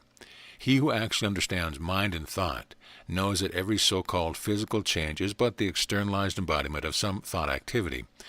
Once this is understood, the actual part played by faith can also be understood. The real metaphysician knows that all disease is of mental origin, it being but a mental sense, which erring or evil sense is exhibited forth in or by the body as the condition we name disease.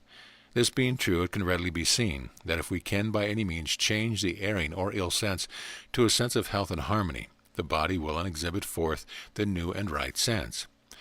When an individual has faith in a certain remedy, or has the faith that an acorn carried in the pocket will cure him, this faith gradually works to change his ill sense to a sense of health. But he who knows not the working of the mind attributes the healing to the carrying of an acorn instead of to the change of thought produced by his faith in what he was doing. Many wonderful healings have been wrought through blind faith alone, but such healings are not scientific because the patient, not understanding what has actually produced the healing, may on the morrow employ the power of blind faith on the reverse side, though believing that the wind, weather, or some other conditions has reproduced the same or some other ill.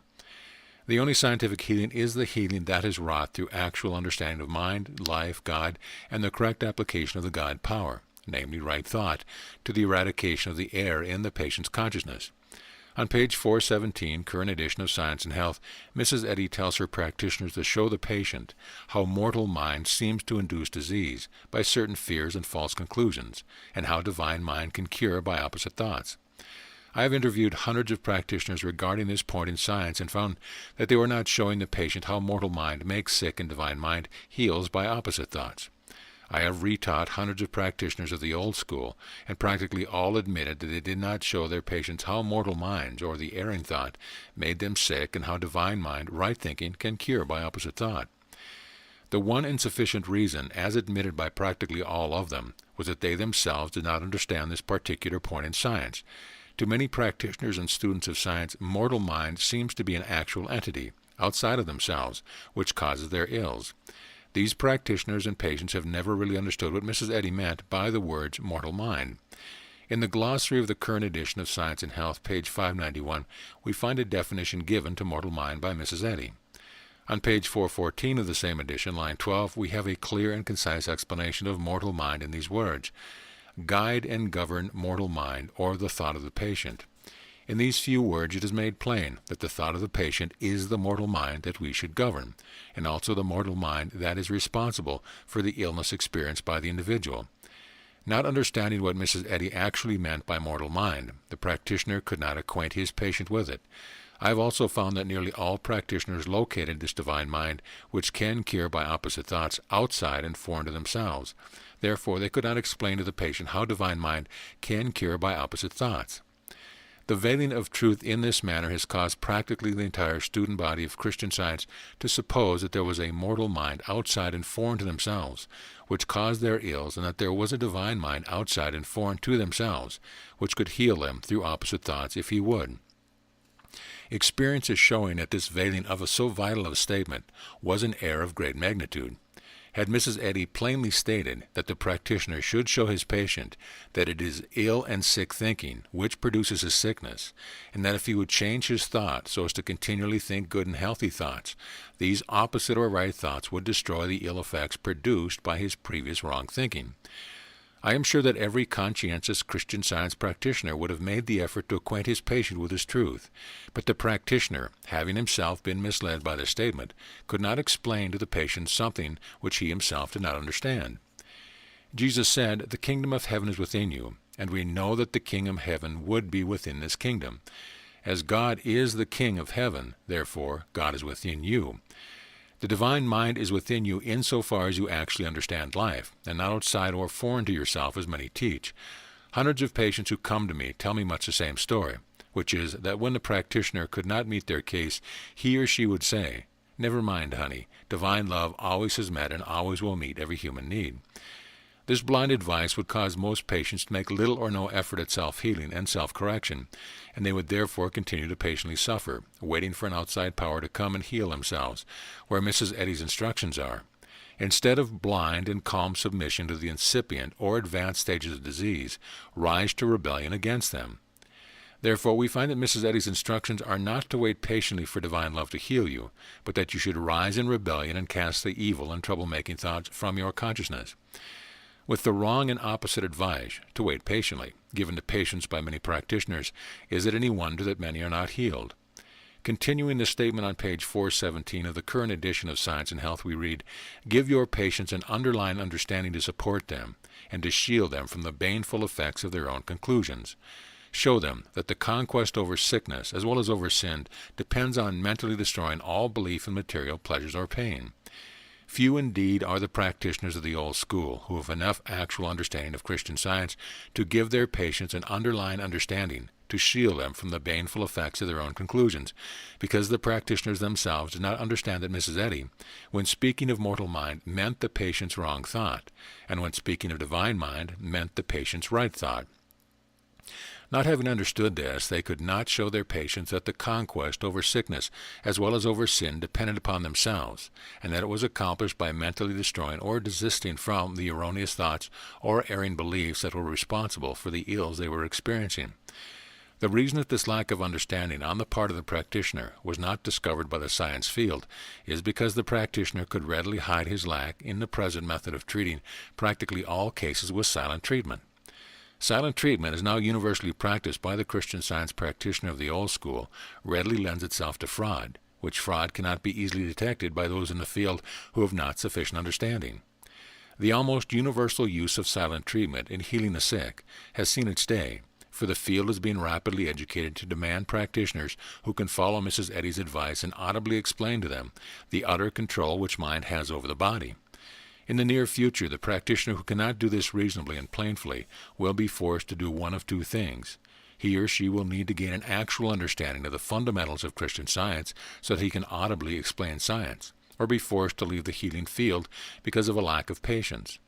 Already in nearly every large city in the United States, my students are using the Walter method of healing through teaching, and the constant report that comes from them is that they are now looking up the cases which they had failed to heal under the old method, and are readily healing these cases by applying the teaching mode of healing according to the Walter method. If the reader is one of the many who has employed from 5 to 25 of the so-called authorized practitioners and is not healed, let him or her write me asking for the name and address of the nearest practitioner to them who is using a Walter method, and I will furnish them with such name and address. If the reader is one who desires to know how to solve his own problem, let him study thoroughly the entire Plain Talk series, and when in mental accord with them, let him send for my book The Sickle, if he cares to prove to himself that what I teach is in accord with the teaching of Jesus. Let him read Volume 1 and Volume 2 of The Unknown God. Another great error in the Christian Science healing field is that many practitioners, when questioned closely by reasoning patients, have recourse to the realm of mysticism, they not being able to meet the patient's questions with good common sense because of their own lack of understanding on the subject. Such practitioners are doing exactly what Mrs. Eddy bade them not to do. It is quite a common report that when some of the so-called authorized practitioners fail to meet certain cases, they lay the failure to one of several so-called mysterious evil powers. Frequently we hear of them saying to the patient that the patient is not being healed because of animal magnetism, and another time mortal mind is blamed for the lack of healing, or the still more foolish idea is advanced that Catholicism is retarding the recovery of the patient. On page 403, line 24 of the current edition of Science and Health, Mrs. Eddy is trying to combat this error in practicing field wrote, "Never conjure up some new discovery from dark foreboding regarding disease and then acquaint your patient with it." Many so-called authorized practitioners who seek self-vindication for their failure to heal make church-going a convenient scapegoat by telling the patient that the reason they have not been healed is because they do not attend the Christian Science church regularly. In the present Christian Science movement, the devil is somewhat out of fashion as the doer of evil, but in his place many authorized practitioners and teachers find it a great convenience to lay their own shortcoming and lack of understanding to animal magnetism, mortal mind, Catholicism, etc., which are only other names given to Satan. In the religious world of today, especially in the Christian Science religion, heaven and hell as places of future blessings or burning have been discarded. Also, the belief that there is a personal God or a personal devil has been reasoned out of evidence by good common sense. Nevertheless, many class students from other teachers have come to me so filled with the fear of animal magnetism, another personal devil, that they were sick with nervous dread. If the teachers of Christian Science would only remember that they ought to teach God and not Satan, they would not spend half or more of their time in trying to explain the working of an evil power when, in the very next breath, they state that it does not exist. I have had practitioners tell me that they were instructed by their teacher to spend 25 minutes out of a half-hour treatment in destroying and denying the power of animal magnetism, mortal mind, and Catholicism, leaving them but 5 minutes out of the half-hour to correct the error in the patient's thought. Mrs. Eddy tells us that to continually talk sickness is to produce sickness.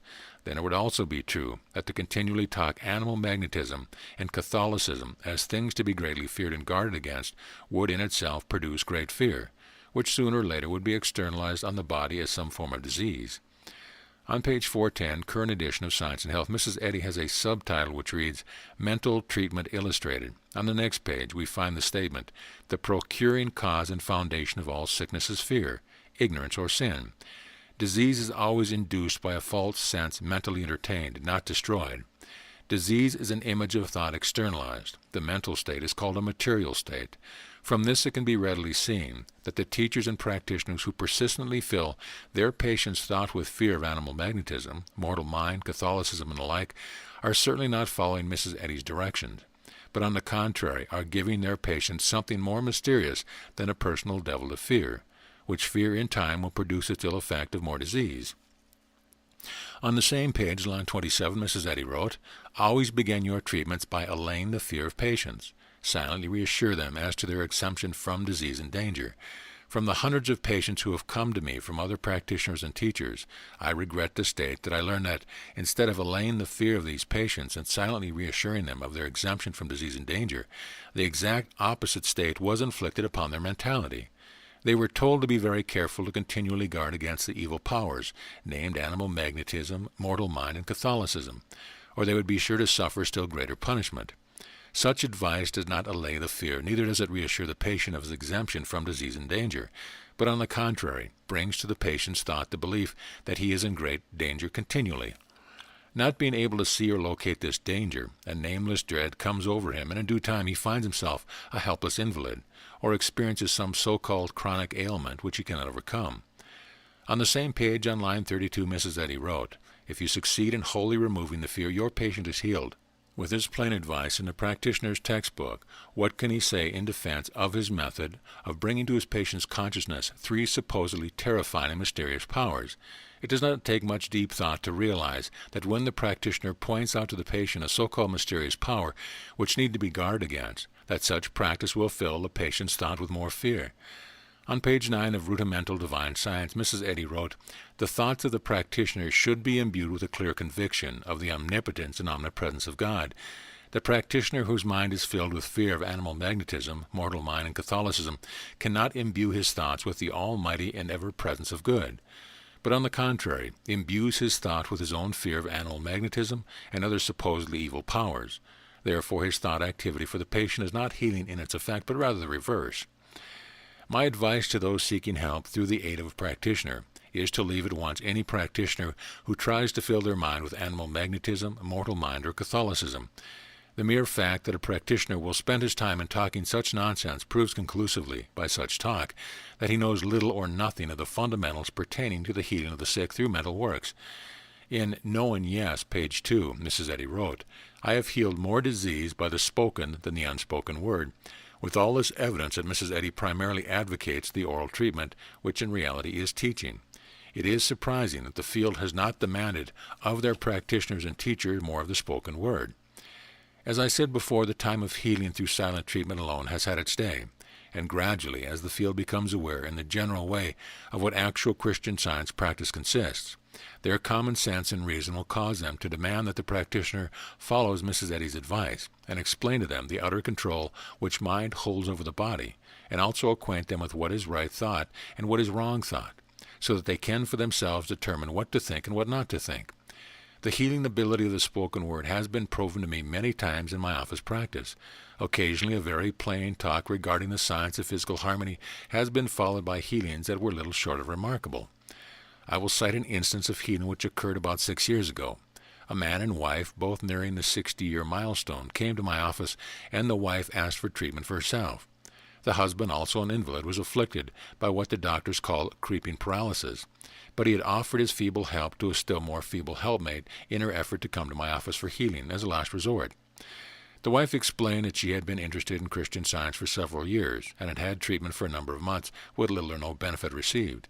She also stated that her husband was not interested in Christian Science in any way, but was not opposed to her taking treatment. The home was about 10 blocks from my office, and when they had walked about half the distance, they both felt the need of taking a rest and seated themselves on a convenient stone curbing. After a lengthy rest, they managed to walk the remaining 5 blocks to my office, and both were scarcely able to speak when they reached here, following the 5-block walk. I asked the gentleman whether he cared to remain in the office while I explained science to his wife, and he answered that he had no objection to hearing what I had to say, but that he was not interested in Christian Science at all. I spent 1 hour in oral treatment explaining to this lady the erring thoughts which she had been daily thinking, striving to show her the baneful effect upon her body of such erroneous thoughts. Her main fears were taken up and carefully reasoned out of existence. Many mysterious symptoms that she complained of were clearly explained to her, and the erring thoughts that she had been thinking which were responsible for some were pointed out. I then gave her a number of good thoughts with which to treat herself, and this old couple then started for home, each helping the other along the way. 3 days later, the wife alone called on me, stating that she had walked the entire distance without a rest. I then inquired regarding her husband, and was happily informed that he had that morning gone back to his old position and working, stating that he was entirely healed, and that it was the common-sense reasoning in the words which I had spoken to her that had pointed out the error in his own consciousness to him, and had restored him to health. I had addressed my talk to the wife entirely, and yet she was not completely healed until given 4 more weeks of treatment, whereas the reasoning mind of her husband had applied the thought to his own consciousness to the extent that he could clearly see that his trouble was nothing but the effect following his belief about said trouble.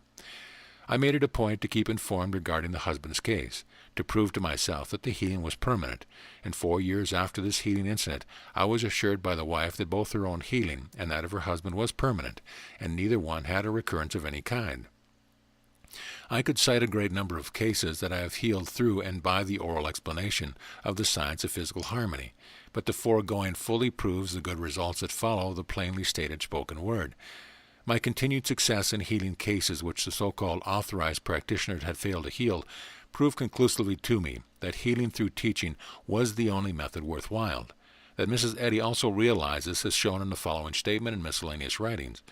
The student who heals by teaching and teaches by healing will graduate under divine honors, which are the only appropriate seals for Christian Science. My sense of right has always told me never to tear down unless I have something better to offer. I have always advocated never to take a lame man's crutch from him unless you have something better to give him in its place. This is the reason that I did not unveil the error in silent treatment many years ago.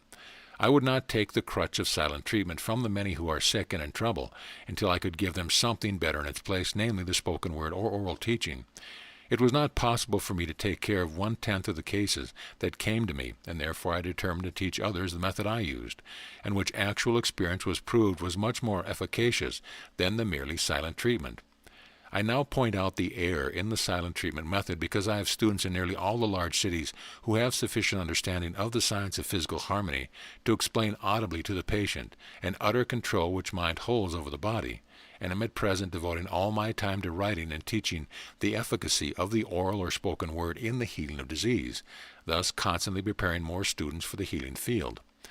On page 396, line 23, current edition of Science and Health, there is a marginal heading which reads, Healthful Explanation. In the paragraph attached to this, Mrs. Eddy wrote, At the right time explain to the sick the power which their belief exercise over their bodies. Give them divine and wholesome understanding, with which to combat their erroneous sense and so efface the images of sickness from mortal mind. The right time to give such explanation to the patient is at any time that the patient has confidence in you to the extent that he will believe what you say.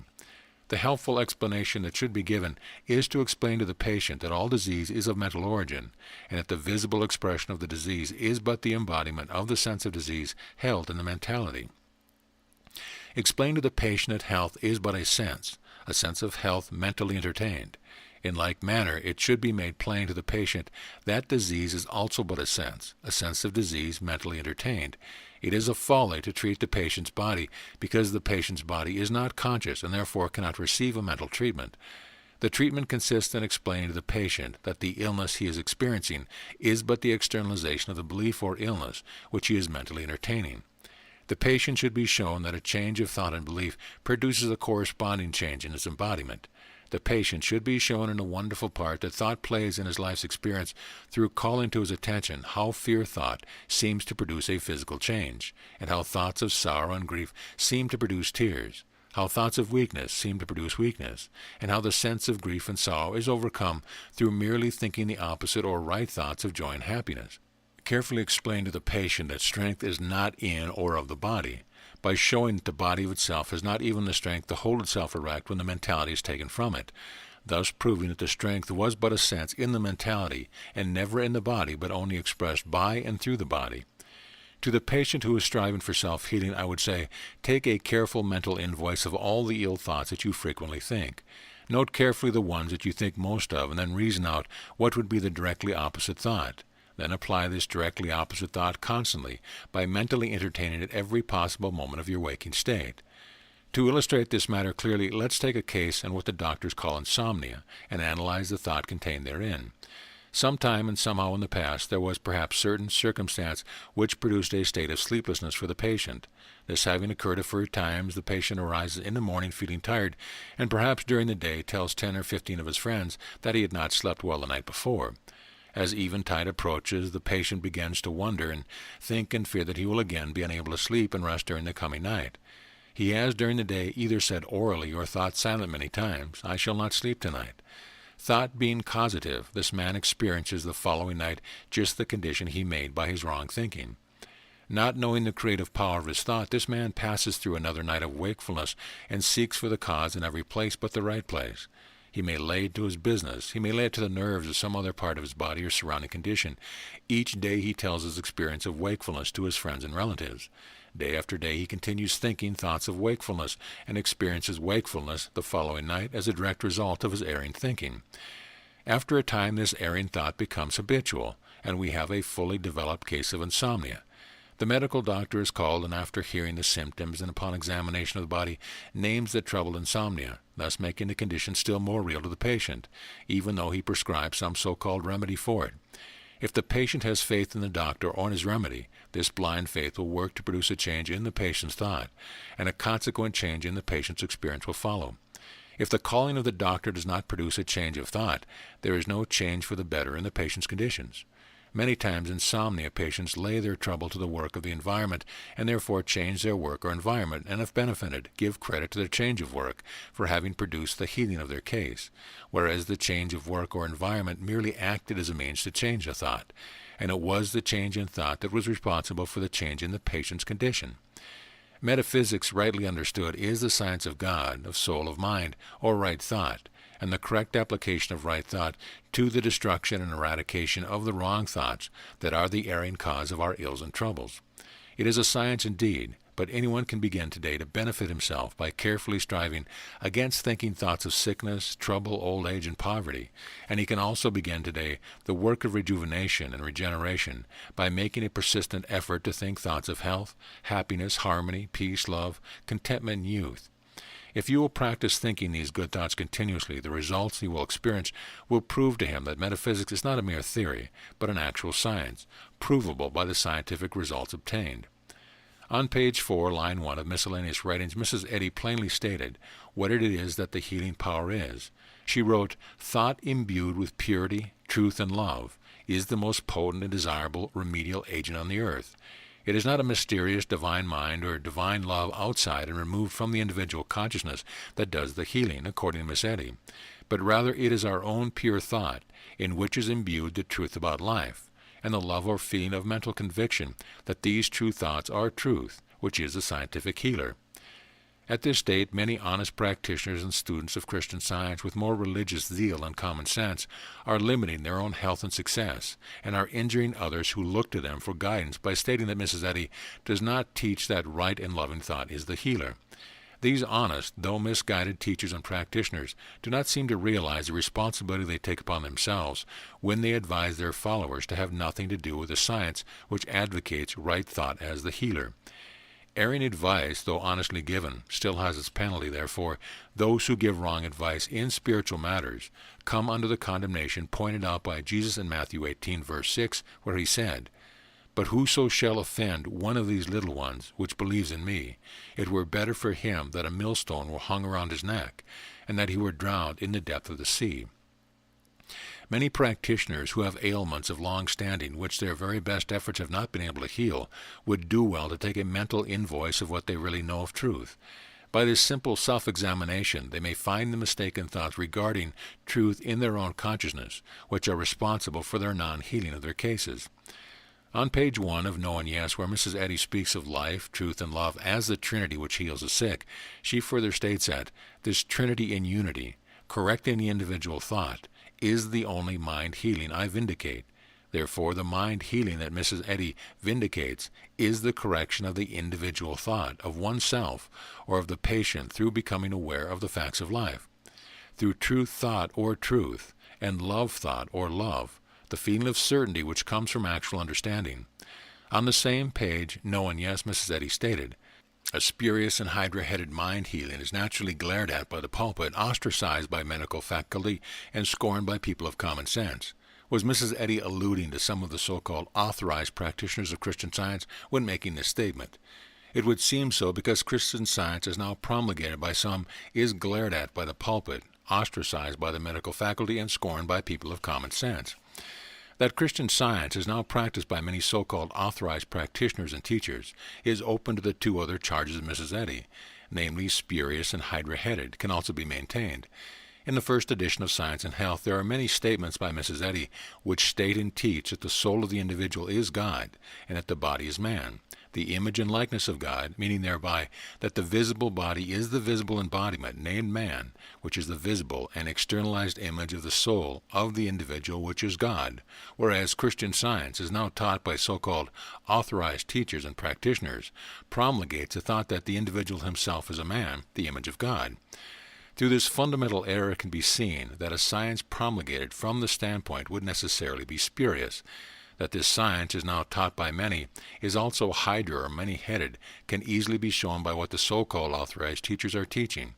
For instead of teaching that there is but one God or power or head, they teach and advocate that animal magnetism, mental diabolism, mortal mind, Catholicism, mental malpractice are powers to be feared and taken account of. Therefore, such teaching is hydra-headed, in that it indicates many heads or powers instead of the one universal power, namely mind.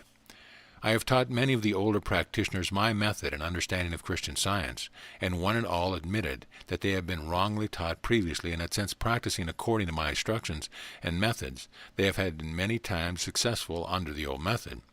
Therefore I say again to those who perchance have employed the so-called authorized practitioners and have not received their healing, that the fault is not in the science but in the so-called authorized practitioners' understanding this science. If those who need healing will seek healing from my students through the reaching method, they will also gain the understanding to produce their own healing, or fully understand the reason why they have not been healed. The teacher's work is to show the student how and what to do. However, if the student does not follow the instruction given, there is no one but himself to blame if desired results are not obtained. The scriptural admonition that you must work out your own salvation is an absolute truth. Then why not start the work today and gain the blessing which follows continuous right thinking? End of booklet. Plain Talk Series Number 9, Business by William W. Walter. Since using your practical method of applying Christian Science in healing the sick, I have been very successful indeed, but I have a financial problem which has not yet yielded. My husband, having seen the much greater success that I am having with my patients since I am applying the truth according to your method, desires me to ask how to apply this practical method to his business. Or I have been trying to sell my home or farm according to your practical method as outlined in your book, but have not yet made the demonstration. Such is the tone of many letters that frequently come to me. Recently a gentleman who has a large business interest wrote, saying, I applied your practical method of Christian Science to an ailment of long standing which did not yield to the old manner of treatment and have been very successful in destroying the claim. Why do you not get out something on business, showing the practical application of right thought to business problems? I have for years noticed that the field seems to think that every problem is handled by a different way. I have shown a patient how to overcome chronic headaches in himself, only to have him come back later and ask advice regarding some other chronic ailment with which he was suffering. It seems that the field has not the ability to adapt the right thought used in one case to fit another, and this is because they seem to think that all problems are not fundamentally alike. Having been successful as a healer through the application of right thinking, and having solved my financial problems in the same way, I shall strive in this booklet to make more plain my system of applying right thought to business problems. I lay a foundation for what I shall say later. I wish to call the reader's attention to a statement we frequently hear people make, namely, that man is in poor health, meaning thereby that he is sick. In the business world, it is not customary to say that business is sick, but that business is poor. Any business that is poor is a sick business and should be handled the same as any other claim of sickness. Mrs. Eddy said, "Man is God's idea of himself." In the first edition of Science and Health, page 222, we have Mrs. Eddy's very best explanation of the word man. She wrote, "The compound idea named man is unintelligent. It is a lifeless image and reflection of principle, or soul, which is the life, intelligence, and substance of this idea. In other words, the thing that we call body is man, and the thing or substance that animates the body is soul." With this better understanding of the word man before us, we can now see that when Mrs. Eddy said, "Man is God's idea of himself," she meant that the embodiment named man is the externalized idea of the mind concerning itself. The word body properly means embodiment. Therefore, your body is your embodiment, and you properly are not man, the embodiment, but our soul, the animating substance and cause of the visible effect of yourself, which is named man. Therefore, your body, properly understood, is your externalized idea of yourself. As students of metaphysics, we know that all disease is mental, that the manifestation of disease, which seems to be in the body, are really the external effect of sick thoughts held in the mentality. To say it plainly, your body is your thought convictions regarding yourself made visible. This being true, the condition of the body must also be your thought conclusions regarding the condition of your body. The individual erring entertains a mental sense of pain in some particular part of the body, and thus he outlines on that particular part of the body the sensation of pain held in the mentality. The individual has a sound conviction that he is strong and well, shows this forth in the externalized condition as a strong and so-called healthy body. Health is a sense. It is a mental state, not a bodily state. The mentality always stands as cause, and the effect or condition we see in the external universe is the visible effect of this invisible cause. This is why when we think thoughts of sickness with the sense that we are sick, the obedient body, like a faithful mirror, reflects back these sick thoughts, and then we erringly think the sickness is in or of the body. A sick body or embodiment is evolved through sick thoughts, believed, the individual thinking and believing that he is sick and that the sickness is in the body. In the same way, a man's business is the externalized effect following his thought about his business. If the individual businessman gets to thinking that his business is poor and feels convinced of it, he is actually creating that condition for his business, not knowing that a good or poor business is the result of good or poor thoughts about the business. The businessman who unwittingly gets to thinking of his business as being poor views the condition of his business and lays this poor condition to many things which are not causative at all. On page 114, current edition of Science and Health, there is a marginal heading entitled Causation Mental. The paragraph attached to this heading reads, "Christian Science explains all cause and effect is mental, not physical." This statement is very plain indeed and means, when rightly understood, that mentality is the cause of all, and because of this, the externalized effect is also meant, though mistakenly called material. The metaphysician has an actual understanding knows that mind and spirit are one and the same, and also the mental and spiritual are one and the same.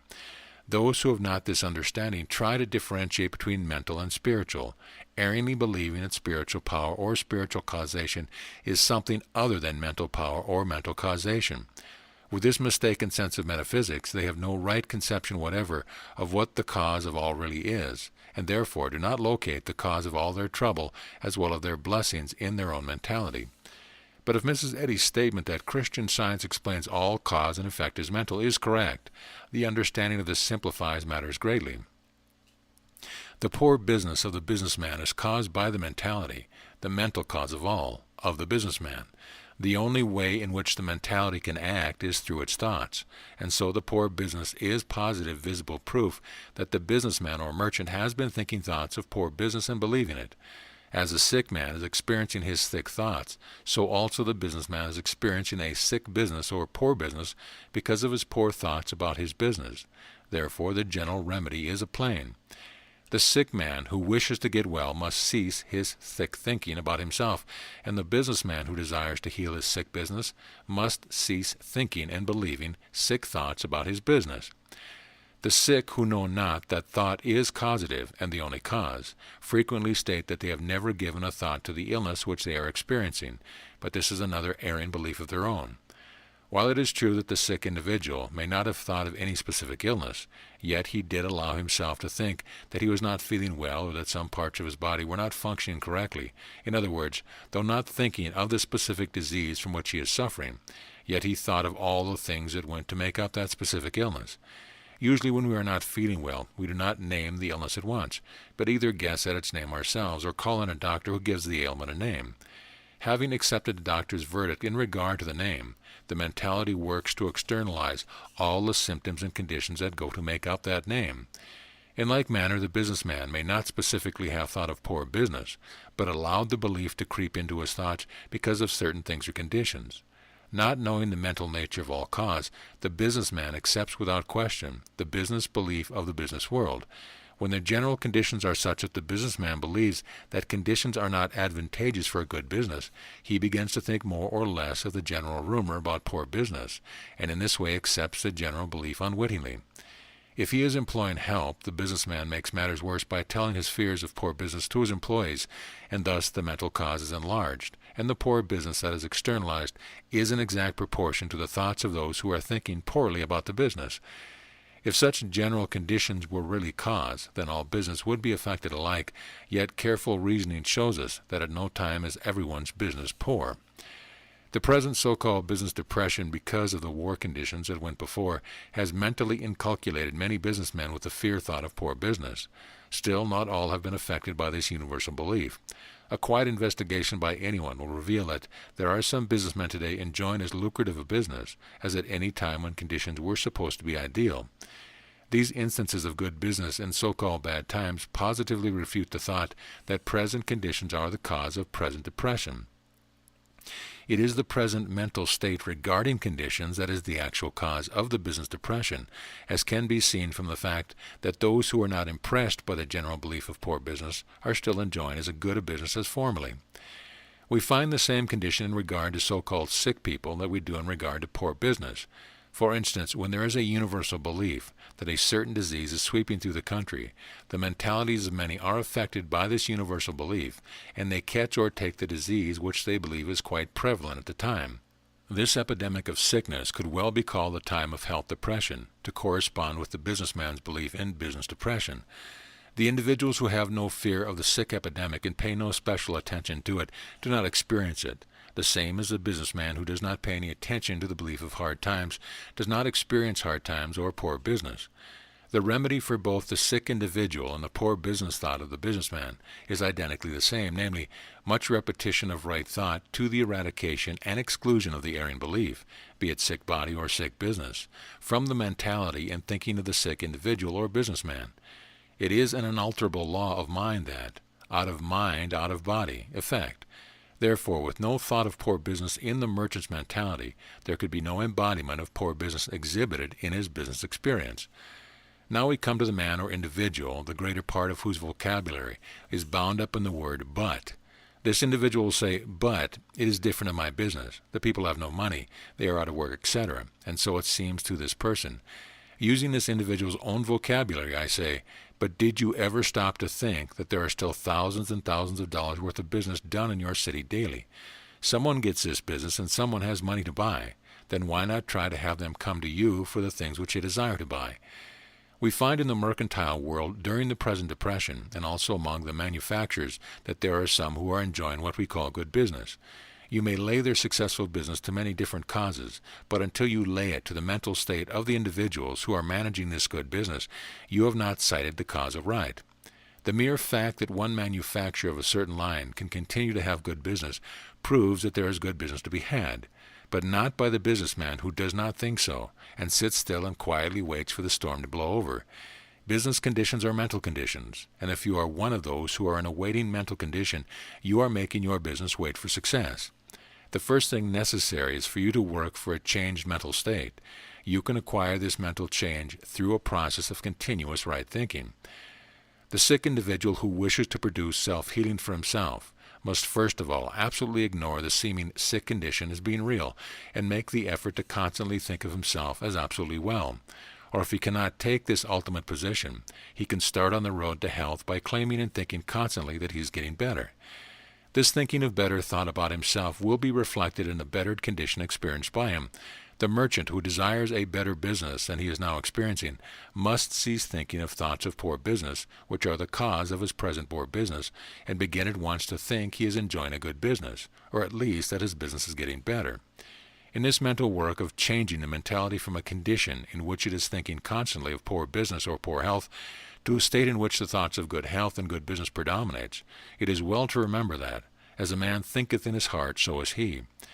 This statement has much more in it than appears on the surface. Most of us at first get the erring sense from it that, as a man thinketh, so is he, but this is not true. The statement reads, as a man thinketh in his heart, so is he. The word heart means to actually believe or understand.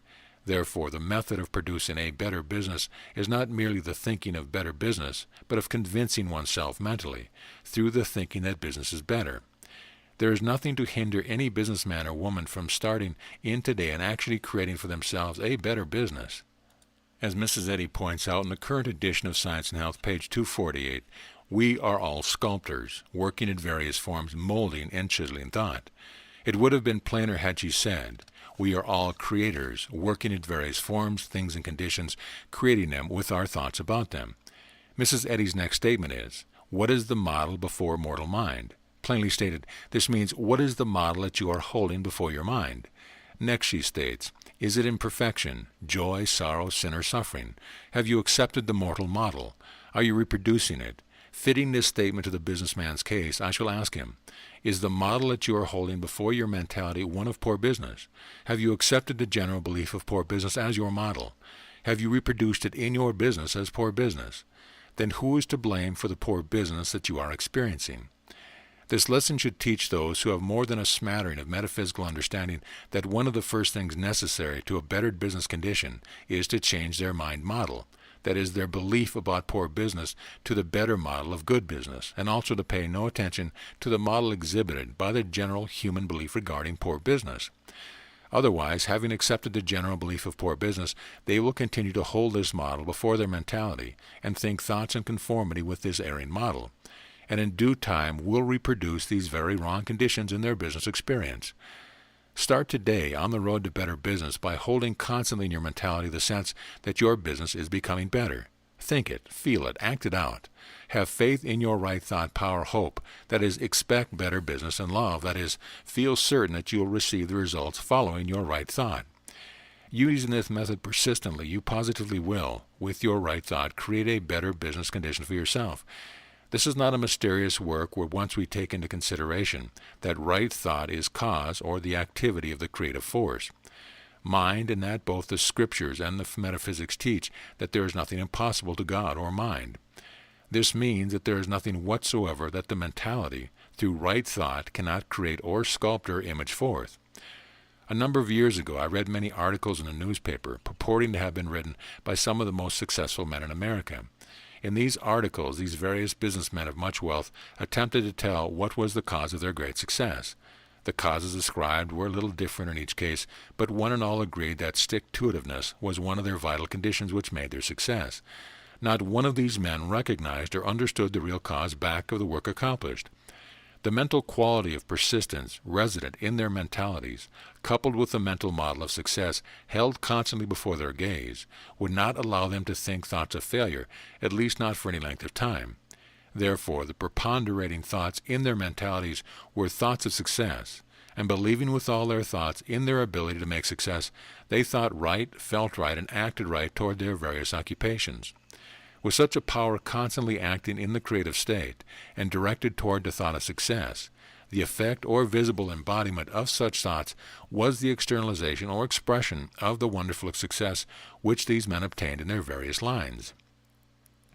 The individual who is habitually sick, not knowing the acquired and creative power of thought, has unwittingly acquired the habit of thinking of himself as thick and his body as imperfect.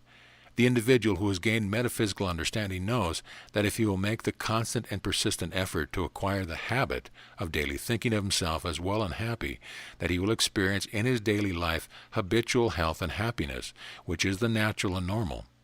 The individual who understands that mentality is cause can acquire the habit of thinking of himself as successful, and as his business has always been good, and his habitual experience will then be habitual success and constant good business.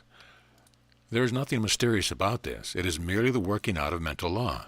The mystery that seemed attached to it was that we were ignorant of the mental cause of all, and therefore laid our ill or good success to any and everything or condition except the right thing or condition. In the old way, we were working blindly. Those who were so mentally constituted that persistence and determination were strong within their mentalities succeeded because of those qualities, not wittingly, but because the law of mind is such that the thought conclusions and conviction of the mentality are externalized as so-called things and conditions. If there is any one part of the scriptural teaching that stands out more prominently than the rest, it is the effort made by the early metaphysicians in trying to acquaint us with the facts of life, which is that there is but one God. Christianity has accepted the thought of one God, and all of the various religions have embodied this thought in their tenets, but their sense of what was meant by the statement that there is but one God was entirely at variance with the understanding of these early metaphysicians who made the statement. Abraham gave the name the Almighty to God, and from that time down to the present time, humanity in general has had an entirely erroneous conception of what was meant by the term God. When Abraham called the creative force the Almighty, he meant that there is only one might or power in the universe. A thing to be almighty would necessarily be the all-cause, for being the all-might, there could be nothing else that had force or power. Daily experience shows us that the so-called matter is inert and senseless. Therefore Abraham could not have meant so-called matter or the objective universe when he spoke of the Almighty. Coming down to the time of Paul, we find him saying, "Let that mind be in you, which was also in Christ Jesus." Mrs. Eddy, commenting on this statement of Paul, said in substance that the mind that was in Christ Jesus must surely have been the divine mind. Here, then, we have another name or term for the Almighty. It was the mind in Jesus, or rather the mind of Jesus, which was the almighty, all-might power that enabled him to do the things that others considered miracles. To him who understand the workings of mentality, they were not miracles, but the externalized effects following his right thought conviction regarding the mental problems brought to his attention. We next have Mrs. Eddy stating plainly that mind is God, meaning that mind is the all-might or almighty that Abraham spoke about. What this mind was and where it was plainly stated by Miss Eddy in the first edition of Science and Health, which is the only edition of her works that she speaks of as containing the complete statement of Christian Science, the science of life. Her reason for later hiding these plain statements of truth under a mass of words is yet to be uncovered. Some think that she veiled the plain statements of truth for the same reason the scriptural writers veil their statements, namely that these plain statements were shocking to the unprepared mentality, and might be misused and misunderstood. I feel it was a great mistake on her part to have, in this progressive age, veiled the truth about life. Following out Mrs. Eddy's teaching that mind is God, the student is not by any means clear on what she means when she states that mind is God. Most of her teachers and practitioners with whom I have discussed this matter have come to the conclusion that Mrs. Eddy, in speaking of the divine mind, meant a mind outside and foreign to the mentality of the individual. I claim that this is an error on their part, because in the third edition of Science and Health we find Mrs. Eddy's statement as follows: "Soul and body are God and man, the soul part of the individual being God or divine mind, and the embodiment being man." When the disciple Philip asked Jesus to show him the Father, Jesus answered, "He who hath seen me hath seen the Father, and also I and the Father are one." With the greater light that Mrs. Eddy in her early editions gave us of God and man, by showing that soul and body are God and man, we can understand the answer of Jesus to Philip. The soul being the Father and man being the embodiment, the Master's statement was clear when he said, "He who hath seen me, or my embodiment, hath seen the Father," that is, has seen all that can be seen of the Father. Having shown that the Almighty of Abraham's time is the divine mind of our time, the next step in mental enlightenment is to show who or what this divine mind is, and also of what his all-might consists. On page 252, miscellaneous writing, Mrs. Eddy wrote, "Christian Science classifies thought thus: right thoughts are reality and power, Wrong thoughts are unreality and powerless, possessing the nature of dreams. Good thoughts are potent, evil thoughts are impotent, and they should appear thus. Continuing this category, we learn that sick thoughts are unreality and weakness, while healthy thoughts are reality and strength. If Mrs. Eddy was correct when she wrote that right thoughts are reality and power, it does not make much further reasoning to clearly understand that the Almighty, or All Might that Abraham referred to, was right thought, for according to Mrs. Eddy, they are reality and power. She also states that God is good and explains that in the Saxon language, good is only another term for God. Therefore, if good is God, then good thoughts are God's thoughts, and as right thoughts and good thoughts are one and the same, we now can understand that the universal cause of all good and all reality is right thought. This also clearly shows why Mrs. Eddy states that all cause is mental. Now, to apply this better understanding of God to our business problems, we need merely remember that good and right thoughts are power or the Almighty. That is, right thoughts are the universal cause of all reality, or of every good and right thing and conditions which appear or which we experience. Applying this to our business problems, we can readily see why it is that good thoughts about our business should create or be externalized as good business. When striving to apply good or right thought to our business problems, we must remember that even though thought is creative, it takes good or right thought to create right things and good conditions.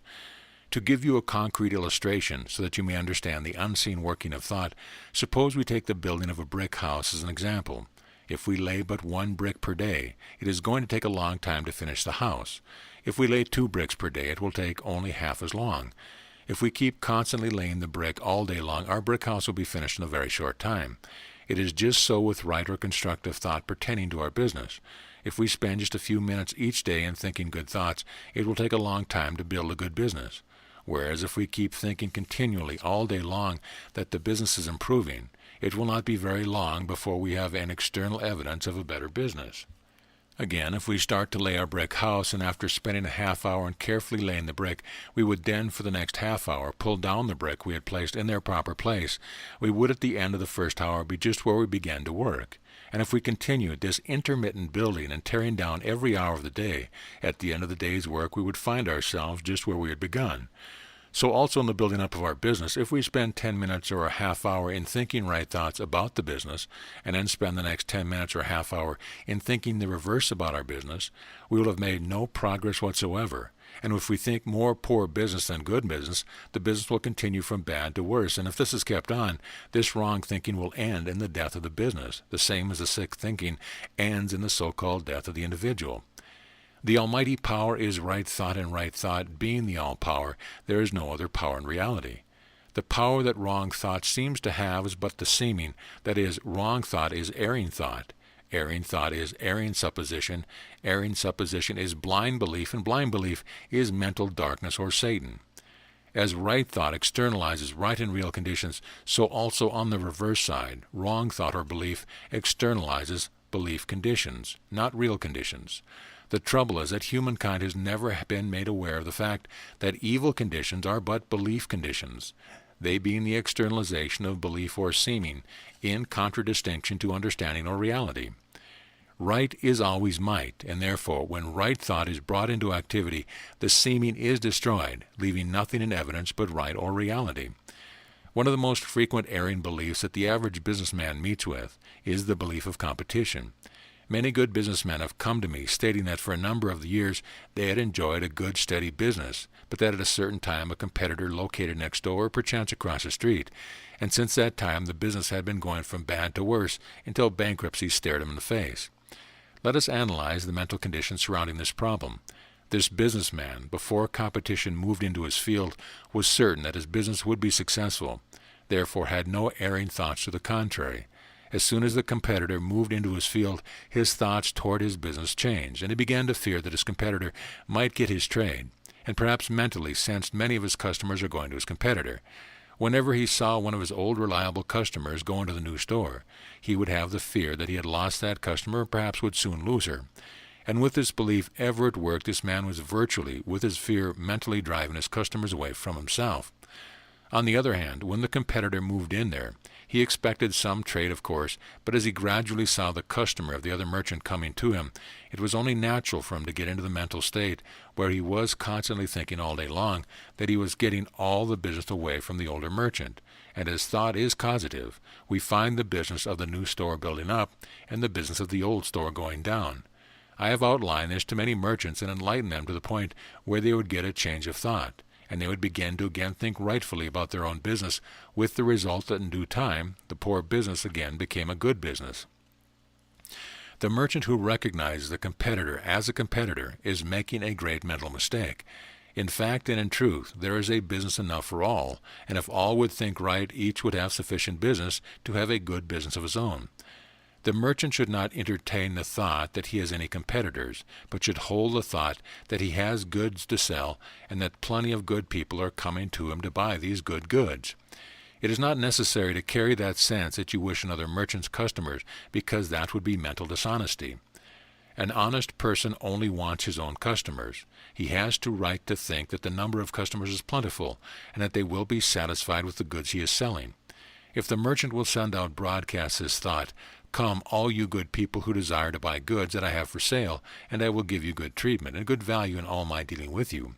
And then if the merchant will live up to the goodness that he expresses in the thought sent out, he will build for himself a good business and plenty of good customers. If any merchants will strive to use mental means or make use of the mental powers which the idea of defrauding, he may rest assured that God is not mocked, that is, the almighty power of right cannot be abrogated. He who attempts to win riches in this way will find that in the end he will merely have made a shipwreck of himself and his business through his evil efforts.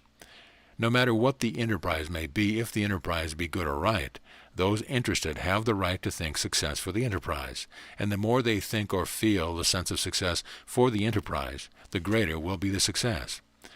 From what has been said of the power of right thought, some might think that according to this idea they could locate a millinery store in a deserted wilderness and still make it a success with their thoughts. There is another name for the almighty power which is not frequently used. That name is intelligence. Intelligence being God, and the devil being the suppositional opposite of God, that suppositional opposite would be ignorance. Right thought is intelligent thought, so also is good thought intelligent thought. He who would locate a millinery store in the wilderness would not be acting and thinking in accord with the power of intelligence. Therefore, his location there would have been at the erring suggestion of ignorance, and the outcome of such erroneous thinking would be in full accord with the error of his thought. It is certain that there is nothing impossible to God or right mind, but humanity's understanding of the all-might of mind is very limited, and because of this limited understanding they can use but a limited number and amount of the all-power. Had we an absolute and full understanding of the allness of the right thought, no right thing would then be impossible to us. The law of progression is one of the first and foremost laws of life, God, and in the gaining of the understanding of life itself. We gain this understanding progressively. As we can use only as much of mathematics as we understand, so in like manner we can use only the amount of the almighty power that we understand. I have many inquirers ask me how it is possible to determine which one of two things or two courses is the right one to choose. Many times I am asked the question, shall I continue in my present vocation, or shall I turn all my time and attention to the healing field? Occasionally the inquirer wishes to know whether it would be best for him to enter the mechanical field or the business world, stating that he has a choice of either one but does not know which to choose. To all such questions there is one and the same answer, which is, choose the one you like best and then drive that one to success with your right thought. The ultimate success of any business or pursuit does not lie in the choice, but lies entirely in the amount of right thought applied to the proposition after the choice has been made. Right thought is applicable to all walks of life. The mechanic can create progression for himself by thinking thoughts of progress and advancement, so also can the clerk in the store. The farmhand on the farm can think right thoughts about advancement and progress, and if he will feel the thoughts he thinks and live up to his highest and best thought, he will find that there is no power in the universe to retard his progress and advancement. The agriculturalist can use it in his work. He can keep thinking right thoughts about his crops and about the surrounding conditions that make for success. The breeder of fine cattle can think right thoughts about his cattle and thus continue to gain finer results. There is no right thought or thing or condition where right thoughts cannot be applied and still greater success obtained. If you are already successful, you can become more so. If you are well, you can become still healthier and stronger. If you are happy, you can become still happier by a right and constant application of right thinking. This is not a mere unproved theory, but everything stated has been proven by actual results obtained, either in my own business problems or for the many hundreds of businessmen who, in the past 15 years, have applied to me for mental help. I have used business thoughts under test conditions to prove to myself the power of right thought on business. I have proved it not a possible task to select any one of my books, and through treating it with right thought, make it outsell all the rest. During the time that I was testing this, I would select first one and then another of the books to prove that their sale did respond to my right thought about their sale. One of the problems that seems to baffle many students of metaphysics is the sale of some property or land in which they wish to dispose. This one general error is that the student who is attempting to bring about the sale starts in by saying, "I desire to sell my home." When the student claims the property by saying, "my home," the mental action set up by his claim is that of the mind holding to the property by claiming it. To sell a piece of property mentally, he should first release or mental claim to it. Just as the individual who is sick should mentally claim that he is well and knows it, so also in like manner, the individual who wishes to sell a piece of property should say, "This piece of property is sold and I know it, and the new owner will come to me at once and pay me a fair price for it." Mentally let loose of the ownership and mentality, see the entire transaction closed and finished. And when you have gained a feeling of conviction in the matter, you find this thought externalized and the demonstration completed. This is not contrary to the advice of Jesus, as can be seen in the statement accredited to him where he said, "Whatsoever ye desire, believe that ye receive," which statement, carried to its ultimate, and as it appears in some writings, is, "Whatsoever ye desire, believe that ye already have, and ye shall receive it." Just as every seed and plant is made mentally before it is placed in the ground, so also every transaction is made and must be finished in mind before it can be externalized as a finished transaction. Therefore, to close up our little plain talk on business, I wish you always to bear in mind that the good or bad condition exhibited by your business is made in mind before it can appear in the external universe. Therefore, if you wish good business continuously, you must keep creating good business continuously through constant right thinking. You may perhaps not succeed in the first day, week, or month, but this will not be because the method is at fault, but rather because your understanding of the metaphysical is so limited that the power of your thought is also very limited. If you desire to enhance the power of your thought so that you can think or speak with greater authority, I would advise you to get my book, The Sickle, which will give you still further enlightenment on the power of the mentality and its creative right thought. That the statement that your mentality has the power to create, and that you are the lawmaker who decides whether you shall create success or failure, is according to Mrs. Eddy's teaching. You can discover for yourself by a careful study of the following statement taken from page 258, line 12, miscellaneous writing, where she wrote, "In the spiritual genesis of creation, all law was vested in the lawgiver, who was a law to himself. In divine science, God is one and all, and governing himself, he governs the universe. This is a law of creation. You are the lawgiver or lawmaker as far as self is concerned. Therefore, when you learn how to govern your thought, then you can govern yourself and your business." End of booklet. Plain Talk Series, number 10, The Way, by William Walter. On page 355 of Miscellaneous Writings is an article written by Mrs. Eddy entitled The Way. The article, when read with discerning eyes and with open mind, can be seen to be a strenuous rebuke to the Christian Science Church organization, its officers, practitioners, and teachers. However, those for whom this rebuke was intended never applied it to themselves, but mainly to those outside of the official Christian Science family. Mrs. Eddy opens the article with the following words: "The present state of progress in Christian Science presents two opposite aspects, a full-orbed promise and a gaunt want. It looks reasonable that the full-orbed promise relates to the few in the Christian Science movement who have gained a measure of understanding and are living in accordance with this understanding, and the gaunt want has reference to the many who pretend to understand Christian Science, but in reality know nothing at all about it. In my years of experience in Christian Science, students of nearly all the authorized Christian Science teachers have come to me, and I have yet to find one who is not disappointed with the teaching of the so-called authorized teachers. Many stated they had better success in healing prior to their class instructions than after. For years, my daily mail has contained letters from all over the United States and from foreign countries telling me that the writers have had from a few months to 10 to 15 years treatment from so-called authorized practitioners without healing of their main ailments and with little or no gain in understanding. Surely Mrs. Eddy named it right when she called this failure to teach correctly and heal correctly a gaunt want. I think from this article that she fully realized that the original error in the establishment of this gaunt want did not lie entirely with the practitioners and teachers, but also in her own error in having established a religious or church movement to propagate a science. She knew from talking with the teachers and also from the signs following the church practitioners' work that they had much more religious faith than actual understanding. For in the next paragraph of her article, she states the need of a healing that is not guesswork. She thus characterized the healing accomplished by these practitioners as guesswork, meaning that it was the result of their blind faith, and did not rest upon the actual foundation of understanding. Next, she calls the attention of her followers to the fact that if they desire to become good healers and teachers, they must pass through 3 stages of mental growth. First, there must be a self-knowledge and understanding of the mental state of the patient. Here I desire to ask, how much self-knowledge has the average Christian Science practitioner? Ask any of the so-called authorized practitioners this test question, do you claim to be God? And you will see most, if not all of them, throw up their hands in horror and say, decidedly not. This answer shows that they have no knowledge at all of the true self.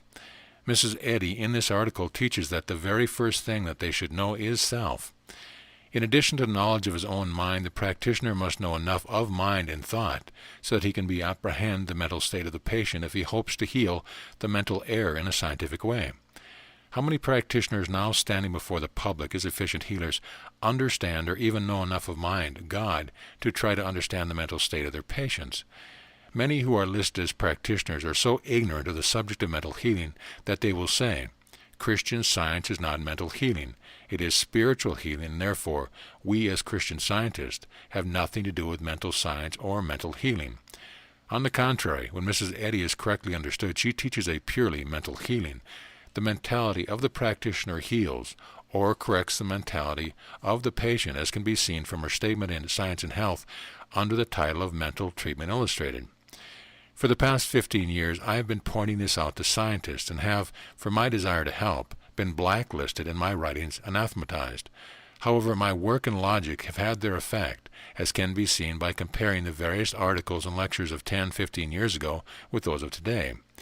Many of the earlier articles in the so-called authorized literature were directed against my writing, which taught that thought is the builder, that it was the erring thought of the patient that made him sick, and that it is the corrected or right thought of the patient that heals him. One teacher and writer for the journal and like publication wrote me that I was entirely wrong in my teaching and urged that I desist from such erring teaching. He stated that mortal mind made sick, and that divine mind heals, and therefore the human mind is not a factor in either process. In proof of his contention, he cited this statement from Matthew 6:27, which of you by taking thought can add 1 cubit unto your stature? He explained further that this statement is plain evidence that our thinking can cause no physical change. I merely called my lecturer's friend attention to the fact that the statement, as given in Matthew, was incomplete, and that he should read Luke 12:25 and 26. And which of you, with taking thought, can add to this stature 1 cubit? If ye then not be able to do that thing which is least, why take ye thought for the rest? This was a clear rebuke for their inability to apply their thought understandingly to the problems of life. I frequently receive letters from the field relating incidents such as the following. A science lecturer gave a lecture in our city last evening, and from many of the statements given I was sure he had studied your Plain Talk series, and after the lecture I asked him about it. At first he attempted to evade my question, but later admitted he had casually read a few of them. In one case, the similarity of a given lecture to several of the Plain Talks was so marked that one of my students in the audience became incensed because the lecturer would not give my name or literature as a source of his statements. The lecturer was mentally forced into a corner by the student, where he at length admitted that his lecture was based on what he has read in the Plain Talks and the Sickle. This student wished me to forbid such practice, but I answered in the words of Jesus, "Forbid him not, for he that is not against us is for us." Also I know that no one can fool all the people all the time, and at the right time proper recognition will come. Mrs. Eddy's next statement in the article being referred to is, "To strike out right and left against the mist never clears the vision, but to lift your head above it is a sovereign panacea." This statement is aimed at those of her followers who teach and practice that they must deny and deny and deny everything and anything. Thus they are striking against the mist, striking against nothing, for air is nothing, whereas the sovereign panacea, according to Mrs. Eddy, is to lift your head, yourself, your thought above the air. In other words, understand your power over it and your immunity from it because you possess the all-power. Decidedly, she directs the practitioner, "Cast the beam out of thine own eye." She means that the practitioner must get rid of their own erring human beliefs about life, and then they can readily detect the error regarding existence in the mind of the patient and correct it or cast it out. Mrs. Eddy also knew that many, if not a majority of her practitioners and teachers, had not healed themselves of their erroneous beliefs, had not reached understanding, for in the next paragraph she quotes, "Physician, heal thyself." That they were envy, rivalry, hate in the official family, and that these evils were responsible for much of the suffering experienced by her followers can be seen from the statement. Envy, rivalry, hate need no temporary indulgence that they be destroyed through suffering. They should be stifled from lack of air and freedom. Yes, indeed, these evils should be stifled by not thinking them and should not be given more freedom, though the tongue of gossip. In the next paragraph, Mrs. Eddy, in speaking of her followers, said, "But they must remember that the seed time is past, the harvest hour is come," meaning that the time for merely spreading the glad tidings through talk and proselytizing for church members has passed, and that the time for good healing through correct teaching, the harvest hour, had come. Many indeed are the honest, earnest believers in Christian Science who feel they are doing God a favor if they talk about Christian Science and induce others to attend or join the church. Mrs. Eddy's words plainly indicate that the time of the infantile hour of working merely to gain church converts had passed, and that the time and effort spent in the way of practicing wasted, whereas effort devoted to the actual healing of the sick, through teaching them that Christ's science is the duty of the hour, is at now here. Next we read, "The second stage of mental development is humility." I wish readers so note that she says mental development, not spiritual development, although they are one and the same. Spiritual development would mean little to us because we do not know what is meant by the word spiritual, and the great majority would mistakenly think that Mrs. Eddy was telling them that they must become more religious. But the word's mental development shows us plainly what is required of us in the second stage. Yes, humility needs to be gained. It will be remembered that Miss Eddy is speaking in particular to students and cultured intellects, chastened affections, and costly hopes. She is trying in a gentle way to show those of her followers who pride themselves upon their culture and intelligence and who, because of this, imagine they fully understand her teaching, that they will need to humble themselves, go down in their own estimation as to what they know, become teachable as little children before they can hope to actually understand her textbook. In the next statement that I shall quote, it will be seen that Mrs. Eddy sounded the death knell of the church method of propagating the Christ science, and in a measure shows that she was aware of the error of having started a church, for she speaks of the schoolroom, the teaching method of healing, as the ultimate of Christian Science. Let Christian scientists minister to the sick. The schoolroom is the journey to resort. From this it can be seen that the church, or method, is merely to suffer it to be so now, and that the teaching method of schoolroom will be and is the absolutely right way of acquainting the world with Christ science. Having realized this for many years, my office has always been a schoolroom, and my patients were pupils in whom I taught the actual facts regarding life. And as rapidly as they gained understanding and applied it, their ills departed. Mrs. Eddy next says, "Let them seek the lost sheep, who, having strayed from the true fold, have lost their great shepherd, and yearn to find living pastures and rest beside still waters." This is one of the statements by Mrs. Eddy that was induced me to strive by writing and teaching to guide the honest Christian scientist who unwittingly accepted the church belief as truth, back to the actual understanding of the Masters and Mrs. Eddy's teaching as stated in her first edition of Science and Health, before the error of church organization was committed. She knew that many who had come to Christian Science for healing and had taken it up from the religious standpoint had failed to receive the healing and consequently had fallen away from the religious sense of it. She states, "These long for the Christ likeness that is above the present state of religion, and beyond the walks of common life, quite on the verge of heaven. Yes, through reading my common sense explanation of actual Christian Science, hundreds of these have already come back to the Christ science, and many others are coming, though not to the Christian Science Church." In the next paragraph, she complains that the seeds of truth fall by the wayside, on artless listeners. They fall on stony ground and shallow soil. The fowls of the air pick them up. Much of what has been sown has withered away. Artless listeners are those who hear the truth spoken, but do not understand the meaning of the words they hear. The blame is not at all attached to the artless listeners, but much of it is attached to the injection of the religious element into the science of life.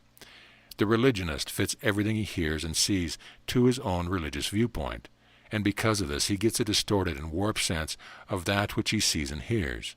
Had Mrs. Eddy allowed her first edition of the Science and Health to stand as the accepted and the only textbook, I am sure she would have had no cause to complain about artless listeners.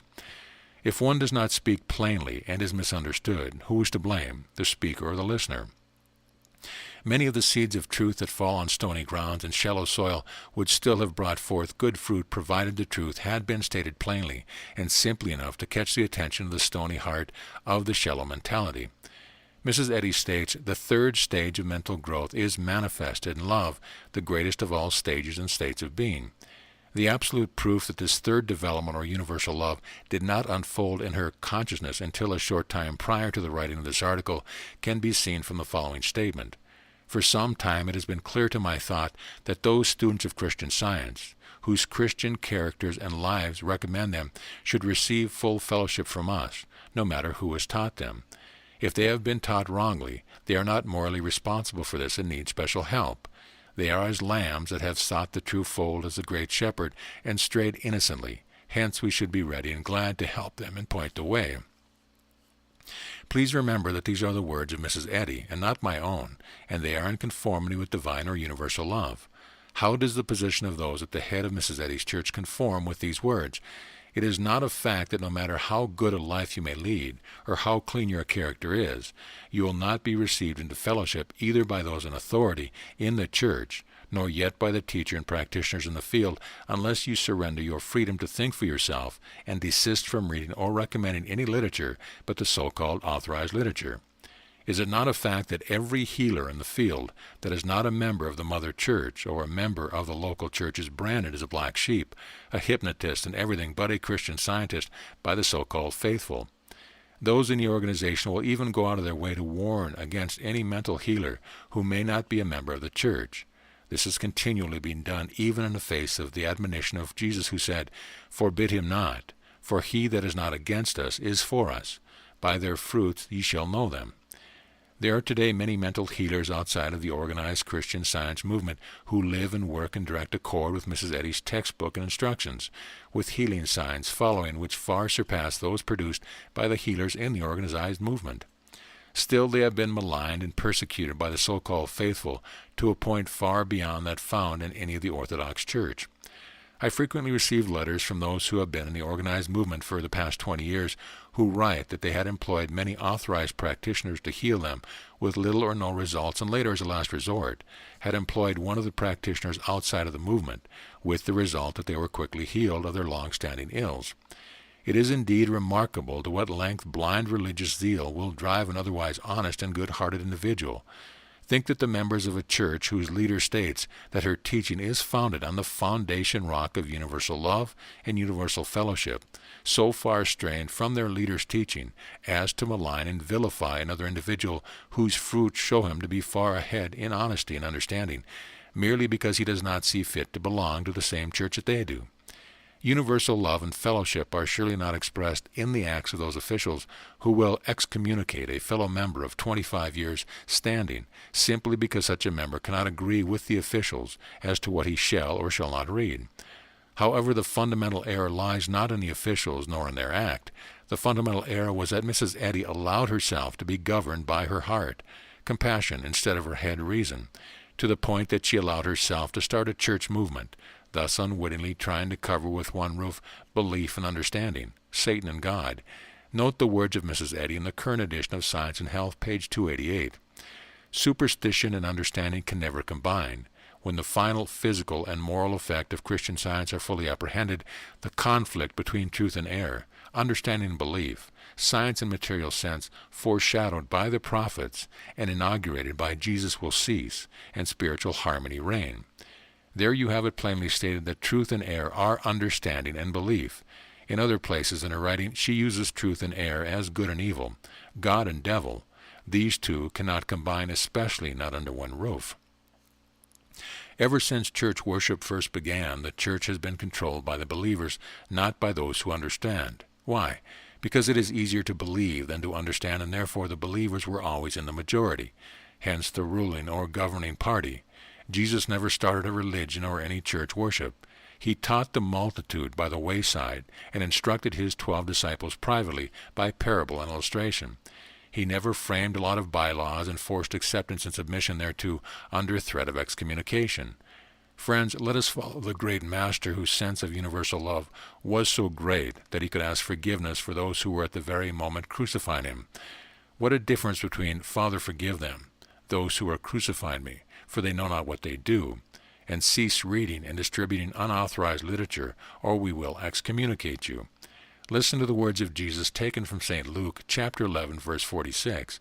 And he said, Woe unto you also, ye lawyers, bylaw makers, for ye lade men with burdens grievous to be borne, and ye yourselves touch not the burdens with one of your fingers. Come, cast off the grievous yoke that others wish to bind you with, and which they themselves disregard or interpret to their own advantage. Cast the millstone from your neck, and thus free your long enslaved mentality to unfold and encompass the glorious freedom of being God. Master, not slave. With your neighbor, your remedy lies in forgetting the whole matter, as Mrs. Eddy plainly states. Religion is always belief, and science is always understanding. Therefore remember the words of the sage, with all thy getting, get understanding, or not religion, belief. No science as a science could make any actual progress in a church or a religious movement. The church is a place for religious belief, and the schoolroom is a place for actual science, be it the science of numbers or the science of life. There is no doubt in my mind that Mrs. Eddy awoke to this fact, either at the time of the building of the Mother Church extension or earlier. Frequently, so-called authorized practitioners have come to me for advice regarding some particular point, many whom I have healed of minor or chronic ailments, while I was still considered a loyal member of the Mother Church, knew of the wonderful success I had in healing through the teaching method. When they returned to their offices, they adopted in a measure the method of teaching the patient. Later, they have reported to me that leading practitioners in their church had reported them for giving their patients so much understanding, and had stated that practitioners have no right to teach, since teaching is the work of accredited teachers. If any of my readers who are followers of Mrs. Eddy have a doubt of their right to teach their patients truth, they need no longer have any doubt concerning this point, for here are the words of Mrs. Eddy. The student who heals by teaching and teaches by healing will graduate under divine honors, which are the only appropriate seals for Christian science. Not only have you the right to teach a patient, but Mrs. Eddy's words show that it is the only right way to heal. The fact is that the individual mentality that has become disabused of its error through actual teaching and understanding is the only one that is permanently healed and mentally advanced. The disillusionment or healing of a patient's mentality through silent means is not wrong, and healing can be effected in that way. But since the patient's mentality has not grasped the fact consciously and understood them, he may at some future date commit the same error of thought and again have the same ill. This cannot occur where the truth is presented orally and accepted and understood consciously by the patient. Silent treatment is often the most convenient method, and in some instances is the only way of reaching a given case. But the practitioner who gives silent treatment only in all cases is not doing the best that he could do either for himself or the patient. Oftentimes, cases are treated through the silent method at great distances. In cases of this kind, the silent treatment should be supplanted by explanatory letters, which will give the patient an underlying understanding pertaining to mind and thought. The average patient knows not the nature of the erring thought which he is unwittingly thinking, and which produces the ill physical results. Thus, with his own wrong thoughts, he is unintentionally creating as much or more illness than the practitioner's right thought can destroy. The result is a long drawn-out case and slow recovery, or if the patient thinks more sickness than the practitioner can destroy each day with his right thought, the case grows worse. I have had many and varied experiences and many years of healing work, and as the time is now about at hand for the separating of the sheep from the goats in the ranks of the Christian Science practitioners and teachers, I feel that the statement of some of their experiences will be helpful in the Christian Science field. One such experience was a case that came to me from a local practitioner. The patient stated that he had 4 months' treatment and had called every day with few exceptions at the office of his practitioner for present treatment. I naturally said, Well, you should have a fair understanding of Christian Science by this time. And he replied that he had tried to get understanding from the textbook, but it was merely confusing him. I asked whether his practitioner had not explained some of the fundamentals to him during the time of the present treatments. He said no, and that the present treatment consisted of about 15 minutes of silent treatment by the practitioner of a daily parting admonition to wait patiently on divine love, for divine love would meet every human need. I next casually asked, not knowing the nature of the man's trouble, for what ailment was the practitioner treating you? To my surprise, he replied, I don't know. In astonishment, I asked, did not the practitioner inquire the nature of your illness? He replied, no. She was never asked of me, and what was more, at the time of my first visit, I started to tell her of my illness, and she preemptively stopped me, stating that it was error to tell of error because God did not know error, and therefore she did not care to know of the error. It is such blank, ignorant practice that has caused many honest-thinking men and women to smile in derision when they hear the words Christian Science mentioned. Such teachings or practice is not at all in accord with Mrs. Eddy's teaching, for she states in miscellaneous writings, to know the supposed bodily belief of the patient and what is claimed to produce it enables the practitioner to act more understandingly in destroying this belief. While it is poor practice for a patient to be talking continually of his ailment and thus keep it before his consciousness, yet this fact does not mean that the patient should not tell a practitioner the nature of the trouble at least once.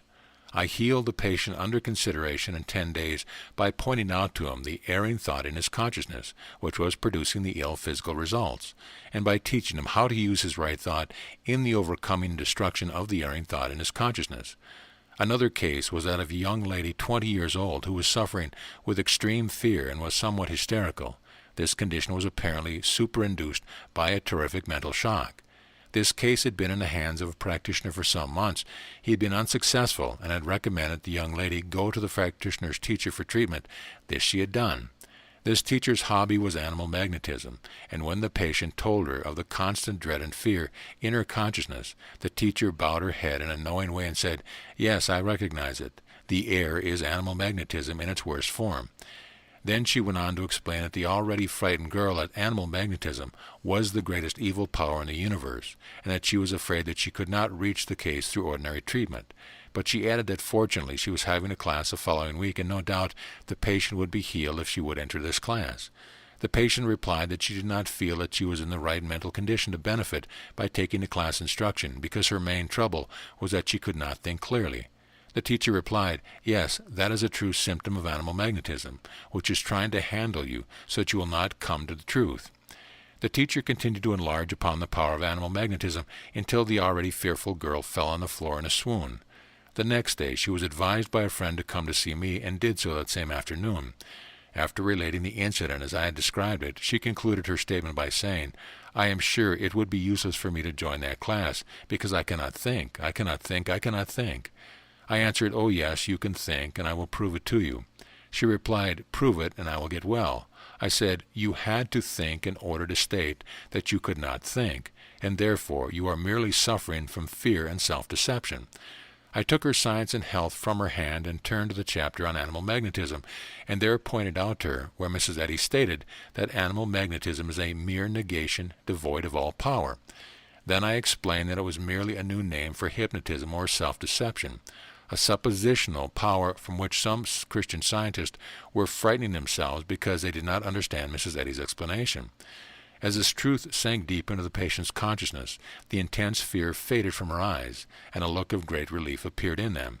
She then told me of a mental shock which she believed had produced the after-effect of intense fear and mental confusion from which she was suffering. I carefully explained to her that the shock had occurred months before, and it certainly had no power to disturb her now, but that she was disturbing her own mental harmony by constantly calling to memory the shock of months ago. The case was healed in 6 treatments, by following Mrs. Eddy's advice to heal by teaching and teach by healing. Surely this, and not church-going, is the way.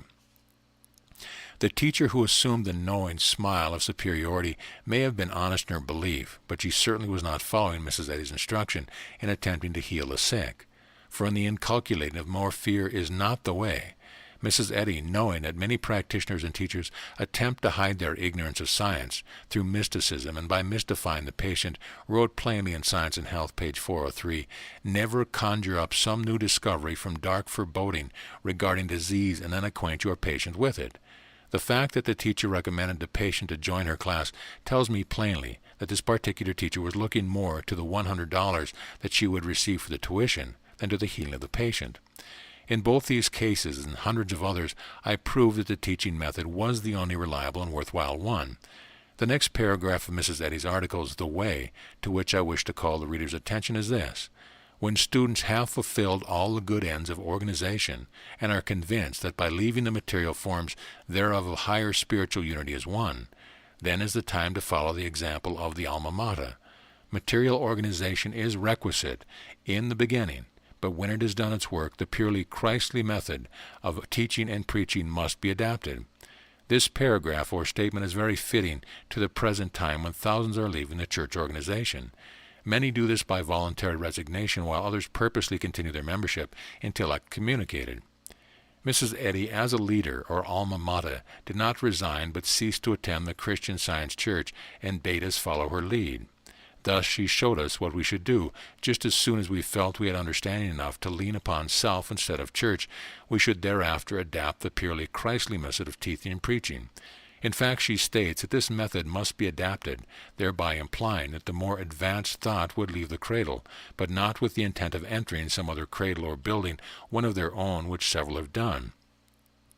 You may rest assured that those who left the present church to start one of their own did so either through lack of actual understanding or for personal aggrandizement. To change from the church idea to the schoolroom, which Mrs. Eddy states is the journey to resort, is the correct and scientific change. Those teachers or individuals who leave the mother church and the organization to start church organizations of their own are not following the teaching of Jesus, nor the advice of Mrs. Eddy. The writer was for years a member in good standing of the mother church, and it would seem just as sensible to him to crawl back into the narrow confines of this one-time baby cradle as to return to the narrow confines of the church organization with its bylaws of limitations. In the next paragraph, Mrs. Eddy cites the very fitting words of St. Paul. "When I was a child, I spake as a child. I understood as a child. I thought as a child. But when I became a man, I put away childish things." What else could she have meant by quoting the words of Paul than to call to the attention of the church infant the thought that he must not forever remain a mental infant, and allow the church to think for him, but must grow to the stature of Christ in reason, think and act for himself? This he could not do inside the cradle, the church, and under the watchful eye of the attending nurse, the bylaws. How can anyone ever become a proficient judge who never uses his own judgment? How can anyone ever be a true guide or way-shower who never uses or follows his own guidance? How can anyone ever become a master who never takes other than a servant position? Yes, Paul is right. If we ever hope to become self-sufficient, reasoning beings, we must put away the childish things, and ideas that constantly hold us in the child state of development. The indolent, the mentally lazy, and the blind believer are well satisfied to allow someone else to do their reasoning and thinking for them. But fortunately or unfortunately, the door to heaven, mental harmony, is reason, right thinking, and none can enter heaven, mental harmony, individual understanding, only through individual reason and effort. Those who have traveled the mental pathway can point and explain the way to others, but all must walk the path from erring sense to correct or spiritual sense for themselves. Each individual mentality is under the necessity of awakening to the fact that his present human beliefs about life, God, and self are not the facts of existence, but on the contrary, human belief as a whole consists of the erring suppositions of the immature or infantile mentality. By this mentality they are viewed as actual truth. Through this self-deception come all our mental discords, which eventually are embodied as the so-called ills and troubles of our daily life. None of these ill conditions or experiences are real, actual, or eternal, but are suppositional in regard to actual substance, experience, or continuity, as is readily proved in every case when the self-deceived individual mentally is awakened from its deception through reason and actual understanding. The pain that we experience, and which is so real and continuous in our waking state, where is it when we sleep? Its continuity, experience, and relativity are all gone. Where did the path go? When we awake and the pain returns, from whence did it return? Pain or any ill feeling is but a wrong sense or belief held in perceptive consciousness. When the perceptive consciousness is asleep or inactive, there is nothing to perceive the sense or belief of pain, and we say it is gone. When perceptivity awakens and perceives or senses its belief of pain as real and present, it is again experience, but first and last, the whole experience has no reality or continuity, only as a matter of supposition or self-deception. No wonder that the great Paul, after he had gained understanding of the actual, said, "When I was a child, I spake as a child. I understood as a child. I thought as a child. But when I became a man, I put away childish things." It is time we awake from our mental childhood and put away the childish things, at least such things as stand in the way of our mental unfoldment. Even though it be one of our most cherished beliefs, religious or otherwise, it should, according to the Bible teaching, be cast out. In closing, I would state that those who have left the organization, and also to those who are righteously or unrighteously, according to their viewpoint, forced out of the movement, that there is more room to unfold and expand the Christ teaching on the outside than on the inside. Further, there is now no excuse for any practitioner to continue his healing by blind faith, though he calls this method Christian Science. What heals, how it heals, and the correct method of application has been unveiled and is plainly stated in the sickle. End of booklet. Plain Talk Series, number 11, Work, by William Walter. Work out your own salvation, Philippians 2:12. These words of the Apostle Paul are not merely a statement but a command, and it is time that we realize that we must and can work out our own salvation, for no one else can do it for us. Those who have progressed farther in solving life's problems may point the way to others, but cannot work out their salvation. The law of mind is such that every individual must do this for himself.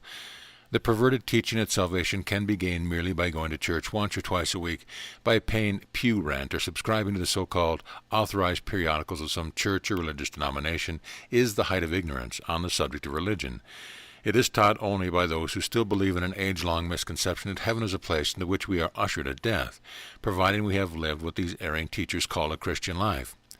This erroneous teaching has about come to the end of its days, and a great mass of real thinkers are rapidly arising and placing before their fellows the plain truth that heaven is not a place, but rather is a harmonious state of mind, and which can be gained and enjoyed here and now through solving and understanding the science of life. That this work can be accomplished without persistent effort on the individual's own part through delegating his salvation into the hands of a certain church or creed is the pernicious lie that keeps humankind asleep in the cradle of blind belief.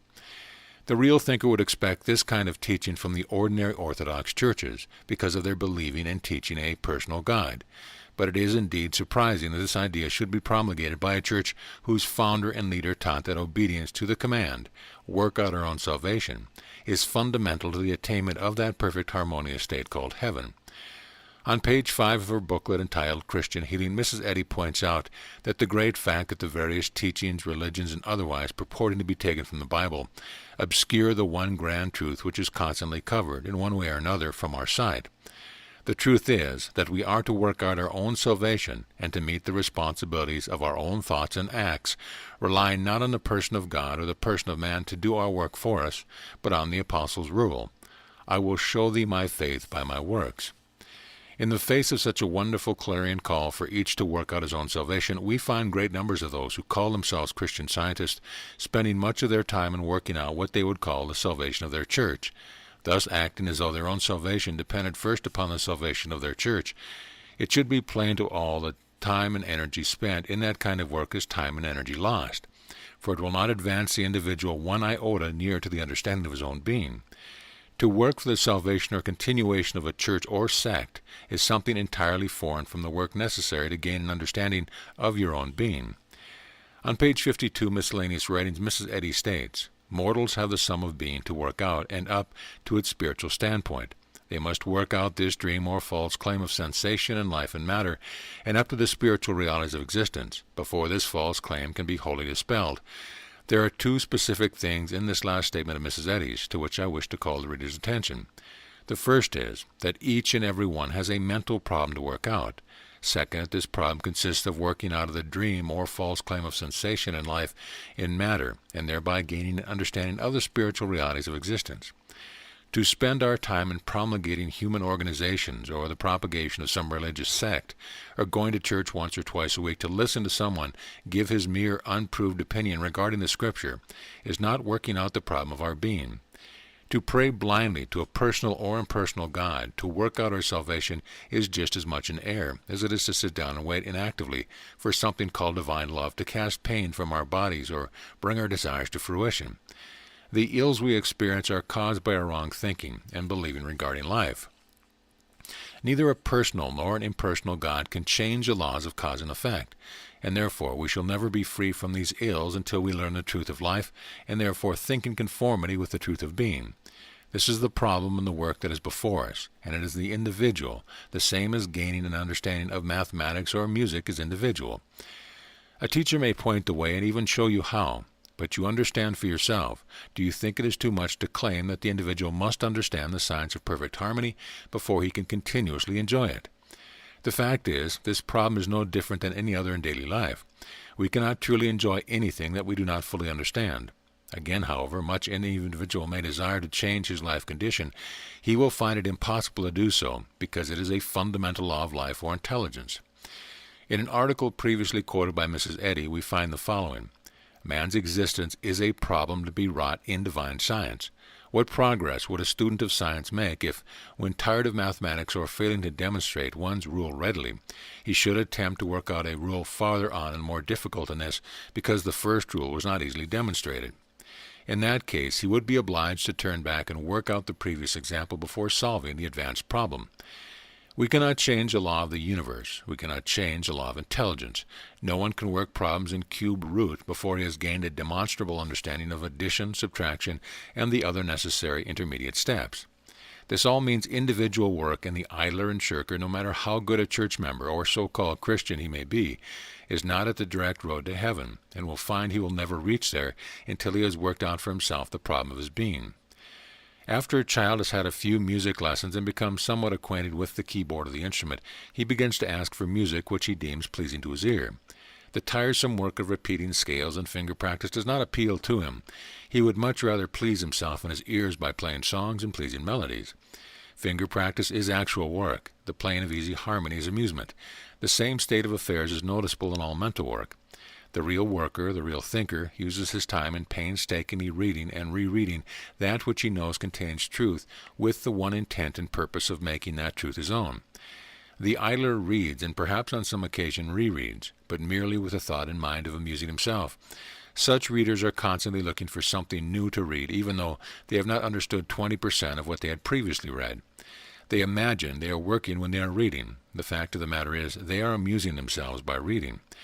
That Mrs. Eddy saw this erroneous practice entering into the ranks of her followers can be seen from the statement taken from her message to the Mother Church for 1900. The citation is, "The song of Christian Science is work, work, work, watch, and pray." The close observer reports three types of human nature: the right thinker and worker, the idler, and the intermediate. Further on in the same message she states, the right thinker and worker does his best and does the thinking for the ages. Another statement in the same message reads, "The secret of Christian Science in right thinking and acting is open to mankind, but few comparatively see it, or seeing it, shut their eyes and wait for a more convenient season, or as an old cry out, 'Why art thou come hither to torment me before my time?' In other words, I am not yet ready to solve the science of being and live in accordance thereto. Then why pretend to be a Christian?" Mrs. Eddy states plainly that the secret of Christian Science is right thinking and acting, and that she has laid this secret open to all mankind. It is true that many do not care to admit that right thinking and acting is the secret of the Christ science, for if they admitted this, they would be self-condemned. They would rather continue to propagate the Christ science under the veil of religious enthusiasm and the blind, unquestioning following of blind leaders. It is time that the blind followers awaken and desert these blind leaders. If they did this, the blind leaders would be leaders no longer, for they would have no followers. I will admit that it means work for the blind followers to awaken, for he must then begin to do his own thinking, something which in the past he has allowed his blind leaders to do for him. However, as life problem is an individual one, the blind follower must sooner or later awaken and do his own thinking. Consequently, the best time to begin is now, for the reward for doing his own thinking will then come to him instead of going to the blind leader. In miscellaneous writing, page 340, Mrs. Eddy wrote, "There is no excellence without labor, and the time to work is now." From this it can be seen that those who are waiting upon divine love to work out their salvation for them have a long time to wait. that we are not to wait upon anything or any person to work out our salvation, and that the same depends upon our own effort is clearly shown in Mrs. Eddy's article, Miscellaneous Writings, page 230, entitled Improve Your Time. Here she states, success in life depends upon persistent effort, upon the improvement and movement more than upon any other one thing. A great amount of time is consumed in talking nothing, doing nothing, and indecision as to what one should do. If one would be successful in the future, let him make the most of the present. All successful individuals have become such by hard work. These citations have been given with the motive of awakening those who have fallen into belief that to belong to a church and subscribe to its tenets is the way to salvation. I wish to appeal also to those who may believe that there is a supreme power awaiting their call for help, a power that will not act except as they implore in prayer. The many who are working in this way may rest assured that they are not working out the problems of being, and that no matter how long or how earnestly they strive in this direction, they can never gain self-mastery, and the understanding absolutely requisite to continued harmonious existence. Many preachers of the so-called Word of God and many teachers of metaphysics are very prolific in telling their followers and students what to do to be saved. However, this is but half of the work and the lesser half. The practical teacher will not only tell you what to do, but also how to do it, and why you must do it in that certain way. To hand an untutored savage a revolver with him to defend himself, and not explain how it works, is doubtful kindness, for in attempting to learn how to use the revolver, the savage may unwittingly harm himself. In like manner, a truth half told may result in more harm than good. It is not a good policy to present the ultimate truth of metaphysics to the beginner, because they cannot be understood by him. Still, this is no reason why the simpler things pertaining to metaphysics should be only half told to him, leaving him to err and harm himself in the very act of self-defense. It is not wisdom to tell the unprepared the deeper truth about life. Still, this is no good reason for the concealing the simpler facts under a maze of mystery of blind religion. There is yet another type of lecturer in the field of metaphysics of which the people should be warned. He is the type of wonders achieved by himself or a miracle performed by others in whom he is interested. Such lectures are of no practical value to the people. No doubt if the truth were known, the wonders achieved by such as these have been greatly magnified and the miracles of the others mere gossip, or the restatement of some Arabian Nights fable under a new setting. Certain it is that no common-sense proof is forthcoming when asked for a real thinker. How these so-called miracles have been performed is never told. Therefore the individual can never hope to prove to himself the truth of the statement given, and it is this very sense of mystery that catches the ignorant. To command you to work out your own salvation without showing you how to do it and why you individually must do it shows a lack of understanding of what real practice really consists of. I received thousands of letters in which the writers state positively that they have earnestly worked in science or metaphysics from 2 to 20 years in striving to rid themselves of some so-called physical ill or imperfection. There are several reasons why an honest, earnest individual might work for a period of years metaphysically and not gain desired results. First, the individual, not understanding metaphysics sufficiently, might be working or directing his efforts in an entirely wrong direction. For instance, he might be trying to correct seeming imperfection which he believes to be in the body through treating the body directly. However, metaphysically understood, the body is but the embodiment, and the imperfection is merely an erring belief held in the mentality or consciousness, and therefore the error must be corrected in the consciousness before any change can take place in the so-called physiology. Close observation and investigation have shown me that the greatest error is that the people think they are working metaphysically when they are reading or getting a daily lesson sermon or something akin to this kind of action. Most of these so-called workers are much like the child who has taken a few lessons in music and then desires to play the pleasing melodies instead of putting his time into the necessary finger practices.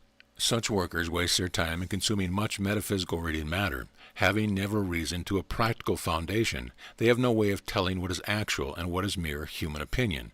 Psychology, spiritism, esoteric magic, New Thought, Hindu philosophy, autosuggestion, theosophy, hypnotism, and are all classified by them as metaphysics.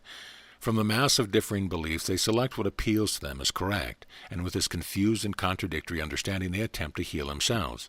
When unsuccessful, they blame metaphysics, but not one of these cults or isms is real metaphysics, the science given to the world by the mastermind Jesus.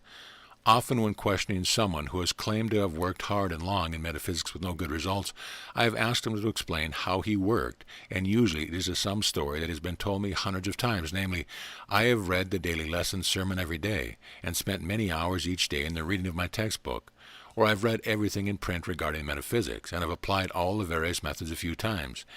To read an arithmetic from cover to cover will not work out problems, and it is no different in reading any textbook of metaphysics. That which is read must be mentally pondered, digested, and understood. After being understood, it must then be applied persistently to casting out the reverse belief, which is responsible for the trouble, and the making real of the true fact for the individual consciousness. Those who get the daily lesson sermon or read their textbook by the hour are not working, they are merely amusing themselves. Mental work consists of understanding, and not merely reading. What would you think of a man who desired to cut a log in half, who spent all of his time in sharpening his saw, but never applied the saw to the log? We are told in the Scriptures to work out our own salvation. To do this intelligently, we must first find out what constitutes our salvation, for we cannot intelligently work out a problem without knowing what the problem consists.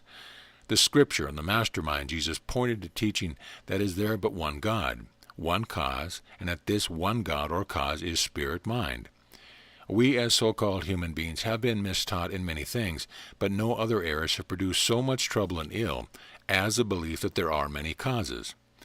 We have been mistakenly taught that the individual is a physical being with a soul inside, and that this physicality can become sick and thus cause the death of the individual.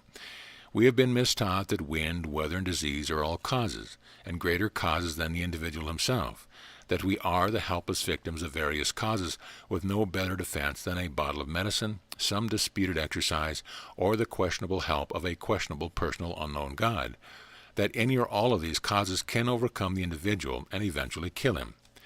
The first step towards salvation is to find out that these things are not true. Instead of being helpless physical beings, we are soul beings, possessed of unlimited power for self-defense, even though this power may at present be in a dormant state, because not understood. The body is the embodiment or expressed form, and the form is subject to the soul, and not the soul to the form. We must awaken to the fact that the soul is the real individual, and that it is the soul that has the ability to think, direct, command, execute, and that the brain, a part of the form, has not the ability to formulate thought.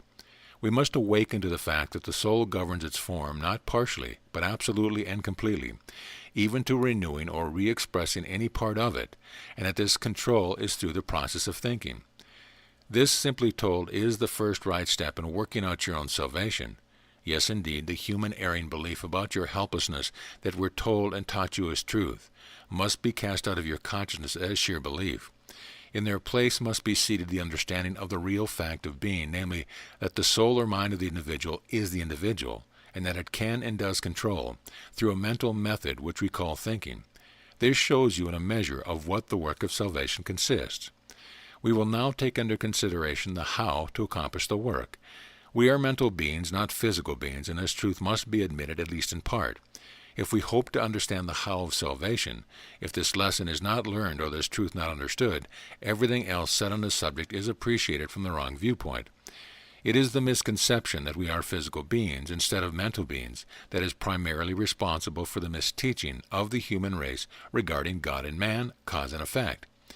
It is this misteaching that is primarily responsible for the ills and evils we experience, and it is this misconception and misteaching that must be corrected through reason or right thinking before salvation or surcease from misconception can be obtained. Plainly stated, the evil and ills that seem to be in the universe in which we experience are the product of ill effects following our wrong thinking and teaching regarding life, God, and our relation thereto. Once it becomes apparent to the individual that he is laboring under a misconception regarding life and self, he is awakened to new possibilities and is ready to move forward a step toward the truth of life. Later, when he becomes aware of the fact that the root of all his trials and troubles is his erring thinking, and that these ills are results following his mental mistakes, he labors to correct his thoughts, and this clearly shows him of what the how consists. Yes, it consists of mental rectification, the rectification of age-long misteaching and wrong thought through reason, the mental savior, to the point of understanding. This must be followed by continued right thinking directed to casting out his consciousness his former erroneous beliefs and persistently maintaining before his consciousness the rediscovered facts regarding life. Unfortunately, the individual finds that these erroneous beliefs seem to be a part of his very life, for they were taught him as actual truth from the beginning of his conscious existence. His mental moods and his habits of thought are all based upon these misteachings, and long after he became aware of the actual truth, he finds that if he does not work mentally to keep his truth actively before his consciousness, he will fall back into accepting his former beliefs as the fact of life. Consequently, he will act and think in conformity with these former erring beliefs until he is able to avoid this. The resultant ills will not cease.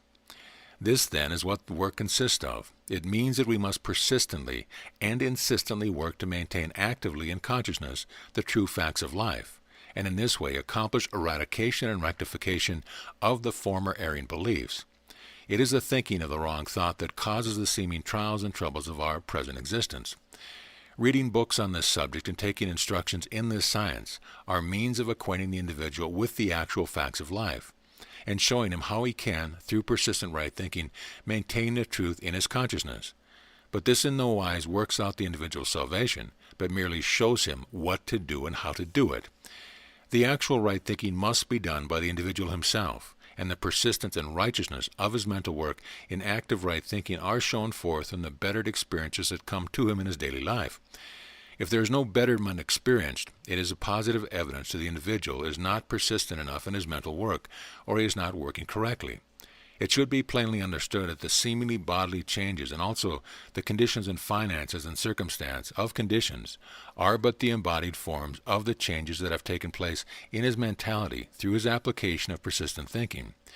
If the thinking has been right, the changes will be betterment.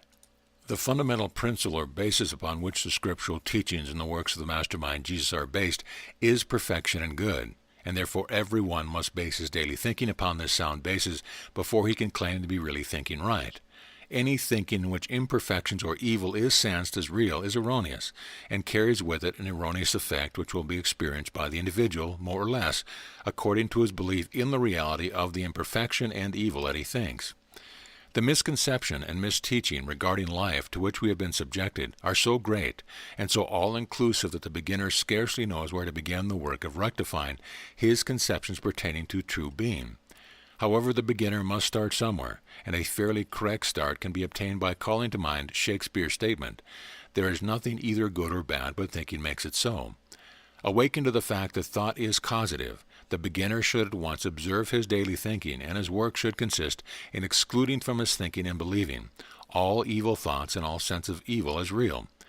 True prayer, or what has become to be known as mental treatment, is nothing more or less for the individual to meditate or reason with the point in view of determining what is and what is not fact or real. How to determine the real from the unreal can be simply told, and if the individual uses this test, he will soon have positive proof in the good results obtained. The way to determine the real from the unreal, the good from the bad, is to measure it, the thought, deed, or thing, by the law of good, namely, only the perfect and good is real. From this standpoint, the beginner in metaphysics starts the work of his own salvation by eradicating from his mentality, through reason and active right thinking, all sense of evil and imperfection as real, and mentally entertaining in their stead the perfect and good as real. The work of rectification or purifying the mind of this age-long error pertaining to life is scarcely any different than discarding a lie which has been believed true for a long time. The lie or misconception must be recognized for what it is, and the individual must state and restate to himself the truth, until the truth takes a place in his mentality formerly occupied by the law. This is the general how of mental healing, and when this rectification through right reason is applied to self, it is called self-healing. When right thought is applied to the errors of others and accepted by them as truth, it will rectify their erring belief and result in their healing as well. The work is not a rose-strewn path, and rapid headway to perfection can be made only through persistent daily striving to cease all wrong thought and indulge only in that which is right and good. This is not impossible, and when we realize that the good results are in exact ratio to our good thinking, the honest thinker will constantly strive the harder. Many are not willing to go back to the beginning to rectify their wrong thinking, but instead strive to reap at once the harvest that results from good thinking, even before they have sown any good thinking. Such individuals will find through actual experience that in this work, each individual can reap only what he himself has sown. In Miscellaneous Writings, page 215, Mrs. Eddy wrote, "My students are at the beginning of their demonstration. They have a long warfare with error in themselves and in others to finish, and they must at this stage use the sword of Spirit. They cannot in the beginning take the attitude, nor adopt the words that Jesus used at the end of his demonstration. The sword of Spirit is right reason or right thinking, and this sword must be used persistently until the individual has destroyed and cast out of his consciousness all the erring beliefs pertaining to evil and the false sense that there is any power or creator other than the right thinking. It is also true that no sooner does the individual make a beginning toward thinking right than he begins to reap some reward for this right effort. This is true because even a little right thinking begins at once to leaven the whole lump and produce a mental change, which in turn is expressed in bettered life condition. The goal of perfection is the ultimate for which we are all striving, but there are not any two individuals whose problems are exactly alike, simply because each individual starts from the goal from his own mental standpoint, and no two in the past have thought exactly alike pertaining to all things. All are headed in the same direction, but each has his own individual opinions and beliefs to master. Those who in the past were mentally set and strongly self-opinionated have a harder time casting out these opinions than the ones who were more charitable in their thoughts and acts. The individual who allowed this blind religious or church zeal to overcome his sense of goodness, right, and justice will find that somehow, somewhere, he must pay the penalty for having violated the law of brotherly love. Such as these find it no easy task to cast out their consciousness the erring belief that just because they are ardent church supporters, a good God will reward them for his support, irrespective of whether such support resulted in the destruction of love and goodness in the homes or among brethren. In this, as in all other things pertaining to metaphysics, we find the law of God, good is just. In the heart of the religious bigot, there is not the love of the universal brotherhood, but the love of place and position and the love of the blind adoration of their fellow man. Verily, such as these have their reward here and now, and a hard time to rectify this erring thought in the future. How to begin the work of self-rectification or purification is well told by Mrs. Eddy in Miscellaneous Writings, page 341, in these words, "First purify thought. Then put thought into words and words into deeds, and after much slipping and clamoring, you will go up the scale of science to the second rule and be made ruler over many things." That is very good advice. First purify thoughts. In other words, first make the effort not to think evil about yourself and others. If your neighbors do not act to suit you, do not allow evil thought to come into your consciousness. You are not held responsible for their wrong actions, but you are held responsible for your wrong thinking regarding their actions. This holds good in everything pertaining to our daily life. If you are striving to make evil unreal to yourself, you certainly are not working right when you think evil about the doings of others. It is just as easy to think silently, "Father, forgive them, for they know not what they do," as it is to assist them to become more evil through the evil we think of them, and it is far more healthy for us. It is not up to you to judge your fellow man and ascribe punishment for him. Nature will take care of that. But it is entirely up to you to hold your own thought in constant judgment to the good and right. It was Jesus who said, "I judge no man, but if I judge righteous judgment." This saying means that he at all times strove to refrain from judging the actions of his fellow man, and perhaps it was because he was not sure of the motive that caused his fellow man to act as he did. On the other hand, if his thought did come to the point of judgment regarding what he saw or heard, he always attempted to judge others and self from the fundamental standpoint that only the perfect and good is real, and that therefore all the seeming evils expressed are but delusions or imagination made manifest. The adult human being has in the past experience taken unto himself and made his own many thoughts which through constant repetition have become habitual. These habitual thoughts come to his mentality and obtain the floor of consciousness first, and therefore more or less force his judgment and reasoning into line with themselves. These erring thoughts or beliefs become habitual through constant daily repetition. From this fact we can learn the lesson of how to make good and right thought habitual with us, namely through constant daily repetition. The beginner in mental work often starts the work of rectification in his mentality with strong determination to be persistent. He may attempt to take a certain train of thought with the intent of persistently sensing or repeating it for 30 minutes, but never having schooled himself or his thought to stay upon one subject until the subject is fully understood. He finds that at the end of 3 or 5 minutes, instead of repeating the good and the right thought that he desires to make habitual, his thought has unconsciously flown to varied other subjects and objects. In some cases, the remainder of the half hour is wasted in daydreaming or in still more erroneous work of contemplating his ill condition as real. Knowing that thought is causative, it should be apparent to all mental workers that no good results can follow such erring work. Many say to me, "Tell me just how to work mentally." The first thing necessary in all right metaphysical work is for the individual to read and study metaphysics to the point where he has become mentally satisfied of the truth of the fundamental proposition that in reality the perfect and good is all there is to life. Having established this right basis in consciousness, the next step is to meditate quietly on the evils and ills in his life, asking himself whether they are real. If the fundamental principle that the good alone is all be true, then these evils and ills cannot be real. Before he can scientifically use his thoughts for self-help, he must definitely determine to hold the fundamental principle to be true, view all circumstance of his life by its light. The next step is to make right thinking habitual, where at present wrong thinking is habitual. I have found that if the beginner sits where he can observe a clock and decides to work by the clock a predetermined number of minutes or hours, he will in due time learn how to concentrate upon the meditation and repetition of a certain right thought to the exclusion of former erring thoughts. If the time or clock is not taken into consideration, the individual will work 2 to 5 minutes and, as I have said before, spend the remainder of the half hour in thinking of something else. But if the clock is before him, he bears in mind that he has predetermined to keep up his right thinking for 15 minutes or a half hour. This will tend to keep his mental activity centered upon the right thoughts he has determined to hold. The general basis of his thoughts should be as follows, though he may vary the content to suit his particular case. I will never again believe in the reality of evil or evil condition, because I know that in reality there is no evil, for the good alone is all.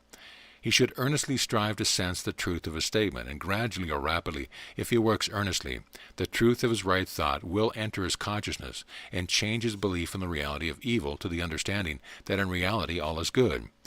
This mental change from belief in evil to the understanding of the good as all will cause a corresponding change to take place in external conditions. We next come to the consideration of the why. Why all this mental work? Why not just say or think, "I am well and I know it," which is the truth, and let the matter rest here, as some advocate? Why not indeed? Simply because your past beliefs, your past life, and your past teachings will not allow you to leave it there. If you could leave it there, nothing further would be necessary, and this is the positive mental position that we are striving for and ultimately will reach. This is the mental state which the mastermind Jesus has attained. But before anyone can maintain this mental position, he is under the necessity of working out his own consciousness, all beliefs to the contrary. Frequently we find even in the beginner's work that they can turn from many little things and free themselves by merely stating, "I am well and I know it," or "there is nothing to it," or something similar. In the case of a little ill, there is no former habitual thought to bring it back to your consciousness, and no fear and doubt to conjure up the wrong sense in your mentality. That is why in little things we can say, "I am well and I know it," or "everything is all right," and leave it there. The big things, or the things that we consider big through fear, or the ills and erring conditions that have entertained in thought until the sense of them has been habitual, cannot so readily be cast from consciousness. This is true simply because the thoughts or things we fear, or that which has become habitual, gains the floor of consciousness much more readily than other thoughts. Everyone knows that if we have been in the habit of doing a certain thing in a certain way, or later strive to change a certain way of doing, that unconsciously, if we do not constantly watch carefully, we unwittingly do the thing in the old habitual way. The same is true regarding our habitual thinking. It can readily be seen that no thought or belief in our lives has become more habitual than the thought and belief that there is evil and that evil is real. Once having made the sense of evil habitual by repetition, it is necessary for us to repeatedly cast it out through a repetition of the truth. Through this right mental activity, in due time, the sense of evil is weakened, and the sense of the allness of good is strengthened, until the point is reached where the individual no longer senses evil as real, but instead has gained the right sense that the good alone is real. Thereafter, once having attained this mental attitude, if a stray wrong thought comes into the consciousness, the individual can say, "I am well and I know it," and leave it there and get the full effect of this right thought in health and harmony. This work results in a new birth, a birth out of the sense of evil as real or substance into the birth of the sense of good as the only reality and substance. In speaking of this new birth, Mrs. Eddy in Miscellaneous Writings, page 15, says the new birth is not the work of a moment. It begins with moments and goes on with years, and so I found it in my experience. On page 217 of the same book she wrote, "To the material sense, everything is matter, but spiritualize human thought and our convictions change, for spiritual sense takes in new views in which nature becomes spirit, and spirit is God, and God is good. To establish in your consciousness the certainty and understanding that there is only one side to nature or life, and that is the perfect and good side, is the what. Constantly thinking in conformity with this truth is the how. Thought is cause, and therefore our life experience is the result of our thinking. That is the why. Thus the what, how, and why of working out your own salvation has been made plain to you. Now, what are you going to do?" End of booklet. Plain Talk Series, number 12, Rest and Joy by William Walter. Perfection, the goal of existence, is not won in a moment, and regeneration leading thereto is gradual, for it culminates in the fulfillment of this divine rule and science. Be ye therefore perfect, even as your Father in heaven is perfect. The last degree of regeneration rises into the rest of perpetual, spiritual, individual existence. The first feeble fluttering of mortal Christhood are infantile and more or less imperfect. The newborn Christian Scientist must mature and work out his own salvation. Miscellaneous Writings, page 85. The divine modes and manifestations are not those of the material sense. They are the forever existing realities of divine science, wherein God and man are perfect, and man's reason is at rest in God's wisdom. There must be a reward for honest work, else work becomes a drudgery and a curse. The reward for honest metaphysical work consists of health, wealth, and happiness. It is the mental rest and joy that comes with actual knowing. Whenever actual knowing or understanding regarding any particular idea is obtained, the mentality automatically ceases work on that point and rests in the joyful contemplation of the new views gained. Rightfully understood, this mental rest is what is meant by the scriptural statement, "There remaineth therefore a rest to the people of God," Hebrews 4:9. The time of rest comes gradually to all who are working aright to solve the problem of life. This day of real rest can be gained in only one way, and that is by an actual understanding of the verities of life and living in conformity with these verities. Work and so-called success in any other endeavor do not result in the real day of rest, for such success and failure are but the ebbs and flow of human belief. Those who enjoy what may be termed material success do not really enjoy the rest of the Lord. For no matter how successful they may be in pursuit of this world's goods, they have not the mental rest and certainty that comes only from actual understanding. The millionaire is no more at rest regarding his health and his future state than is the poorest laborer. The wealthy man may have gained surcease from physical labor, but he has not gained surcease from mental labor.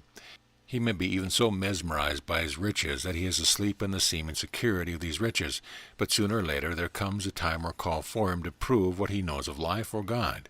At this point he, knowing next to nothing of life's problems, finds his false security, his riches taken from him in a moment of time.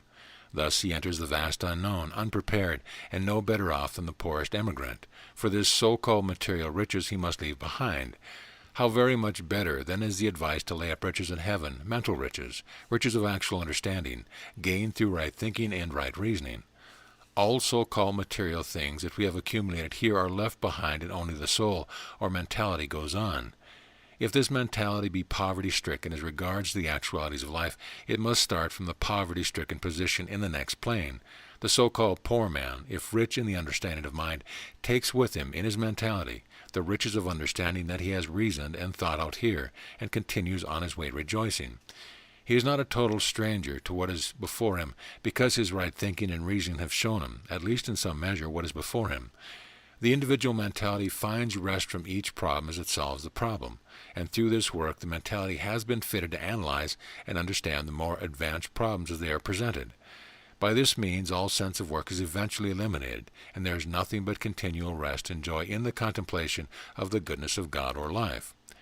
Gradually, as the individual, through right thinking and reasoning, proves to himself that evil is but false sense, and that the good only has reality, he enters the rest of the Lord.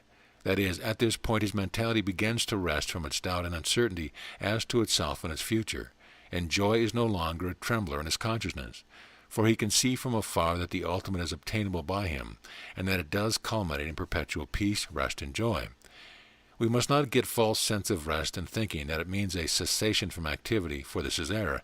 Nothing is more certain than that God rests in action. To rest in the sense of doing nothing would soon become a stagnant and unbearable condition. Right thought, doing good, and the struggle to unfold truth are the greatest joys of the scientific thinker. The real rest of the mentality comes at the point where its sense of reason is at rest in God's wisdom. That is, the mentality rests from its reasoning on any point when actual understanding is obtained upon that point. Thereafter uncertainty, doubt, fear, and other false senses no longer intrude themselves regarding the point which has been reasoned to its ultimate and fully understood. When the individual mentality has done this regarding all fundamental points pertaining to life, there will be no more mental struggling, no more hard work to know the truth, for reason will be at rest in the contemplation and unceasing enjoyment of the facts of being. How very unstable and unsatisfactory is the rest which lasts but an hour or a day. How very unsatisfactory is a joy that is as changeable as the wind, when compared with the never-ending rest and the never-changing joy that comes with the unfoldment of the understanding of our being.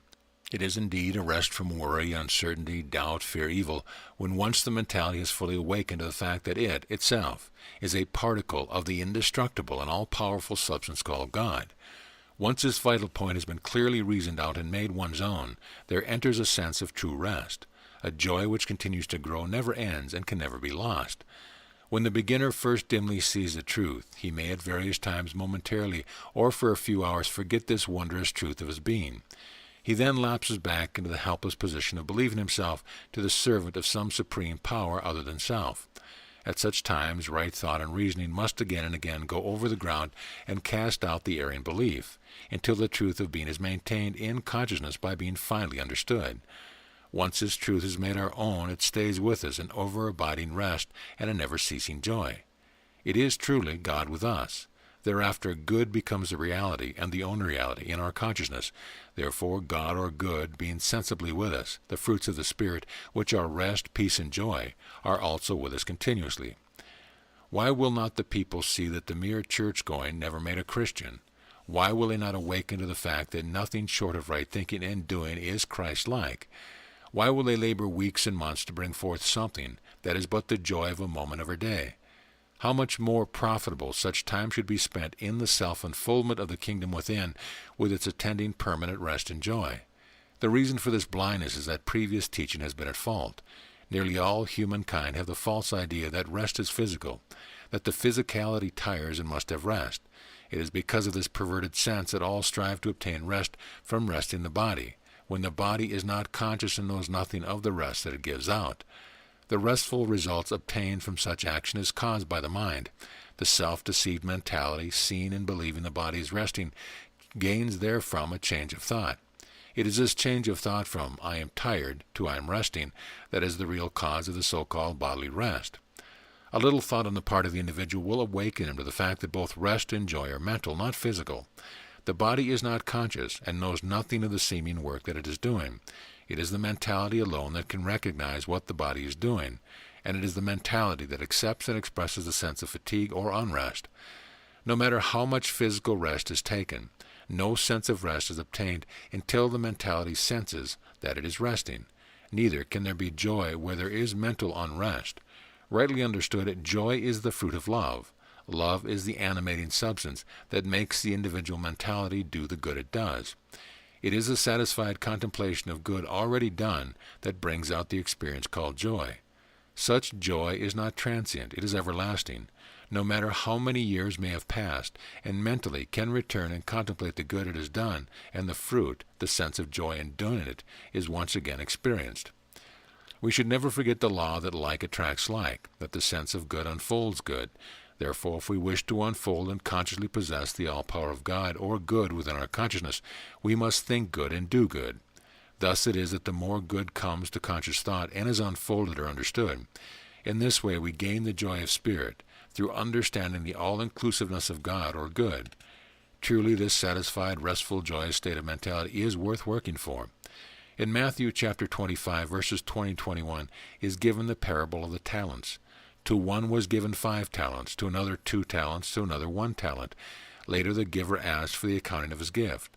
The one with the 5 talents reported that he had put the 5 talents to use, and had gained 5 more, and his reward was that he was bidden to enter into the joy of the Lord. The one with 2 talents also reported that he had put it to use and had gained 2 more, and was told to enter into the joy of the Lord.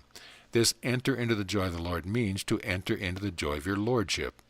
In other words, you, through actual application of your thought power, enter into the state of knowing that you are Lord, that you are cause, and that you will use the good talents you have. You can by such use gain more good or understanding. The one who made no use of his opportunity to do good was not told to enter into the joy of the Lord. Therefore, it is only by thinking, acting, and doing good that the joy of good can be obtained and experienced. Each individual finds himself in this workaday world in a slightly different position from his fellows. Some are so placed that they have little time or opportunity of doing good to their neighbor. But even these have the one talent which can be used in any environment if the individual chooses to do so. The opportunity to use it is never absent wherever there is a conscious reasoning being. That one talent is right thinking. There is always opportunity to think right about others, self, and environment, and if this one talent be utilized, it will attract or unfold other talents and opportunities for their use. There is no position or condition on this plane of existence that the individual cannot make better through persistent right thought and its right application of the problem in hand.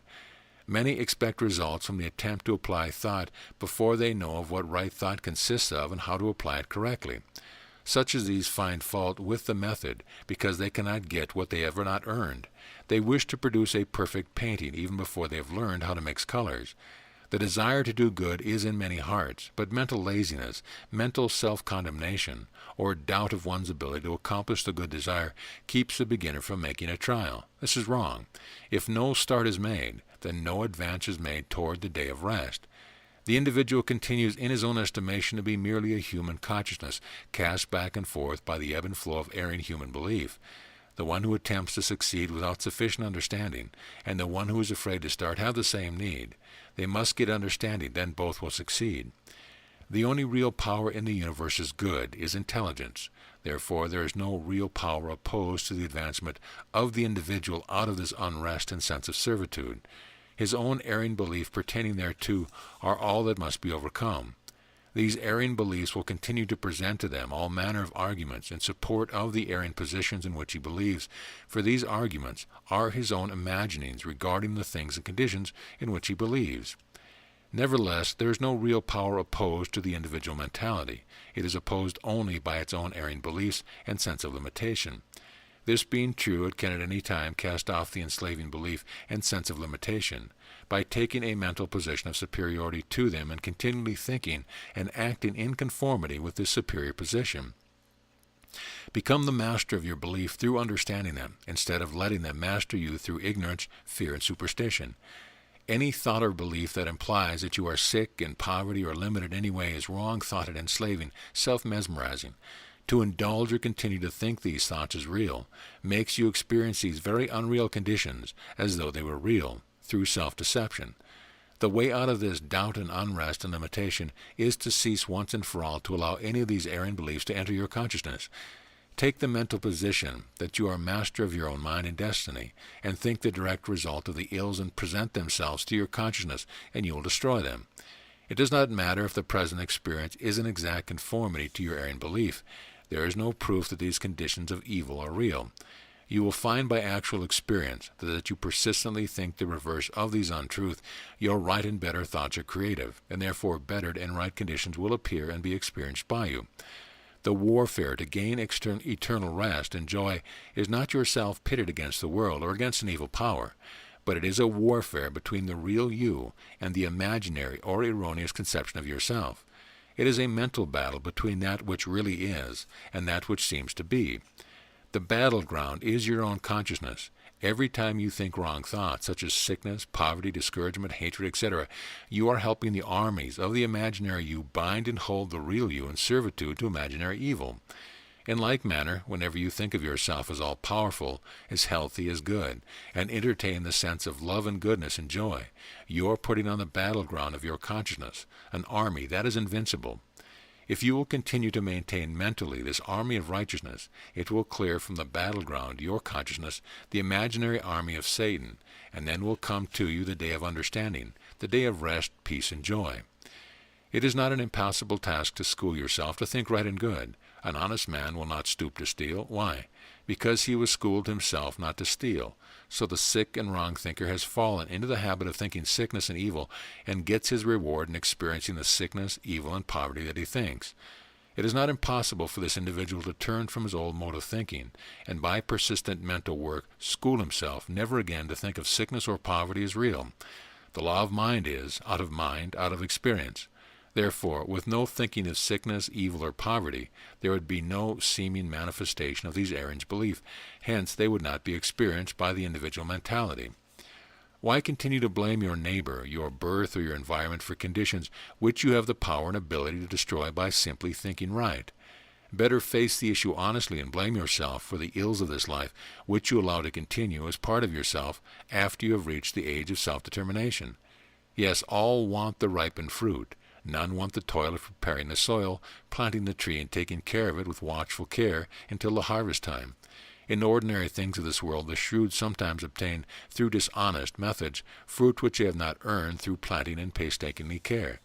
However, their shrewdness will avail them nothing in the vineyard of the Lord.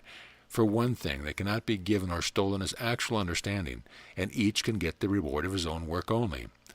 One may steal the words of an understander, but none can steal the understanding of the words.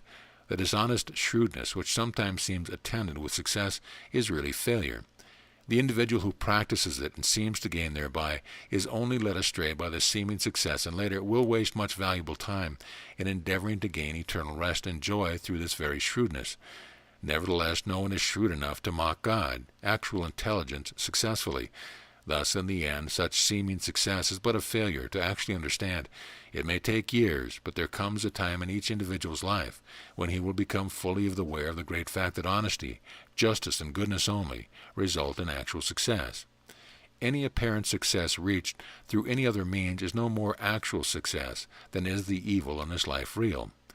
Entirely removed from the erring human sense of things, there remains inviolable the spiritual or true sense. Whatever is not of honesty, justice, and goodness is not from true sense, and has no real place in the realm of intelligence, the realm of the real, false sense experiences, even though we are befooled into believing some of them enjoyable and pleasant, are but the fleeting joys attendant upon the ebb and flow of human belief in that direction. No better illustration of the science of life can be given than to point to the science of mathematics with its known and demonstrated rules. No one can utilize or benefit himself in the least through addition, subtraction, or multiplication until he has studied and gained a demonstrable understanding of these studies. The dishonest one, who copies the answers of others, as well as the one who, through accident or what is called luck, guesses a few right answers, is fully exposed on examination day. The student who, by currying the favor of the teacher, is petted and advanced beyond his true position, may have a temporary pleasure in self-gratification, but examination day exposes him. The studious scholar who puts honest endeavor and work into his attempt to understand the various problems and really solves them has little or no fear when examination day comes. He may not express so much outward joy as the favored student, but he has a real inward joy in the knowing that he is self-sufficient to pass the examination with credit. This is the real joy, the joy of actual knowing. Later, when the studious individual leaves college, he enters into his deserved rest as far as mathematics are concerned, for he knows his ability, whereas the student who has fraudulently gained his graduation papers knows within his heart that he is a fraud, and that he is incapable of solving many problems that will come into him. Therefore, instead of entering into a state of rest, he enters into a state of greater unrest. He cannot escape the unalterable law of intelligence. He cannot shake off that sense of inefficiency which will act as a retarding influence to success in all his mathematical works. There is but one way in which this individual can gain the mental rest that the studious individual rightly attained, and that is to go back and begin anew. He must himself correct in his mentality the cheating he did and the dishonesty he practiced. This is the justice of God or intelligence. So also in the science of life, many imagine that all they need do to gain eternal rest is to be a good citizen as the average, be good for one day in the week and cheat their fellow beings on the other 6, proselytize for a certain creed or church, regardless of the home life rigged thereby, and regardless of the evil they do in the name of good. They will at the proper time be ushered into a spiritual state of eternal blessing. A very great surprise awaits all the good people who believe that eternal rest, continuous joy, can be won in this way. If intelligence does not govern the universe, then there is no intelligence cause that governs. If there is no intelligent cause that governs, then honesty, justice, and righteousness cannot be administered. Why will not the people see and learn the lesson is before them every waking moment, namely that thought is causative, that thinking is the sole cause, that each is held responsible for his own thinking, that because thinking is cause, it automatically causes us to experience that which we think. It will not advance our case or help our case to lay the blame of our wrong thinking upon another person or thing. No incident of itself can force the individual to actually think or believe contrary to his own mental impulse or desires. You may even force an individual to say yes with his lips, but in his heart and in his thinking he can still say no. In a much easier and more gratifying vanity to blame some time or thing or someone else for our own shortcomings. Perhaps we may get a temporary satisfaction from doing this, yet we do not by this means get even a temporary surcease of the penalty attached to this wrong thinking. Mrs. Eddy, in referring to this, page 279, miscellaneous writing, wrote, "Why does not the certainty of individual punishment for sin prevent the wrong action? The positive certainty that wrong thinking results in wrong effects, which punish us for the wrong thinking committed, is fast becoming understood by the honest student in metaphysics. The world at large has not yet learned that it is a mental law that each will receive punishment for wrong thought indulged. However, this is positively true because of the fact that the wrong thoughts indulged produce for the individual the very wrong that has been thought. Thoughts of sickness produce a sickness, thoughts of poverty produce poverty, thoughts of failure produce failure, and thoughts of hate produce hateful things and conditions. Once let the individual gain enough understanding of mind so that he becomes certain that he can in no wise escape the penalty for wrong thought, action, and doing, and he will, in sheer self-defense, if not for the love of right, cease his wrong thinking and doing to escape the sure punishment that follows. It is indeed a hard task for the so-called worldly wise, for the more worldly wisdom the individual believes he possesses, the more certain he feels that he will prove himself wise enough to escape the punishment of his own wrong thinking and doing. The average individual will not cease until nature, the God of all, strikes back. The law of nature is a law of intelligence, the law of good, the law of reality, and not a personal God by the name of spirit, nature, or divine love. It is this law which strikes back and punishes the individual. Life is so constituted that the individual experiences the exact substance of the thought he thinks, good or bad, right or wrong. The right, good, or real produce right, good, and real experiences, and the wrong produces unreal, evil, or imaginary experiences. Through a good excuse we may befool our neighbor, but we cannot in that way befool our own intelligence. The mental law that, as a man thinketh in his heart, so is he, is always in operation. Plainly stated, this law is, as a man think and actually believes or understands, so he will find himself to be. This is no longer a mystery. To think and to be are one and the same. There is no being without thinking, and there is no thinking without being. Thus we find a solution of how evil seems to be, but in reality is not. For a mentality to think an imaginary thing to be real is to supply the imaginary thing with a sense of imaginary being, and thus it gains external appearance, though no substance of reality. Knowing this, we can turn this information or understanding to good account by thinking the imaginary evil not to be. That is, taking away from it all the former sense of reality that we falsely attach to it and entertain by it.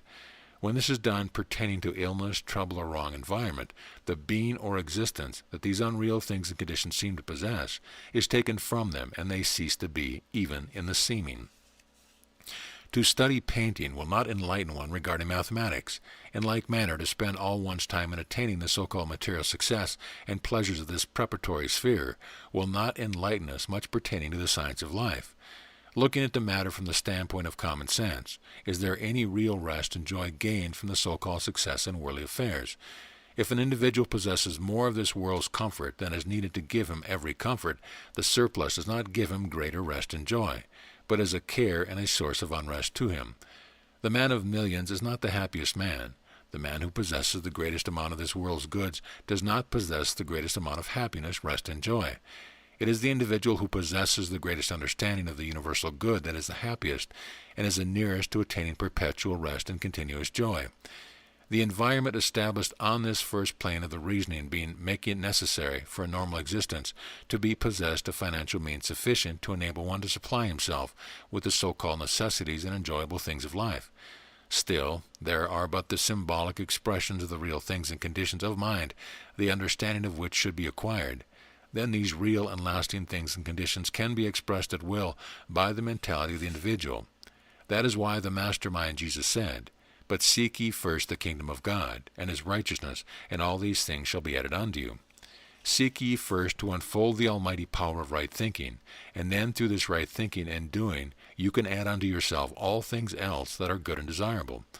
Once the individual has acquired understanding and the certainty that he can through a purely mental means express, externalize, or create every right desire of his heart, then all sense of the necessity of laying up riches, of striving for more than his neighbor, and the endeavor to win away from his fellow man through shrewdness that which is not rightly his own will cease. He will realize that it is easier to think into externalization through right action, that which he desires, than to acquire it by these means. There is no limitation to the expressive power of the mind. The words of Jesus place no limitation on the fulfillment of any right desire, for he said in substance, that what things soever ye desire, believe that ye receive them, and ye shall have them. This statement is absolutely unlimited in scope, but the word believe must not be confounded with the word belief. To believe is a settled and immovable state of mentality. This settled state can rarely be gained, and never long maintained except through actual understanding, and only through right reason can such actual understanding be obtained. An understanding which is gained through the hearing of the ear or the sense of sight is not the understanding which is God or cause. The understanding which we gain through the so-called perceptive senses is but a knowing, whereas the understanding gained through right reason is not a mere knowing, but a provable and proven mental certainty. When this state of mental certainty is obtained through right reason, the living act of Christ, then one begins to enter into the seventh day, the Sabbath day, or the day of mental rest. Reason, having solved the problem of mental being, will be found to be at rest in the bosom of the Father, namely wisdom or intelligence. Then comes the real mental joy that is expressed as exuberant feeling, and is present whenever work is rightly and well done. So very many desire to enter and enjoy the day of rest long before they have attained through work well done, namely right thinking and right reasoning, the understanding which alone is real rest and joy. It is not possible for the individual to really enjoy that which he does not understand. Here is seen the great wisdom of the scriptural admonition, "With all thy getting, get understanding." For without understanding there can be no real joy in what you may attain. If you understand the right use of money, you may obtain great joy in its right use. If, on the other hand, you strive for money merely for the sense of gain, or to possess it like the miser, it becomes a source of trouble instead of joy. It is no different in striving to gain the science of life. If one merely strives to gain an understanding of the power of right thought and its application for purely selfish motives, the soil of one's mentality is not in the proper condition for unfoldment. Then, instead of nature, intelligence flowing into one's consciousness spontaneously, bringing rest and peace and joy, the individual who is actuated by selfish motives finds that every least crumb of understanding that he gathers must be gained through arduous mental work. The love to do good with the good we obtain is the right heart motive. With this as a foundation in consciousness, the righteous, honest search for truth becomes enjoyment. Working from this right mental attitude, there is a spontaneous flow of good into the individual consciousness, for like attracts like, and the inflow of good is readily understood. With this sense of understanding comes a sense of rest and joy, and thus rest and joy none can take from you. Regarding the allegory of the Garden of Eden, Mrs. Eddy speaks of the incident thus: "A sense of evil is supposed to have spoken, being listened to, and afterward to have formed an evil sense that blinded the eyes of reason. The sense of evil in consciousness that seems to have the ability to speak to us has not this ability in itself. It is the individual mentality which entertains the evil sense, and entertaining it listens to it, and in time firmly believes the evil to be real.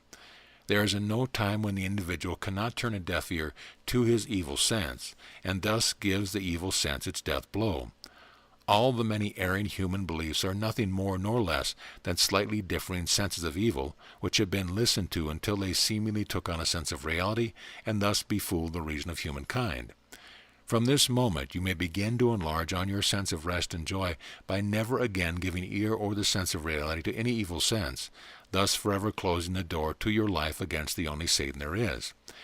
The erring supposition that have come down to you from your forefathers and been listened to you until you appeared real to your consciousness can also be ejected from your mentality. The main difficulty is that reason has been befooled. Then the way out is to reinstate reason in its judgment seat. Start your faculty of reason to work in analyzing the claim that evil is real. Take up each individual human belief regarding the reality of evil which has obtained lodgment in your consciousness, and through the reasoning process arrive at the truth pertaining to that particular belief. Working in this way, you will find that as you trace each particular error back to its native nothingness, the sense of its reality is cast out of your consciousness. In its place, each time there comes a sense of rest and joy of having destroyed one more mental shackle that was holding reason bound. Human reason is, more or less, based upon human belief and erring supposition, but this is not true reason. It is mere mental conjecture based upon erring foundation. True reason is the mental savior, for it is only through the exercise of the faculty of true reasoning that the conscious mentality can positively convince itself of what is and what is not fact.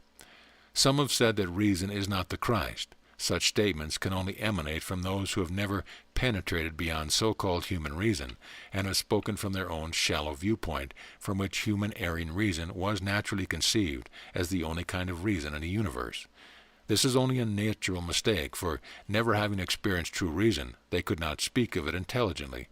True reason is the light of the mind, the Son of God. Into every individual consciousness where true reason shines, it brings mental light with its accompanying rest and joy.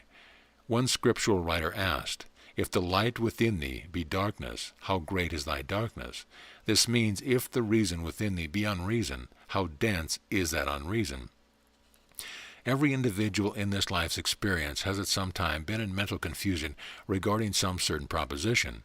As long as the confusion lasted, there was no rest and no joy.